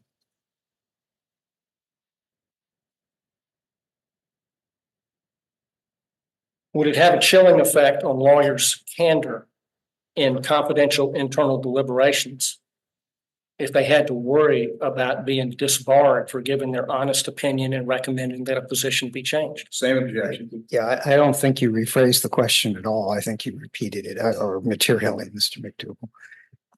I'll ask it differently. What effect would it have on lawyers' willingness to be candid in confidential internal deliberations if they face the risk of disbarment for voicing their candid opinions and recommending a change in position or policy? Same objection, same question. It's the same question. Yeah. Mr. Donahue, if you can answer the question, answer it. So I agree that if people in the profession hear that someone's been disbarred for simply proposing a different position legally. Confidentially. Yeah, I think that could discourage people from being as candid as they otherwise might be. And the whole point of the privileges is to encourage candid discussion and advice. Isn't that right? Depends on which privilege. I mean, you're now asking him for an expert opinion about law. Okay. If you can ask him about things about his experience, I'll allow it, but asking him to opine about what the point is of a privilege is not really something a witness can be expected to do. So in your experience as an attorney, how long have you been a lawyer? 32 years. All right, sir. In your 32 years practicing law, in your experience, have you relied on the confidentiality of your confidential deliberations to candidly express your opinions? I don't think I've ever thought about it. I just candidly express my opinions, and what happens, happens, but I've never been chilled or not chilled. And it would be fair to say you were extremely candid in your opinions in the Oval Office on January 3rd on this matter. Yes.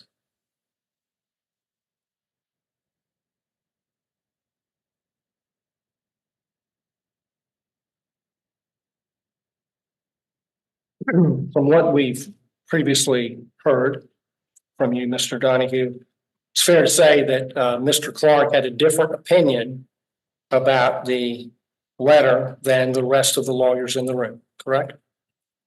I'm sorry, different about what? He had a different opinion about the propriety of the letter, the wisdom of the letter, The letter. and so on. Yes, he had a different opinion, yes. But he also was proposing different facts. Right. That was the problem. He had a different opinion of what the facts were from you and Yes. Mr. Rosen. Yes. And he had a different opinion than you on the significance of the facts. I don't know about that. I think we just fundamentally disagreed on what the evidence showed. And so we had a different factual starting point. I don't think it was a matter of the significance one way or the other. It was just, we were almost like living in two different worlds. Right. We've already discussed that facts about irregularities apart from fraud, Mhm. you did not think they were significant. I For the didn't think they Department were. of Justice, Right. For the department's perspective, yes. Right. But did it appear to you that Mr. Clark did think they were significant? He seemed to, but again, it relayed that he didn't understand the department's role then. And that's why we explained it to him repeatedly. In your view, the facts regarding irregularities other than fraud were not significant in light of the department's role as you saw it. He did not agree with that framing. Was that fair to say? I would say that they were not part of the department's role. It wasn't a matter of whether I was opining as to whether they were significant or not. That was for others to decide. He clearly, based on what he perceived to be frauds, plus what he perceived to be irregularities, was pushing for the department to do something that the department does not have any role or responsibility in. And the statement that the department has no role is a policy judgment by the department's leadership. Is that not? No, I don't think so. I think that's constitutionally based. It's the states that run the elections. It's not for the Justice Department. It's not for the executive branch. It's not for the federal government to dictate to the states the procedures for doing that. The electors clause of the Constitution delegates to legislatures. Right. The creation of rules for presidential elections. And all of the legislatures have set forth those rules and statutes. And that those rules therefore have independent federal constitutional status, don't they? They are referred to in the Constitution. The delegation is made clear to the state legislatures. And there was an issue surrounding the 2020 election that there were non-legislative changes in the rules for electing the president in a number of states. In some states, yes. Right. And under Bush v. Gore, that is a federal constitutional issue. isn't it? Objection. Yeah, that really does ask him for a legal opinion. He's indicated that there's no Justice Department role under the Constitution in the administration of state elections. And the question goes directly to that statement. Okay. His opinion, excuse me, his opinion on it isn't how this is going to get decided, Mr. McDougall. You can argue that he was mistaken in your brief. You can cite all the case law and we can analyze the law. But asking him what his opinion is of the operation of the election, the operation of the electors clause and the application of Bush v. Gore to this case isn't something he's in a position to testify about. It's, He's already testified about it by saying there's no Department of Justice role under the Constitution. he's provided you with his understanding. If you believe he's mistaken, you can write your brief and argue he's mistaken about it. But I don't He's understand. testifying, and I'm have to answer it in a brief. I can't cross-examine him about the testimony he's given on what the Constitution does or doesn't require. Mr. McDougall, the initial question about it, he's told you what he understands the role to be. Okay, whether his understanding is correct or not is a legal question. Are you going to take him through 100 cases? We could spend all day doing that. I will move on, Mr. Hirsch. Thank you.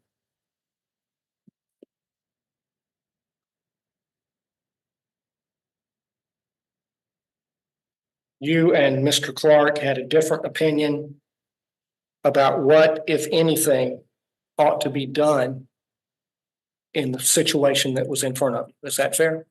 Yes. And all of your differences with Mr. Clark were sort of a combination of fact, opinion, law, policy, and judgment. Is that fair? No, some of them are just factual disputes. Okay. Well, you thought the letter was a terrible idea. He thought it was a good idea. Basically, yes. And that judgment on your part that it was a bad idea was involved prudential matters beyond just law and fact. Correct? It did involve prudential matters, but it was also focused on the facts. He was making affirmative claims about what the department had found. And that was not the department. He was proposing that the department take that position. He was purporting to speak on behalf of the department about conclusions that it had reached, and those conclusions were not the conclusions we had actually reached. But my question is, this is a proposed position, Yes, and it never left the department in the end it did not because of the meetings, because of the president, ultimately the January 3rd meeting, right? because of the president's decision. Correct, to overrule his request, yes.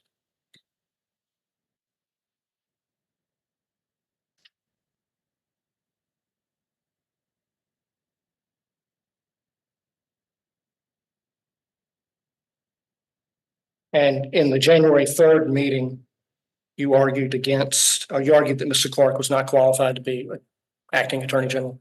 Correct, And at least part of that was because he'd never prosecuted a criminal case. correct.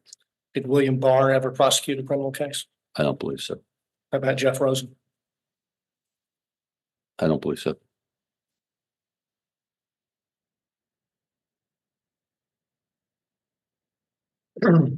When the president asked you the first time about making Clark attorney general, when he floated it to you and Mr. Rosen, I believe your answer was that he should have the leadership team that he wanted. Yes, And whether it was wise or not, under the circumstances, the president had the authority to fire Mr. Rosen and appoint Mr. Clark if he chose to do so. 100%. And that decision lies with the president and not the DC bar, correct? Correct. Or Mr. Fox? It's only with the president.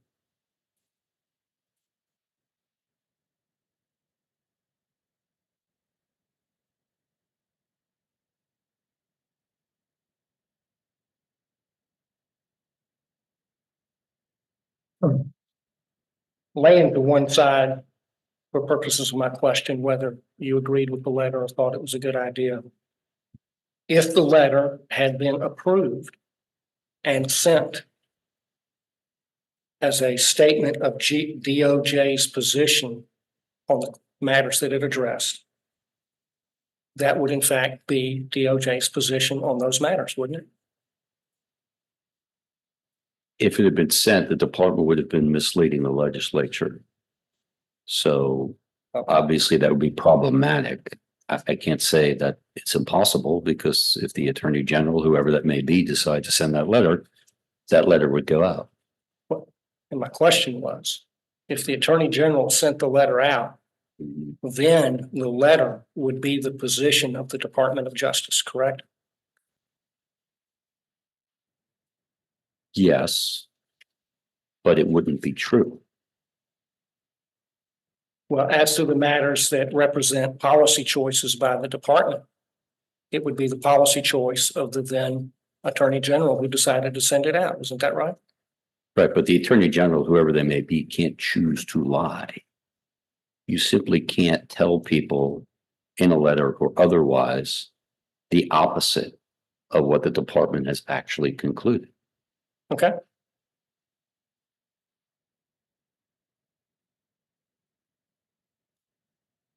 Did you know of a U.S. attorney in the Eastern District of Pennsylvania named McSwain? Yes, And was Mr. McSwain directed to cease investigating election matters by Attorney General Barr? Objection, this is out, not only outside the scope, it doesn't have anything to do with Georgia. I'm sorry, I didn't hear the last part of your. It doesn't have anything to do with Georgia. So they're asking if something happened in Pennsylvania, which is outside of the scope of direct, and which doesn't have anything to do with the issues before us. Well, there was. Well, hold on one second, Mr. McDougall. I don't know where this is going, and I don't know whether the question is objectionable. I'll allow it if it goes in a direction that, Okay. wastes time, then we'll get to Okay. it. But so far as the questions go, I The don't the know. chair will recall, we had quite a bit of testimony on direct about issues in Pennsylvania. Mr. McDougall, I overruled the objection. There's a lawyer rule when you're hitting something. Okay. Okay, I apologize. Can you remember the question? I do. And to sort of give you a complete answer is obviously there were communications between AG Barr and Bill McSwain that I was not part of.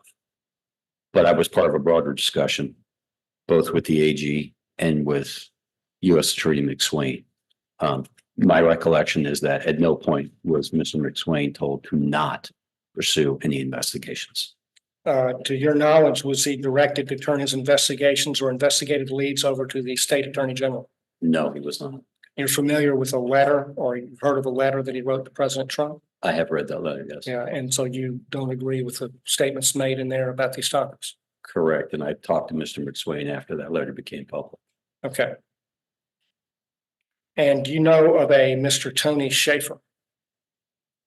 I do recall that name, yes. And that he had some connection with the truck driver, the postal service truck driver on the Long Island to Pennsylvania matter you mentioned earlier? He did have connections with one of the allegations. I can't recall if it was the truck driver. And do you recollect that Mr. Barr phoned Mr. Schaefer and told him essentially to back off? Now that you say that, I think that's an individual I spoke to who said that the attorney general had yelled at him. Yes. But you were not part of that phone call? No. Did Mr. Barr tell you about that phone call? I don't know if he told me first or Mr. Schaefer called me. I think Mr. Schaefer called me and said, I'm calling you because the attorney general just yelled at me. It was a strange conversation. And then I spoke to the attorney general afterward and he said, yeah. Said he had yelled at him? He had yelled at him, yeah. Did you get many phone calls from people complaining the attorney general had yelled at him? No, most people didn't complain. Okay. We considered it a job perk.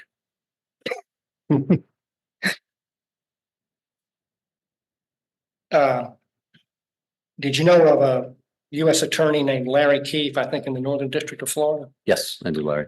Did Mr. Keefe have any investigative leads on the election that you were aware of?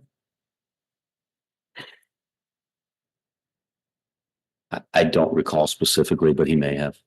And do you recollect whether he was directed to abandon those leads? As I sit here now, I don't remember ever dealing with Larry Keefe about any election issues at that time. Okay, I certainly didn't direct him to not pursue things.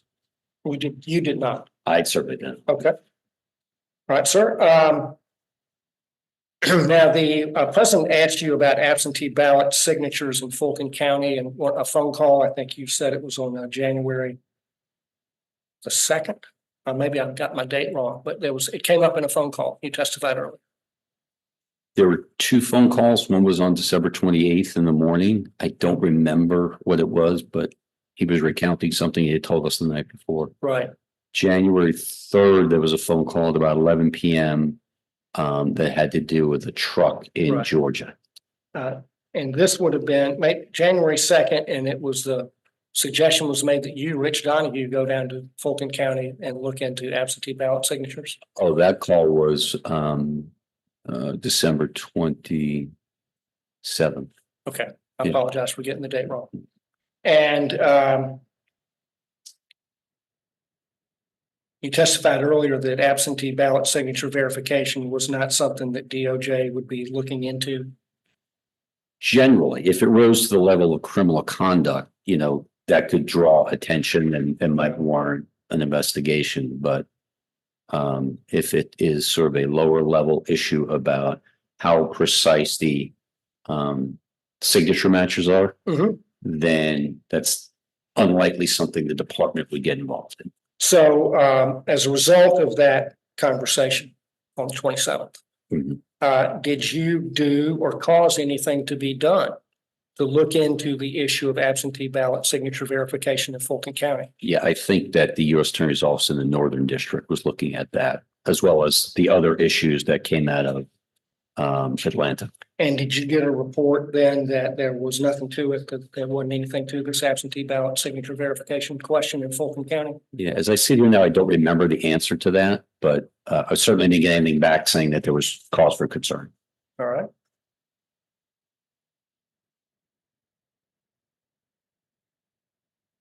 And you didn't go down there yourself? I did not. I think the chief of staff went, by which I mean the president's chief of staff, not anyone in the department.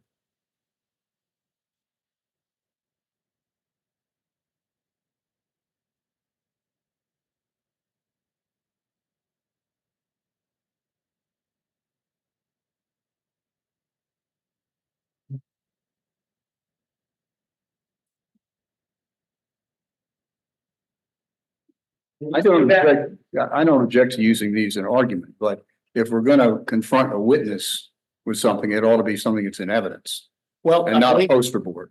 I believe this is. This exhibit is in evidence. I'm sorry, And yeah, this is discipline exhibit 12. Well, And it's just a blow up. So if he wants to do it that way, All right, that's fine. It's a rare moment of agreement between myself and Mr. Fox. Okay. We'll mark the moment in history. Are you able to see that? I can see it. It looks like this is the same as It's from the tab this 12. number 12. Yes. You'd rather look at it on your book. That's it. Okay. I can see it. All right, great. I got it in front of me. I'll take this down. No, probably something the committee can see it. So this is an email chain, starts with Meadows, and then it's you and Mr. Rosen, correct? Yes. And on January 2nd, Mr. Meadows is asking Mr. Rosen to have Jeff Clark check into signature match anomalies in Fulton County, correct? Correct. And if it's coming from Mr. Meadows, that means it's a request from the president, doesn't it? Yes, I think that's fair. All right. And Mr. Rosen forwarded this to you. And he says, can you believe this? I'm not going to respond to message below. Yes. And then you replied, at least it's a little bit better than the last one. Right? Correct. And I believe your view of it was that having Mr. Clark to look into that topic just wasn't the way the department operated. Having Mr. Clark look into any criminal investigations was not the way the department was going to operate because he was the AAG of the Civil Division.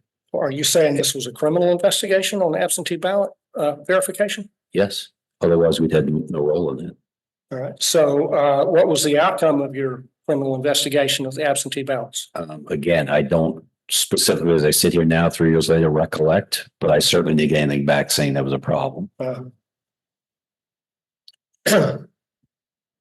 Well, if that was the case, if it was a criminal investigation within the ambit of the Justice Department, why did Mr. Rosen say he wasn't going to do anything about it? No, he says, I'm not going to respond, which is the chief of staff telling him to use Jeff Clark. And what he was clearly communicating to me in the context of larger conversations that we were having was, we're not sending Jeff Clark anywhere. All right. Jeff Clark is not going to go do a criminal investigation related to election when he's never done a criminal investigation. All right. Now, you mentioned the ODNI briefing that Mr. Clark was allowed to have. Right. Mr. Clark's cover email on the 28th also asked to look at the investigative files on the criminal investigations or inquiries that had been made. And he was not allowed to see those, was he? No, he was invited to call BJ Pack and get whatever information they needed, and he just didn't do it. Well, my question was he allowed to review the investigative files like he asked? He was told to call the U.S. attorney and he would understand the investigations, whether that was access to the file. I don't think we got into that level of detail. But since he had concerns specifically about Fulton County, Jeff Rosen's response was just call BJ and you'll get all your questions answered. And that's how it was left. And then when he came back a couple of days later, my second question was, did you call BJ? And he said no. All right, so I'll try one more time. Was he granted access to the investigative files, yes or no? Objection, this was just asked and answered. It has not yet been answered, Mr. Hirsch. He was never denied access to the files. Was he ever granted access to the files? I can't answer that question that way. He was told, go call the U.S. attorney. He didn't do it. So now we never got to a point. He never even asked for access to the files in terms of saying, I need to see everything that happened in Fulton County. He was invited to call the U.S. attorney. He chose not to do it. He didn't explain why. And is calling the U.S. attorney in Atlanta the same thing as getting access to investigative files? Calling the U.S. attorney is the best route to find out what happened in the investigation. Is it the same as getting access to investigative files? I would think had he made the call, he would have been given access to the files. That's the appropriate person to whom to make that request, the person whose office ran the investigation.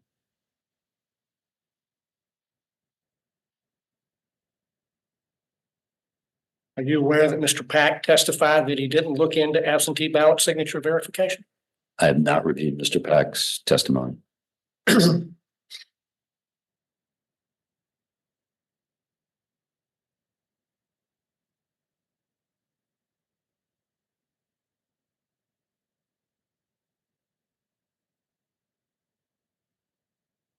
And so in the end, you don't know one way or the other whether the department did anything to look into absentee ballot signature verification in Fulton County. Is that fair? As I sit here now, 3 years later, I don't specifically recall that, and Mr. Pack would be in a better position to know about Fulton County.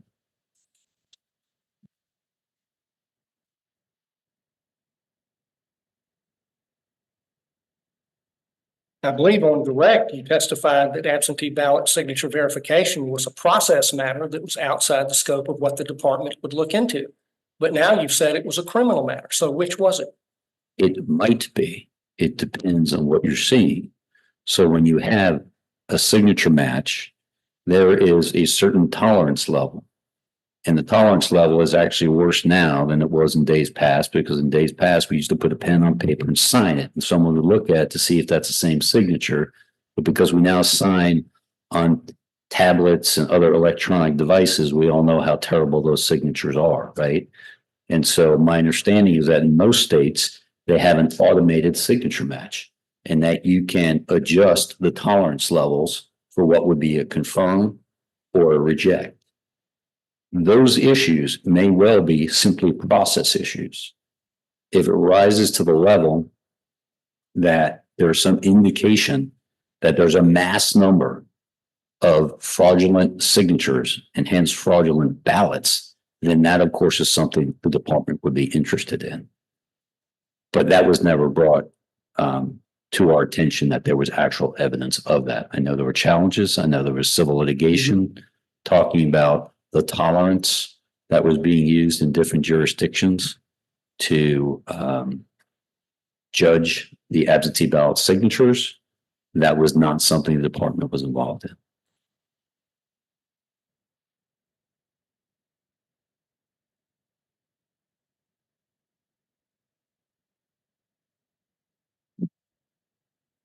All right, sir, do you see on your screen, Mr. Barnes' November 9 memo? Yes. So do we have an exhibit number for this? Yeah. This is 559. I apologize. And it would be in, I can bring this to the binder. I can see the screen fine. That's fine. Very good. Now, the subject line is post-voting election irregularity inquiries. Yes, And the word irregularity appears quite often in this document, does it not? it may, yeah. If that's the title, sure. And you see I'm going through Mhm. with the find command, highlighting all the times that it talks about irregularity. But it doesn't really talk much about fraud, does it? Again, I always perceive fraud to be a subset of irregularities, but I don't know if it says anything about fraud specifically. Well, did the Attorney General's memo articulate the position that we have discussed that the department had no role for irregularities apart from fraud? And civil rights. Pardon? And civil rights, I- yes. I Right. keep failing to include that. I apologize. Did he make that clear?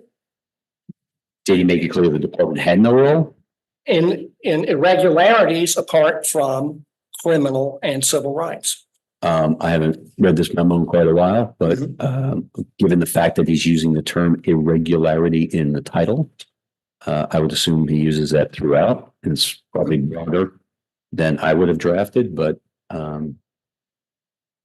his testimony to J6 committee and his press statements were they only looked at fraud and not irregularities. We talked about that before, didn't we? you asked some questions previously about that. Yeah. Yeah, and that was the answer.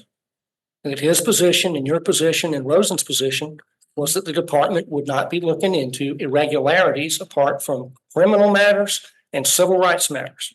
Well, again, irregularities is not really a term of art, so people may perceive it differently. But to me, fraud was a subsection of irregularities. There are irregularities that could initially not look like they are criminal and upon further investigation turn out to be criminal. So that's possible. And then you've got civil rights issues, whether people have access to the ballot, et cetera. So it's certainly a broader term, but it's not a term, to my knowledge and experience, that's normally used within the department. So it might be meaning different things to different people. But the title of his memo is Post-Voting Election Irregularities Inquiries. All right, sir. I'm going to show you exhibit Excuse me, Mr. R561. McDougall, do you want to offer exhibit 559? Thank you, Judge. I do. Is there any objection to it? No. Okay. All right. And this impeaches the witness's testimony about a couple of things. In the beginning, on direct, his testimony was that absentee ballot signature verification was a process and rule matter that the department did not go into. Now on cross, he said it's a potentially criminal matter, and he's indicated they did look into it, but he doesn't know what they did or who did it. And so the questions that I'm asking now go to whether it should have been investigated. They took the position with the president that it wasn't going to be investigated, and they didn't investigate it. And because they didn't investigate it, we got a gigantic breach of election law in Georgia that the Justice Department was completely blind to Mr. because they didn't McDougall. look into it. Mr. McDougall, you're going a little beyond my inquiry. I'm trying to understand the facts. You can make your closing argument and the significance of this separately, okay? I'm trying to understand what the witness knows. You can ask him, were you aware of this? You can ask him whether it was investigated. Okay, you can ask him, that. You're asking him about a specific number and you haven't established that was a number anybody knew about. And that's where I'm having Okay. difficulty. Mr. Donahue, were you aware of these numbers that I've shown you? Sorry, I've never seen these numbers before you put them on screen. All right. And if these numbers are true, do you think maybe y'all should have done more on absentee ballot signature verification? Objection. I'll allow the witness to answer. If pursuant to the proffer you just made, the fact is that they did no signature verification, that's a process issue. The campaign can bring a lawsuit based on that. And I think they probably did. It's not a department issue. It only becomes a department issue when it reaches the level that there is evidence to suggest criminal conduct. So no, these numbers don't tell me that. So Nor does the absence. And how could they possibly reject anything if they did no signature matching? You're saying they rejected 6 based on what? it's Fulton County. That's not a very good answer, sir. If you knew Fulton County, it would be a great answer. Excuse me, Mr. McDougal, you're now. Mr. McDougal, please ask questions. That's all the questions I have for Mr. Donovan. All right, thank you. Any redirect? No questions.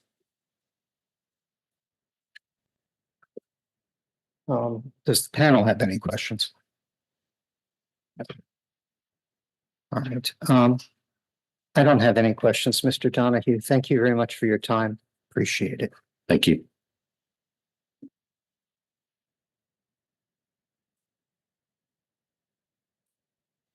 Mr. Chair, next is Pat Dillon, testifying remotely. I'm not sure if he's in waiting for that or not. Can you speak into the mic? I didn't hear you. Sorry. The next witness is Mr. Philbin. And question is whether he's in the waiting room. He is.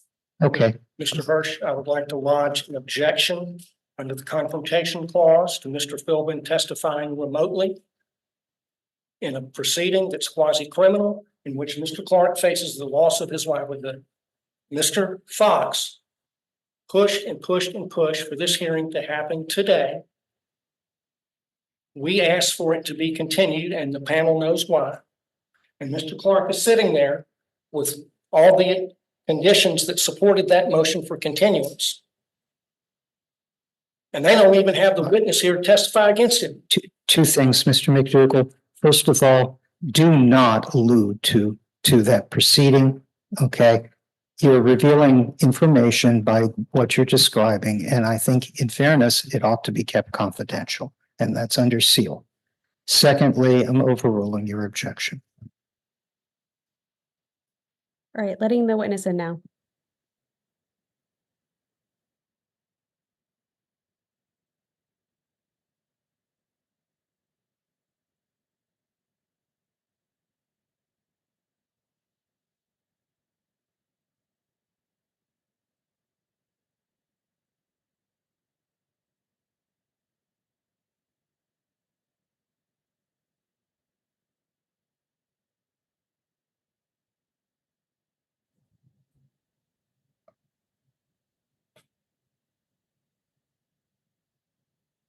Good afternoon, Mr. Philbin.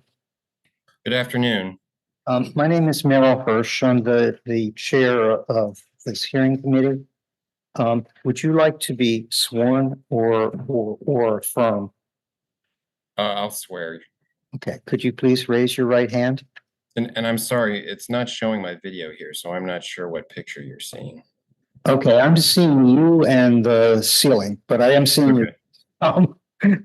Okay. Do you solemnly swear that the testimony you are going to give in this proceeding will be the truth, the whole truth, and nothing but the truth, so help you God? I do. Okay. Could you please state your full name for the record? Patrick Francis Philbin. All right. Thank you, Mr. Philbin. Mr. Burrell, please proceed. Thank you. Good afternoon, Mr. Philbin. Can you hear me? Yes. Mr. Philbin, what is your profession? I'm an attorney. And are you a member of the DC Bar? I am. Do you currently practice with a firm? Yes. Which firm do you practice with? Toradon Law, PLLC. And where is that firm located? The original office is in Virginia, and we have an office now in DC at 1155 F Street. How long have you been with that firm? With that firm, only since January of this year. Where did you work prior to your current firm? I was a partner at Ellis George Cipollone O'Brien, it's an LA-based firm, but we also had the office here in DC. How long were you there? From October of 2021 until January of 24, this January. Mr. Philbin, did you previously work in the Trump administration? Yes. Where did you work in the administration? I worked in the White House. I was a deputy White House counsel. And when did you start that position? December 10th, 2018. And when did you leave that position? January 20th, 2021. Just generally speaking, what were your duties as deputy White House counsel? Providing legal advice to the executive office of the president. So any legal issues that would come up on important policy questions, important initiatives for the administration that needed some sort of legal check at the White House, or coordinating legal strategy among departments and agencies. That was my responsibility. Okay. Where did you work prior to joining the Trump administration? I was a partner at Kirkland and Ellis. And how long were you at Kirkland and Ellis? From May of 2006 until I left in December of 2018. And then before that, I was at the Department of Justice and had previously been at Kirkland. So I had 2 stints at Kirkland. Okay, I want to break that down a bit. First of all, when you say you work at Kirkland, I think that Kirkland has several offices. Which office were you in? In the Washington, D.C. office. And was that during both stints at Kirkland? Yes. So when you were at Kirkland prior to the Trump administration, I think you said May 2006 to December 2018. What was your practice like there? General commercial litigation, mostly sort of what's called issues and appeals in some firms. I don't take a lot of depositions and do that sort of trial work, but prepare legal briefs, argue dispositive motions, argue appeals, work on tough legal questions for clients, that sort of thing. Okay. And you said prior, I guess, to the second stint in Kirkland, and I apologize, I'm kind of going backwards in time. You were at the Department of Justice, is that right? Yes. What administration was that during? The George W. Bush administration. And what was your role at the Department of Justice in the Bush administration? I started in September 2001 as a deputy assistant attorney general in the Office of Legal Counsel, and I was there until June of 2003 when I became an associate deputy attorney general in the deputy's office. And I was there until November 2005. And then prior to the Department of Justice, I think you said you were at Kirkland the first time around. What was the time frame of that? From 1995 through August of 2001. Okay. Mr. Philbin, do you know Jeffrey Clark? Yes. How do you know Mr. Clark? Well, I think we started almost at the same time at Kirkland in 1995, or he might have started in 1996, but back to that time frame. Okay. And when you and Mr. Clark were at Kirkland together in the mid-90s, do you recall what Mr. Clark's areas of practice were? I think somewhat similar to mine. He did a lot of briefing and appeals, and I'm not sure at what point, but started to specialize, but doing a lot of regulatory stuff, and then particularly challenges to EPA regulations, so environmental regulatory challenges. Mr. Philbin, what, if anything, do you know about whether Mr. Clark has prior government service before the Trump administration? I'm pretty sure that he was in the Bush administration at DOJ in ENRD, the Environment and Natural Resources Division at DOJ. Did you work with Mr. Clark while the two of you were at the Department of Justice during the Bush administration? I might have to some extent, but I don't really remember specifically, because I ended up largely doing anti-terrorism things after 9/11. Almost all of my work was on war on terror issues. Do you know what Mr. Clark did after the end of the Bush administration?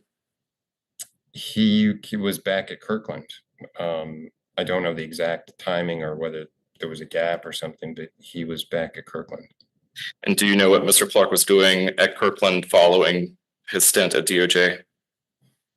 I believe similar things because, you know, my assumption to my understanding was that because of the role he had at the Environment and Natural Resources Division, he was, you know, even more specialized and better placed to be an environmental regulatory lawyer. So he was in demand for that sort of work.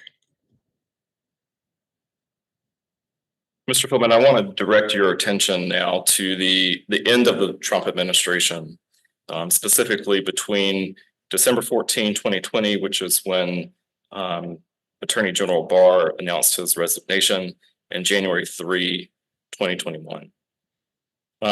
During this timeframe, did Jeffrey Clark come to your attention in connection with the 2020 presidential election? Yes. How so? At some point post-election, and I don't remember the exact time, you know, the exact timeline's a little bit fuzzy, but at some point in that December timeframe, the idea was raised to have that someone at the Department of Justice, in addition to the people who were looking at various potential claims of voting irregularities or voter fraud, that someone should be also looking and taking another look at those things. And I believe, and I don't know the details, but that the idea came that Jeff Clark's name came from the White House as someone who could be helpful in taking a hard look at things, kicking the tires, and making sure that the idea coming from the White House was to make sure that there was a hard look being taken and things that were actually potentially questionable weren't being overlooked. And so how is it that all of what you just testified to actually came to your attention? Did someone tell you this? I believe so. And again, I'm not sure of the exact timeline or even exactly who told me first. I know that at one point I had a conversation with the acting attorney general, Jeff Rosen, about it. I'm sure that I had conversations with the White House counsel, Pat Cipollone, about it. But exactly who told me first and how that developed, I don't remember the details. Do you recall what Mr. Rosen told you about Jeff Clark? Well, I think we had a conversation in which he was explaining that, and I'm using the term White House because I don't remember specific names, this being, you know, placed as a particular person communicating, but that the White House was pressuring the acting attorney general to have someone look at things, and that Jeff Clark's name had come up. And I had a conversation with Jeff Rosen saying, well, that seems fine. If there are, you know, in order for the president to feel comfortable that things were being looked at, if another person in DOJ could take a look at things, as long as, you know, Jeff Rosen is agreeing with this and sort of maintaining some control over it, that's fine. Have Jeff Clark look at it. Because I thought Jeff is a good lawyer. What was your understanding of why Mr. Clark's name came up with regard to looking at the 2020 election? I think I learned afterwards. I don't think I knew this at the time, or I might have known it somewhat afterwards, that I think it's a Representative Scott, that there was a congressman who was telling the president that Jeff Clark was a good guy who is trustworthy and should be trusted to take a hard look at things. And after it came to your attention that Mr. Clark had been floated to look at the issues in the election, did you speak with Mr. Clark? I did at some point. And again, the timeline is fuzzy, but I believe I had one, perhaps more than one, but I think one conversation with him before Sunday, January 3rd. And just to back up for a minute, I believe you referenced Scott. you're talking about Representative Scott Perry, is that right? Yes, yes. And so going to the conversation with Mr. Clark, how did that conversation occur? I don't remember all the details of exactly who spoke to whom and what, but I think I had had a conversation with Jeff Rosen. Jeff Rosen, I think, had some concerns that Jeff Clark was perhaps pursuing things that weren't worth pursuing, that, you know, there was no there there. And I had a conversation with Jeff Clark just to find out, hey, what's going on? What are you looking at? What are you finding? You know, how are things going in this role as taking a second look at things? What specifically did Mr. Clark say during this call? I don't remember the specifics of the call. I believe that in that call, we talked about some of the various theories of fraud that were floating around at that time, and one in particular that had to do with a person who, I forget, had some connection to the CIA, either had been a CIA informant or the CIA knew about this person, and this person was in Italy, and he claimed to know how there was some mechanism to affect the voting machines, and there was, I don't know, the idea was someone should actually interview this guy because he knew things about a plot to alter the votes on voting machines.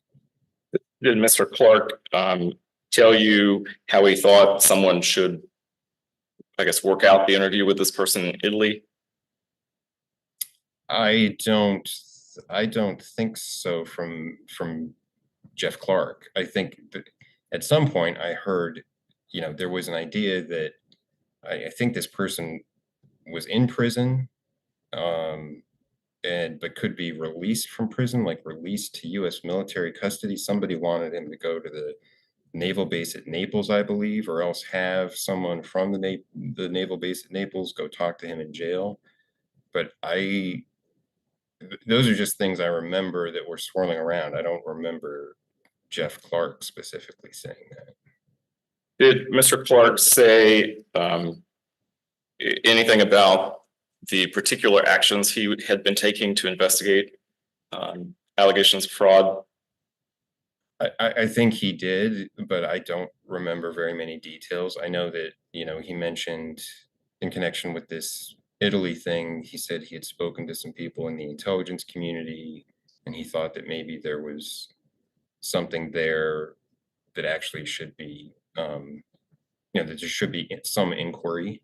But exactly what other steps he was taking other than talking to people at DOJ, I'm not sure. If he and then went and talked to other people outside DOJ, I don't know. Or he might have told me at the time, but I don't remember the details. What was your reaction to what Mr. Clark told you on this phone call? Well, I thought on that phone call that some of these ideas were not plausible. That, I mean, the Italy thing I had heard of and discussed in other settings, and I thought it was not credible and not anything to pursue.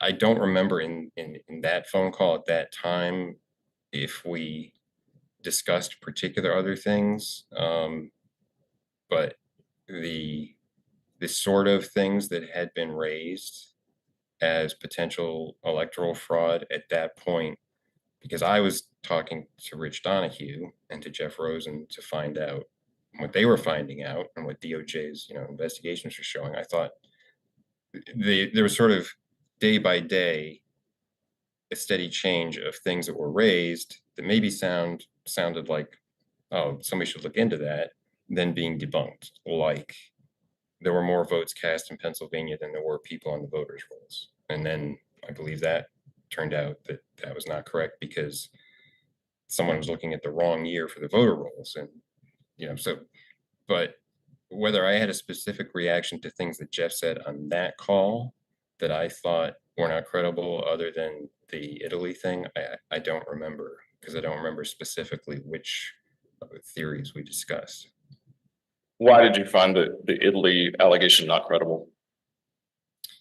Well, it was just, it was too complicated to be plausible that and the guy sounded like, it just sounded incredible.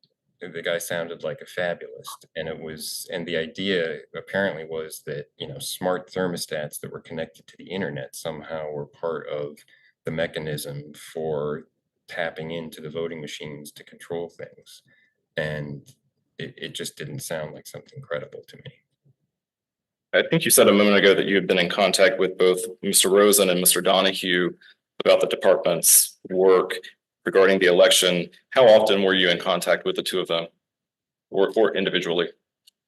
I don't know, probably in the week between the Christmas and New Year's there, probably at least a couple times with Jeff Rosen. And maybe once with Rich Donahue. It could have been more, but I don't know. After this first phone call with Mr. Clark, did there come a time that you spoke with Mr. Clark again? Yes. Do you recall when that was? Well, I'm not sure if we had a second phone call before January 3rd or not, but I know that, and then I believe I spoke to him during the day on Sunday, January 3rd. I suppose it's possible that that call that I'm thinking of was the day before on Saturday, but I believe it was on Sunday around late morning or midday. Okay. So what prompted you to speak with Mr. Clark on, I think you said Sunday the 3rd? Yes. What prompted you to speak with him? Well, an idea had been raised some time before, at least, I would say at least a week before. There was a concept swirling around that perhaps Jeff Clark would be made the acting attorney general to replace Jeff Rosen, because Jeff Clark would go to further lengths to pursue some of these ideas about voter fraud.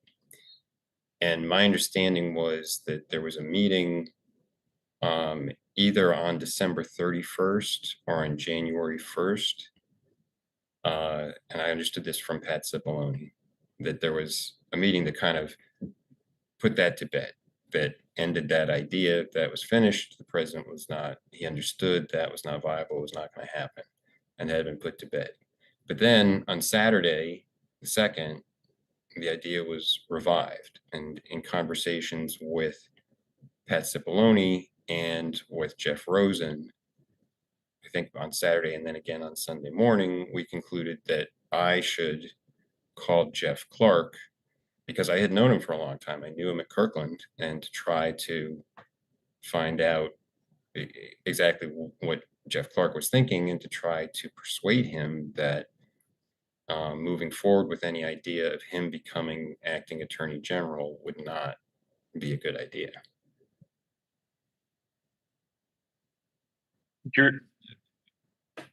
I think you said that the concept or the idea of Mr. Clark becoming acting attorney general had resurfaced. How did you find out about that? I think from a conversation with Pat Cipollone. And when you called Mr. Clark, I guess, to be clear, what was the purpose of you calling Mr. Clark? What did you call?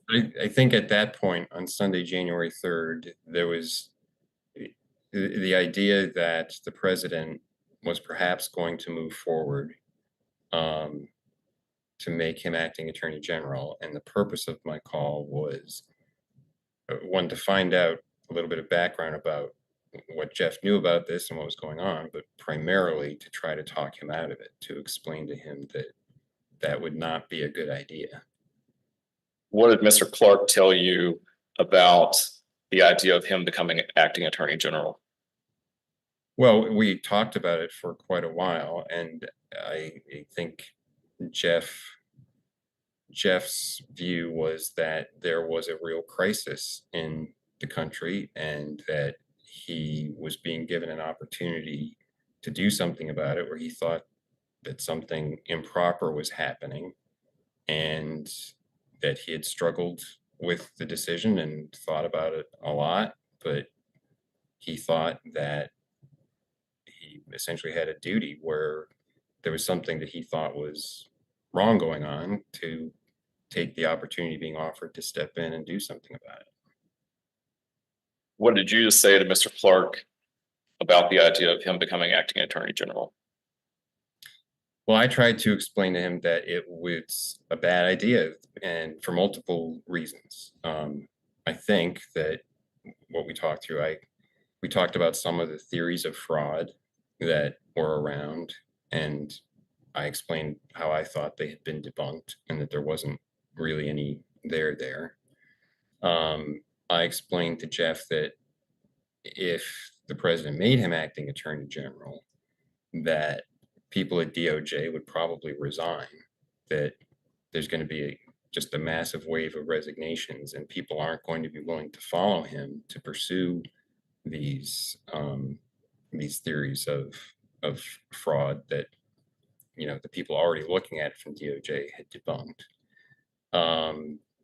That he'd really be tanking his future career because this was something that it was not going to succeed. And, you know, it would be starting down a path toward assured failure because it was not going to be possible to succeed, in part because people at DOJ would resign. And that if by some chance, if by some miracle somehow it worked and he did something and found a way and the president stayed in the White House past January 20th, I said there'd be riots in every major city in the country. And it was not an outcome that the country would accept. Okay, let's take some of that in more minute detail. You said that you and Mr. Clark talked about some of the theories of fraud. What theories of fraud did you talk about on this January 3rd phone call? You know, I don't really remember specifically, and it could have been in this call rather than the other that we talked about, the Italy. I think it was the earlier call. We probably talked about the Pennsylvania thing, perhaps something about Georgia, but I don't remember details. And you said that you had told Mr. Clark that the theories that he was espousing had been debunked. Where were you getting your information to support that? From Rich Donahue and Jeff Rosen. Okay. Were you investigating any of the various allegations in the 2020 election as part of your role as Deputy White House counsel? Well, not separately investigating, looking into them only to the extent of talking to DOJ, to Rich Donahue and to Jeff Rosen about what DOJ was finding. And why were you doing that? Well, because these ideas would swirl around and people would come to the president and provide him bad information and start people down a road of thinking things that were not accurate. And so it was important, because I would get called into meetings that were not about the election, but then at the end of the meeting, there'd be some talk that swirled back, you know, to things about the election. And it was important, I thought, in my role to have information to be able to respond to things, because if the president has been told one thing and he's got this information that he thinks is good information, when he brings it up, it's very important for other people to be able to give the president accurate information and explain how that something like that is not true. What did you think about whether any of the allegations that Mr. Clark had discussed with you warranted further investigation? Well, I didn't think any of them warranted the proposal on the table, which was Jeff Clark becoming acting attorney general, throwing Jeff Rosen out. And, you know, I'm not sure at that point if we were specifically talking about the draft letter to Georgia, but I didn't think that anything warranted some kind of definitive action to try to change the outcome of the election. Whether there was anything left that somebody should look at some more, I don't know. if I don't remember that specifically. And why did you think that the idea of Mr. Clark becoming acting attorney general wasn't warranted? Because there wasn't anything that had so far been shown that suggested fraud that could have changed the outcome of the election, and that was not being pursued. You know, it's not as if there was a big smoking gun problem there and everyone was trying to turn a blind eye to it. So the only way to solve that situation was to have someone else come in. That was just not the situation we were facing.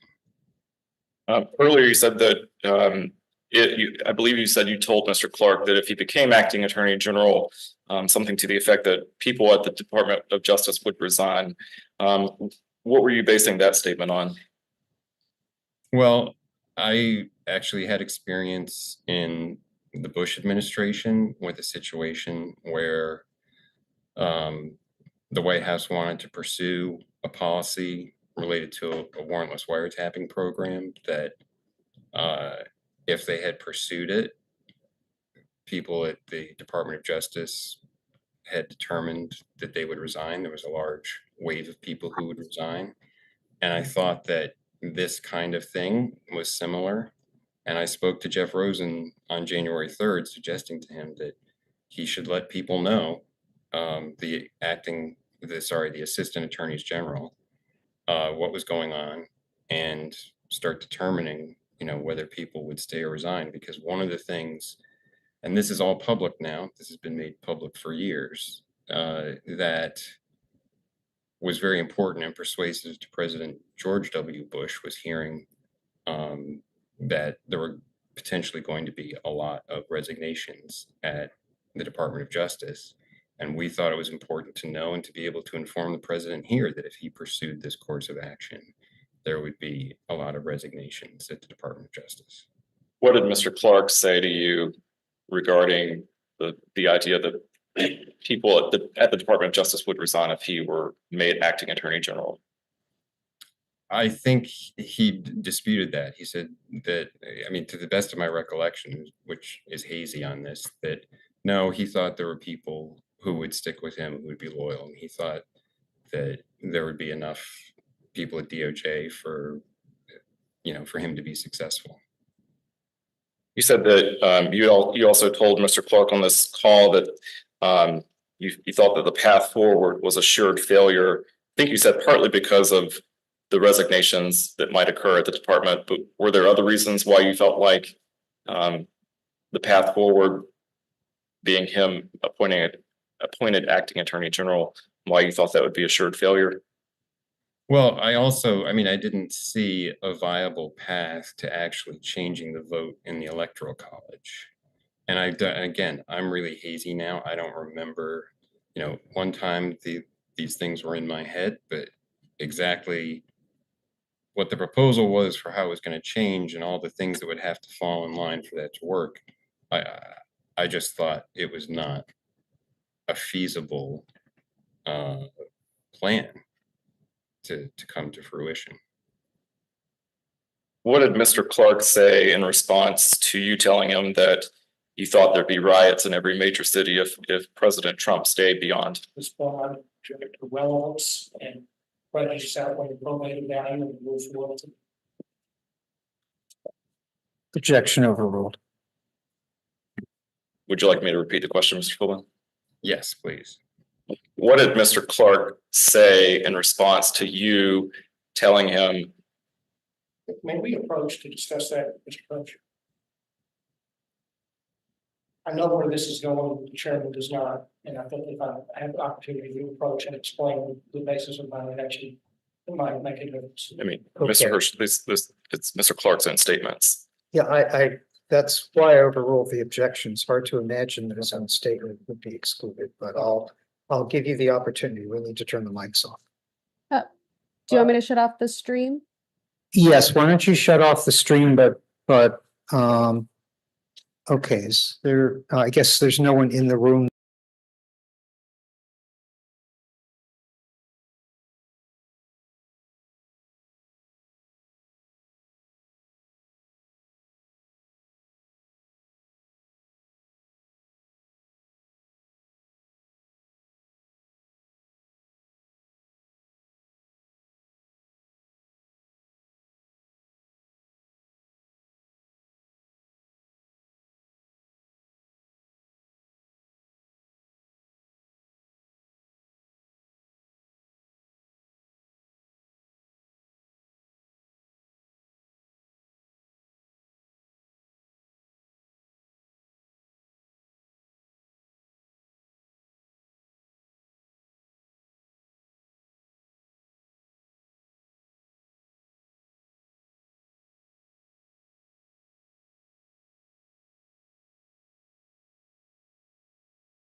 Objection overruled. Would you like me to repeat the question, Mr. Philbin? Yes, please. What did Mr. Clark say in response to you telling him, May we approach to discuss that, Mr. Coach? I know where this is going, the chairman does not, and I think if I have the opportunity to approach and explain the basis of my action, it might make a difference. I mean, Okay. Mr. Hirsch, it's Mr. Clark's own statements. Yeah, that's why I overruled the objection. It's hard to imagine that his own statement would be excluded, but I'll give you the opportunity. We need to turn the mics off. Do you want me to shut off the stream? Yes, why don't you shut off the stream, okay, is there, I guess there's no one in the room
answer the question. Do you want to restate it? Sure, I'll re-ask the question. So, Mr. Philbin, what did Mr. Clark say in response to you telling him on this January 3rd phone call that you thought there'd be riots in every major city if President Trump stayed in office after January 20?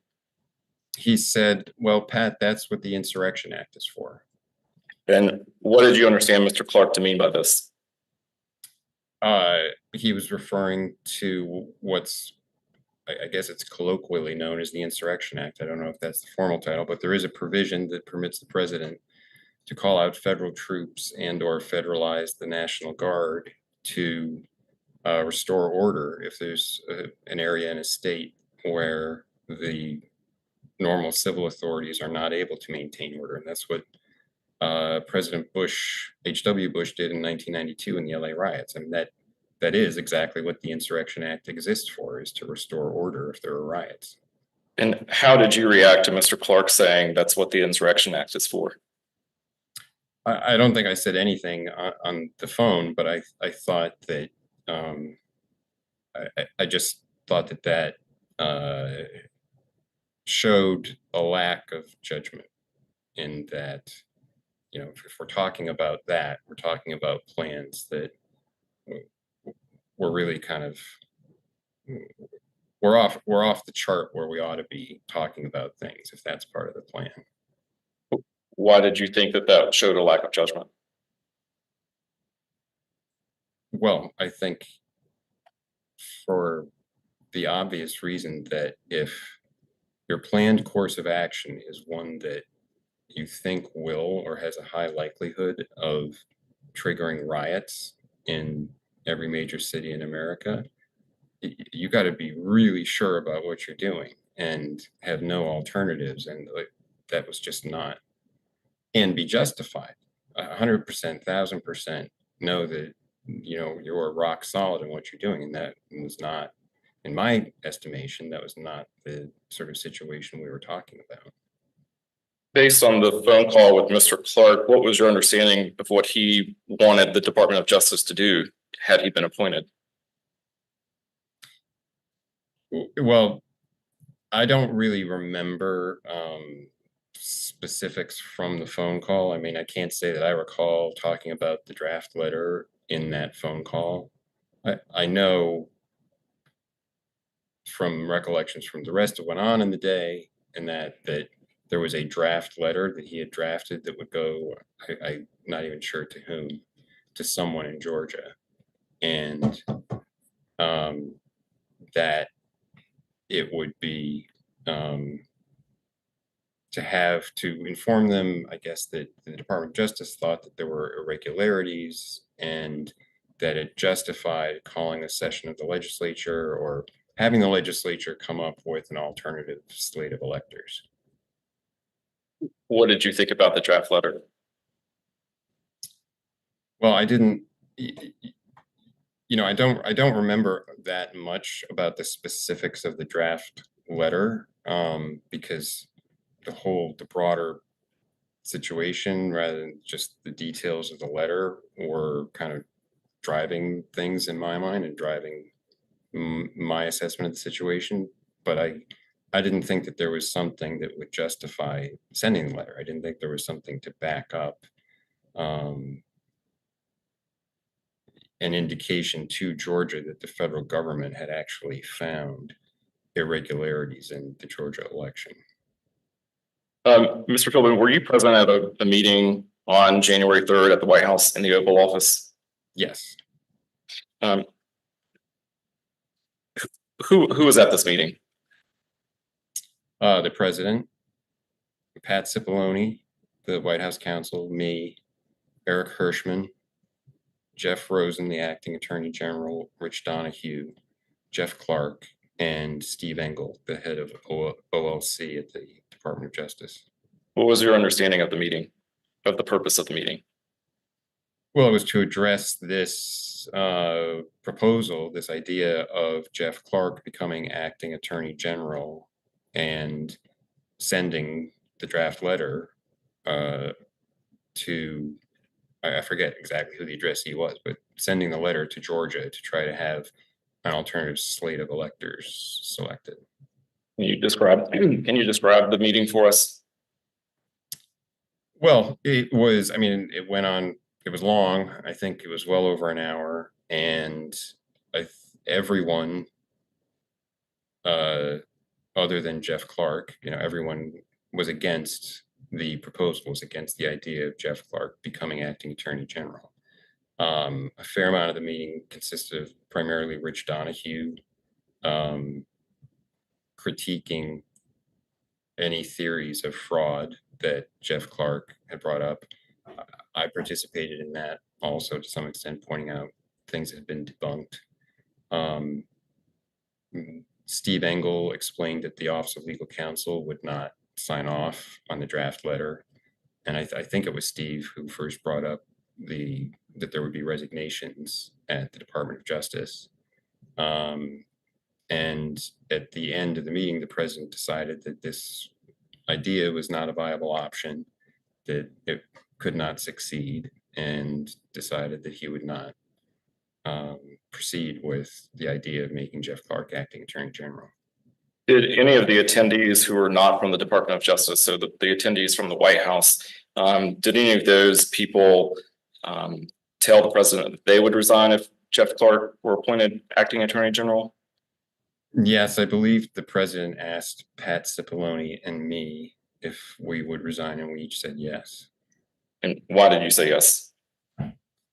Because it was not a course of action that I could countenance. I thought there was not a justification for it, and if the president was going to take that route, it was a sufficiently bad idea and unjustified interference with the completion of the Electoral College count that I didn't want to be there in the White House any longer participating in that. What do you mean by unjustified interference with the finalizing of the electoral count?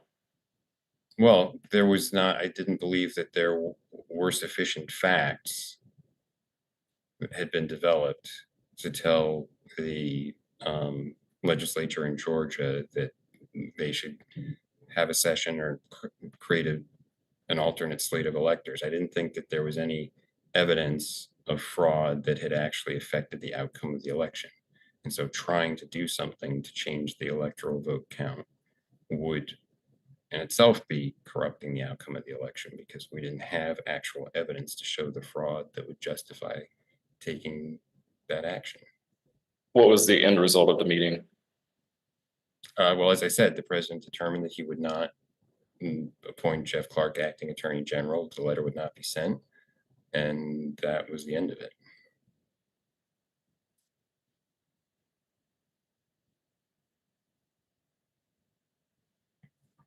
I don't have any further questions. Mr. McDougall.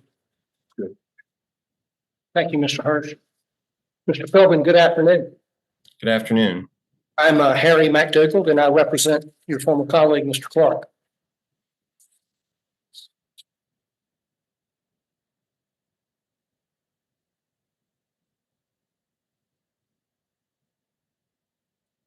Who did you discuss the letter and the possibility of Mr. Clark becoming Attorney General with before the January 3rd meeting in the Oval Office? Certainly the idea of Jeff Clark becoming acting attorney general with Jeff Rosen and with Pat Cipollone. I don't know if before that I had really talked about that with Eric Hirschman. And the letter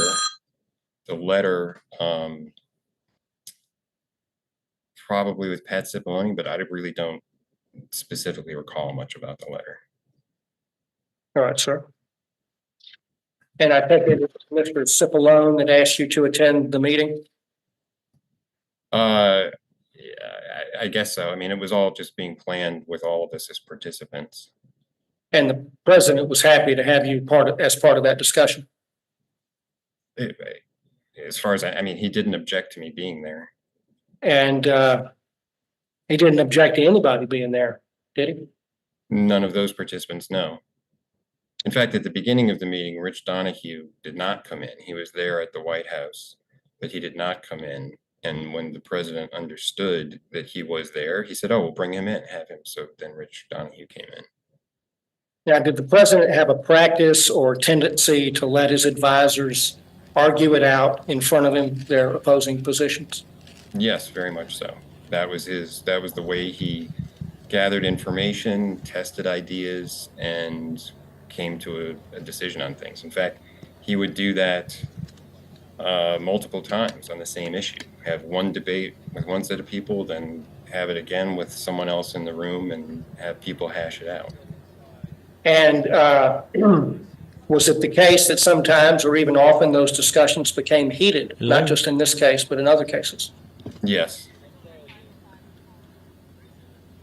Hello? To your understanding, well, you described it, but a little bit, but what was your understanding of why the president operated in that way?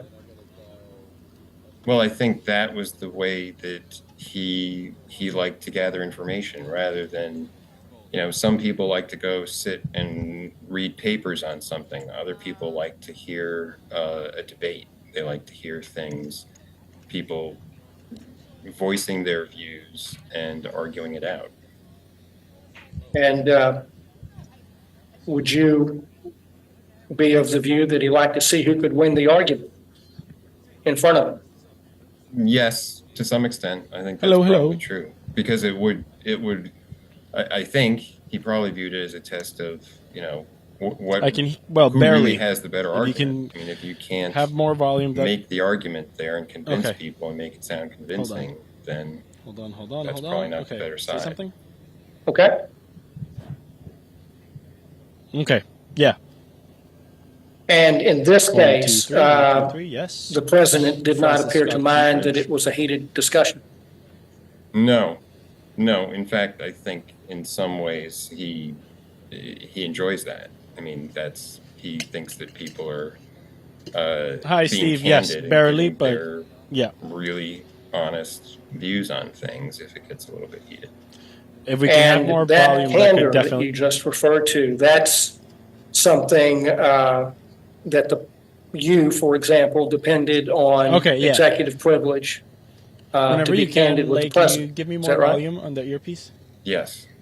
And would it be fair to say that everyone in the meeting If we was can have more depending volume, on that'd be good. those privileges for presidential communications in order to convey their really, really candid views of the matter? Yes. Say it again? I think executive privilege is critical. And it's what ensures that the president can get really unvarnished Actually, advice. the People aren't a trimming Dunkin' their Donuts sails just truck because they're came and handed out concerned like about what coffee and donuts. somebody might say about they what weren't they like said great, later. but hey, it was better than And nothing. So, yes, as a result of that I have unvarnished some black and heated coffee. discussion, Yeah, I can hear the president arrived at a decision that you thought was the correct decision. you. Does the cameraman have what? Yes. Yeah, he can hear you.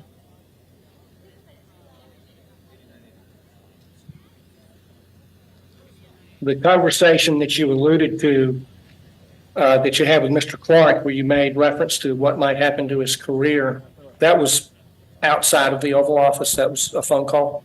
Yes.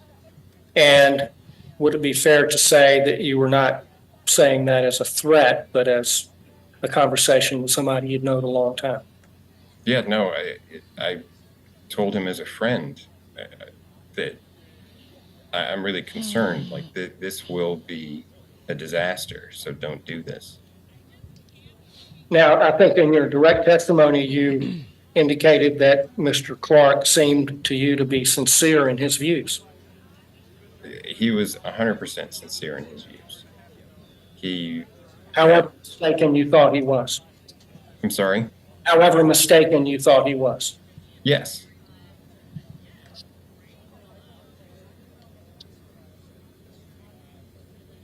And as I said, just to elaborate, as I said, I believe that he felt that he essentially had a duty to do that, because where you think something wrong is happening, and you are in government and you have the opportunity to do something about it. I think that is the situation that he viewed himself as being in, as seeing something happening Say that again? that was wrong, and he was the one who was sort of put on the spot to have the I can hear opportunity you, to do but something about it. earlier I was listening and I could not hear Steve. So would it be fair to say that he pursued what he thought was his duty despite the likelihood that it would result in the destruction of his It's at the career? maximum level. Yes. Do you know many people with that kind of courage? Yeah. No, not We'll that figure it many. out.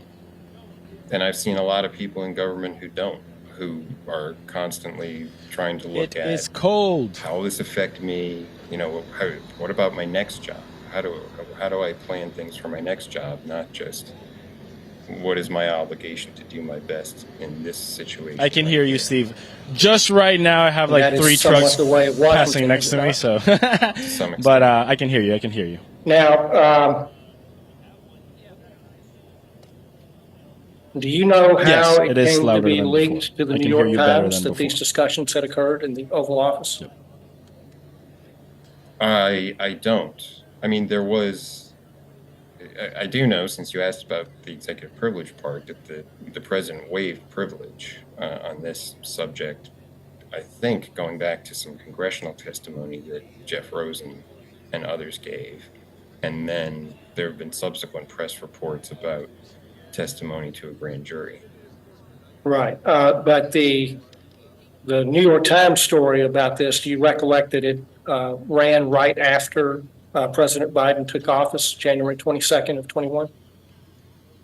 I don't recall the press timelines. All right, but do you recollect or know anything about how it came to be, came to the knowledge of the New York Times when everybody in the room was subject to confidentiality obligations as professional lawyers? I don't know.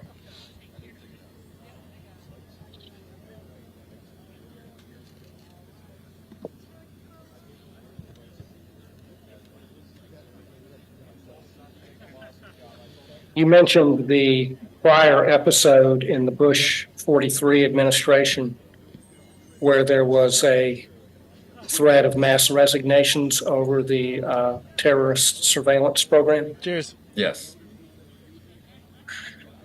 There were arguments back and forth about that policy within the Bush administration. Yes. They were heated arguments. Yes. And the people that lost that argument, were they reported to the DC bar for attempted dishonesty? Oh, objection, Mr. Chair.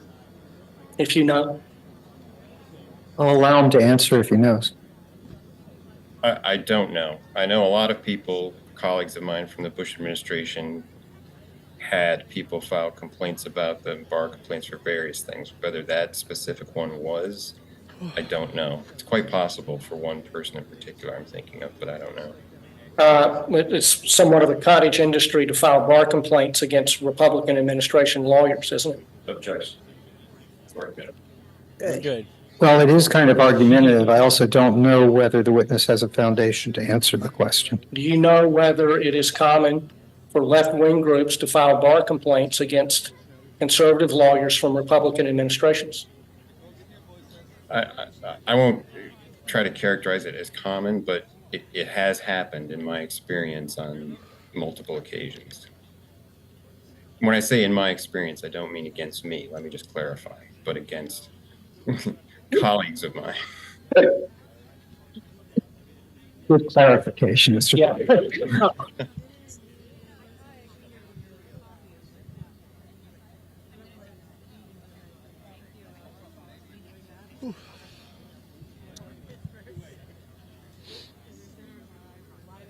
Is it your belief that the president or President Biden has waived executive privilege to permit you to testify as you have today?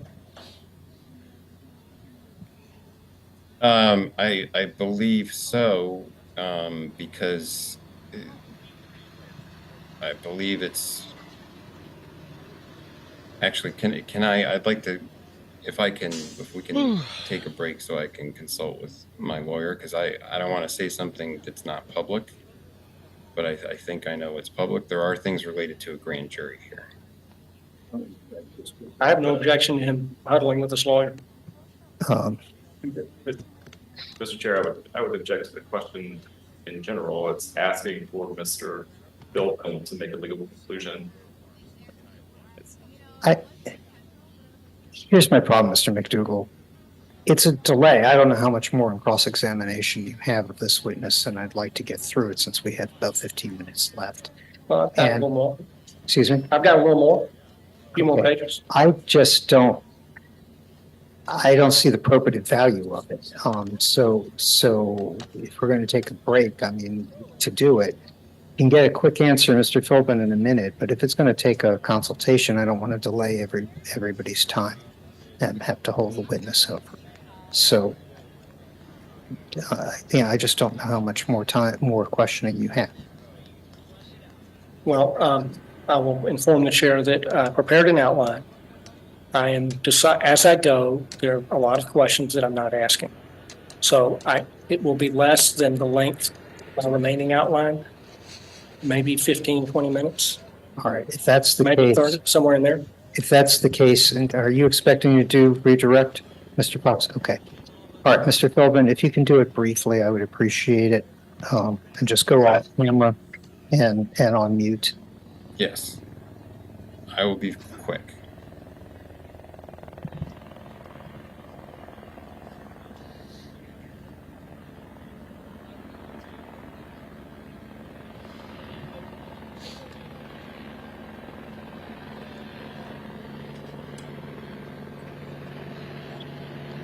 While we're waiting with this, Mr. Fox, assuming Mr. Philbin finishes his testimony today, are we starting tomorrow with who?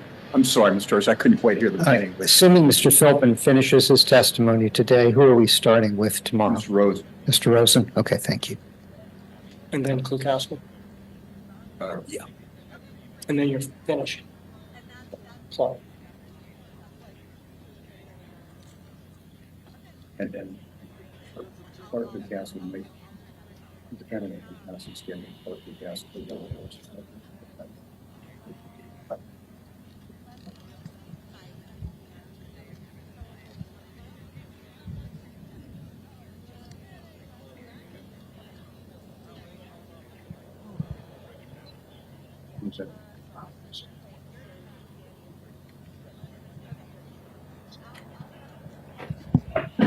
Mr. Philbin has returned, Mr. McDougall. Okay. All right. Mr. Philbin, can you now answer the question? Yes.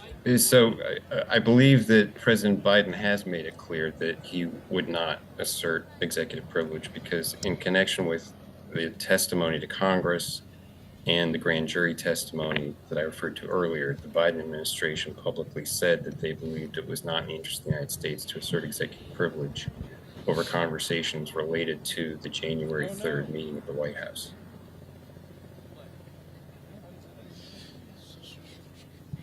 this is the first public proceeding at which you have testified about these matters? Yes.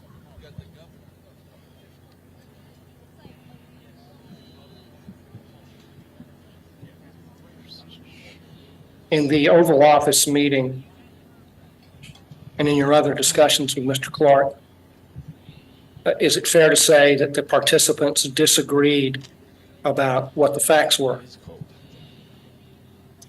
I think that's true. And that they disagreed about the significance of the facts? Although I have to say, I don't remember specifically. So for example, facts about Georgia, and did they disagree about specifics about facts of election fraud in Georgia? I couldn't tell you as I sit here now that I could remember a back and forth specifically about Georgia. All right, thank you. Would it be fair to say that the parties disagreed about the significance of what was known? Yes, I think so. Because look, there was a disagreement about whether what was known was sufficient to justify some action. Okay, and that was going to be my next question. They disagreed about what, if anything, ought to be done in that situation. Yes. And in particular, about what the public stance or position of the Department of Justice ought to be on these matters. Yes.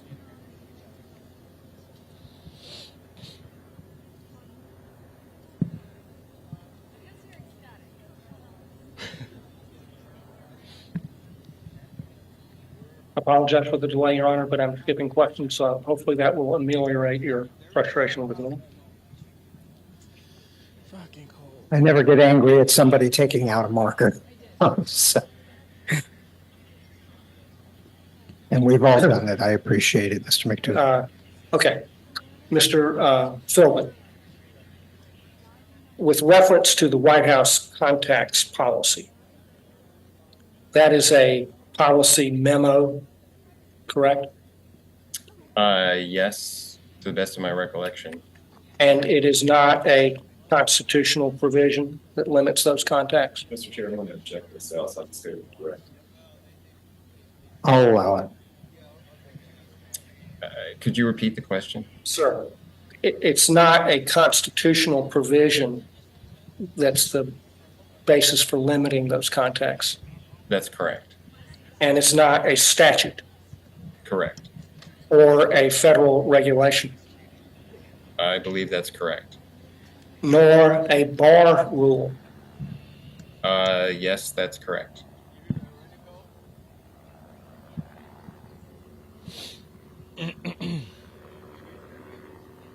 The White House contacts policy cannot limit or bind the president.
Good evening, Steve. Yes, the latest information we have was from a press conference about an hour ago where Governor Wes Moore was accompanied by Senator Ben Carr, Senator Ben Holland, even Secretary of Transportation Pete Buttigieg made his way to the Baltimore harbor. And all the authorities insisted in one thing, Steve, and it's that it's still a very search and rescue operation. The agency leading the investigation is the National Transportation Safety Board, but they've deferred to the Coast Guard and other first responders to focus on search and rescue before the investigation. But let's listen to what Jennifer Homendy, the chair of the National Transportation Safety Board, had to say earlier today.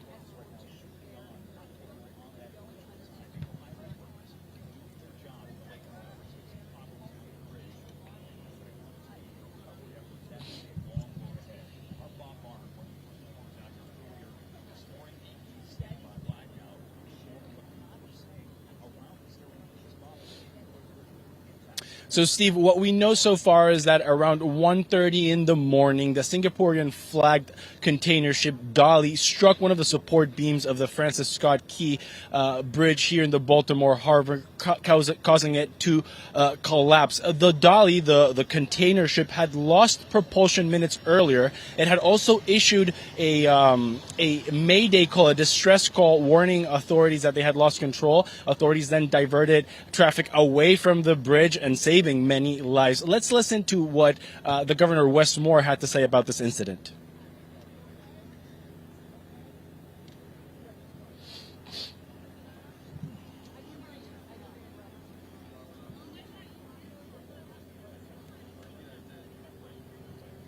So, Steve, this bridge was built in 1977. It was a 1.6 mile long bridge with 4 lanes, 2 in each direction. It was one of 3 main arteries crossing the Patapsco River into Baltimore City. The other 2 are tunnels. The Francis Scott Bridge, iconic for locals, is also very important for commuters coming into Baltimore.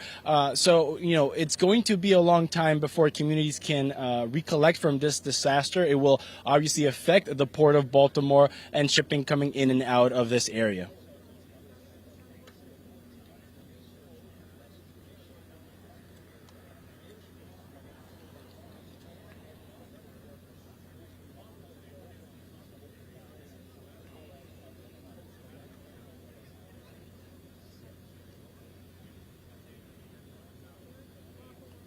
Yes, Steve, very interesting. Actually, the National Transportation Safety Board has not yet boarded the ship. The ship is still right there where it was when it hit the bridge, and the crew is still on board. As of now, authorities are talking about 8 people who fell into the water. 2 of them have been rescued by authorities. 1 remains in the hospital. The other man remains in contact with authorities. But it's 6 people that remain missing. 6 people, Steve, that belong to a construction crew that was working on fixing potholes on the bridge. The rescue efforts are, of course, still ongoing. Let's listen to what Fire Chief James Wallace had to say about these efforts.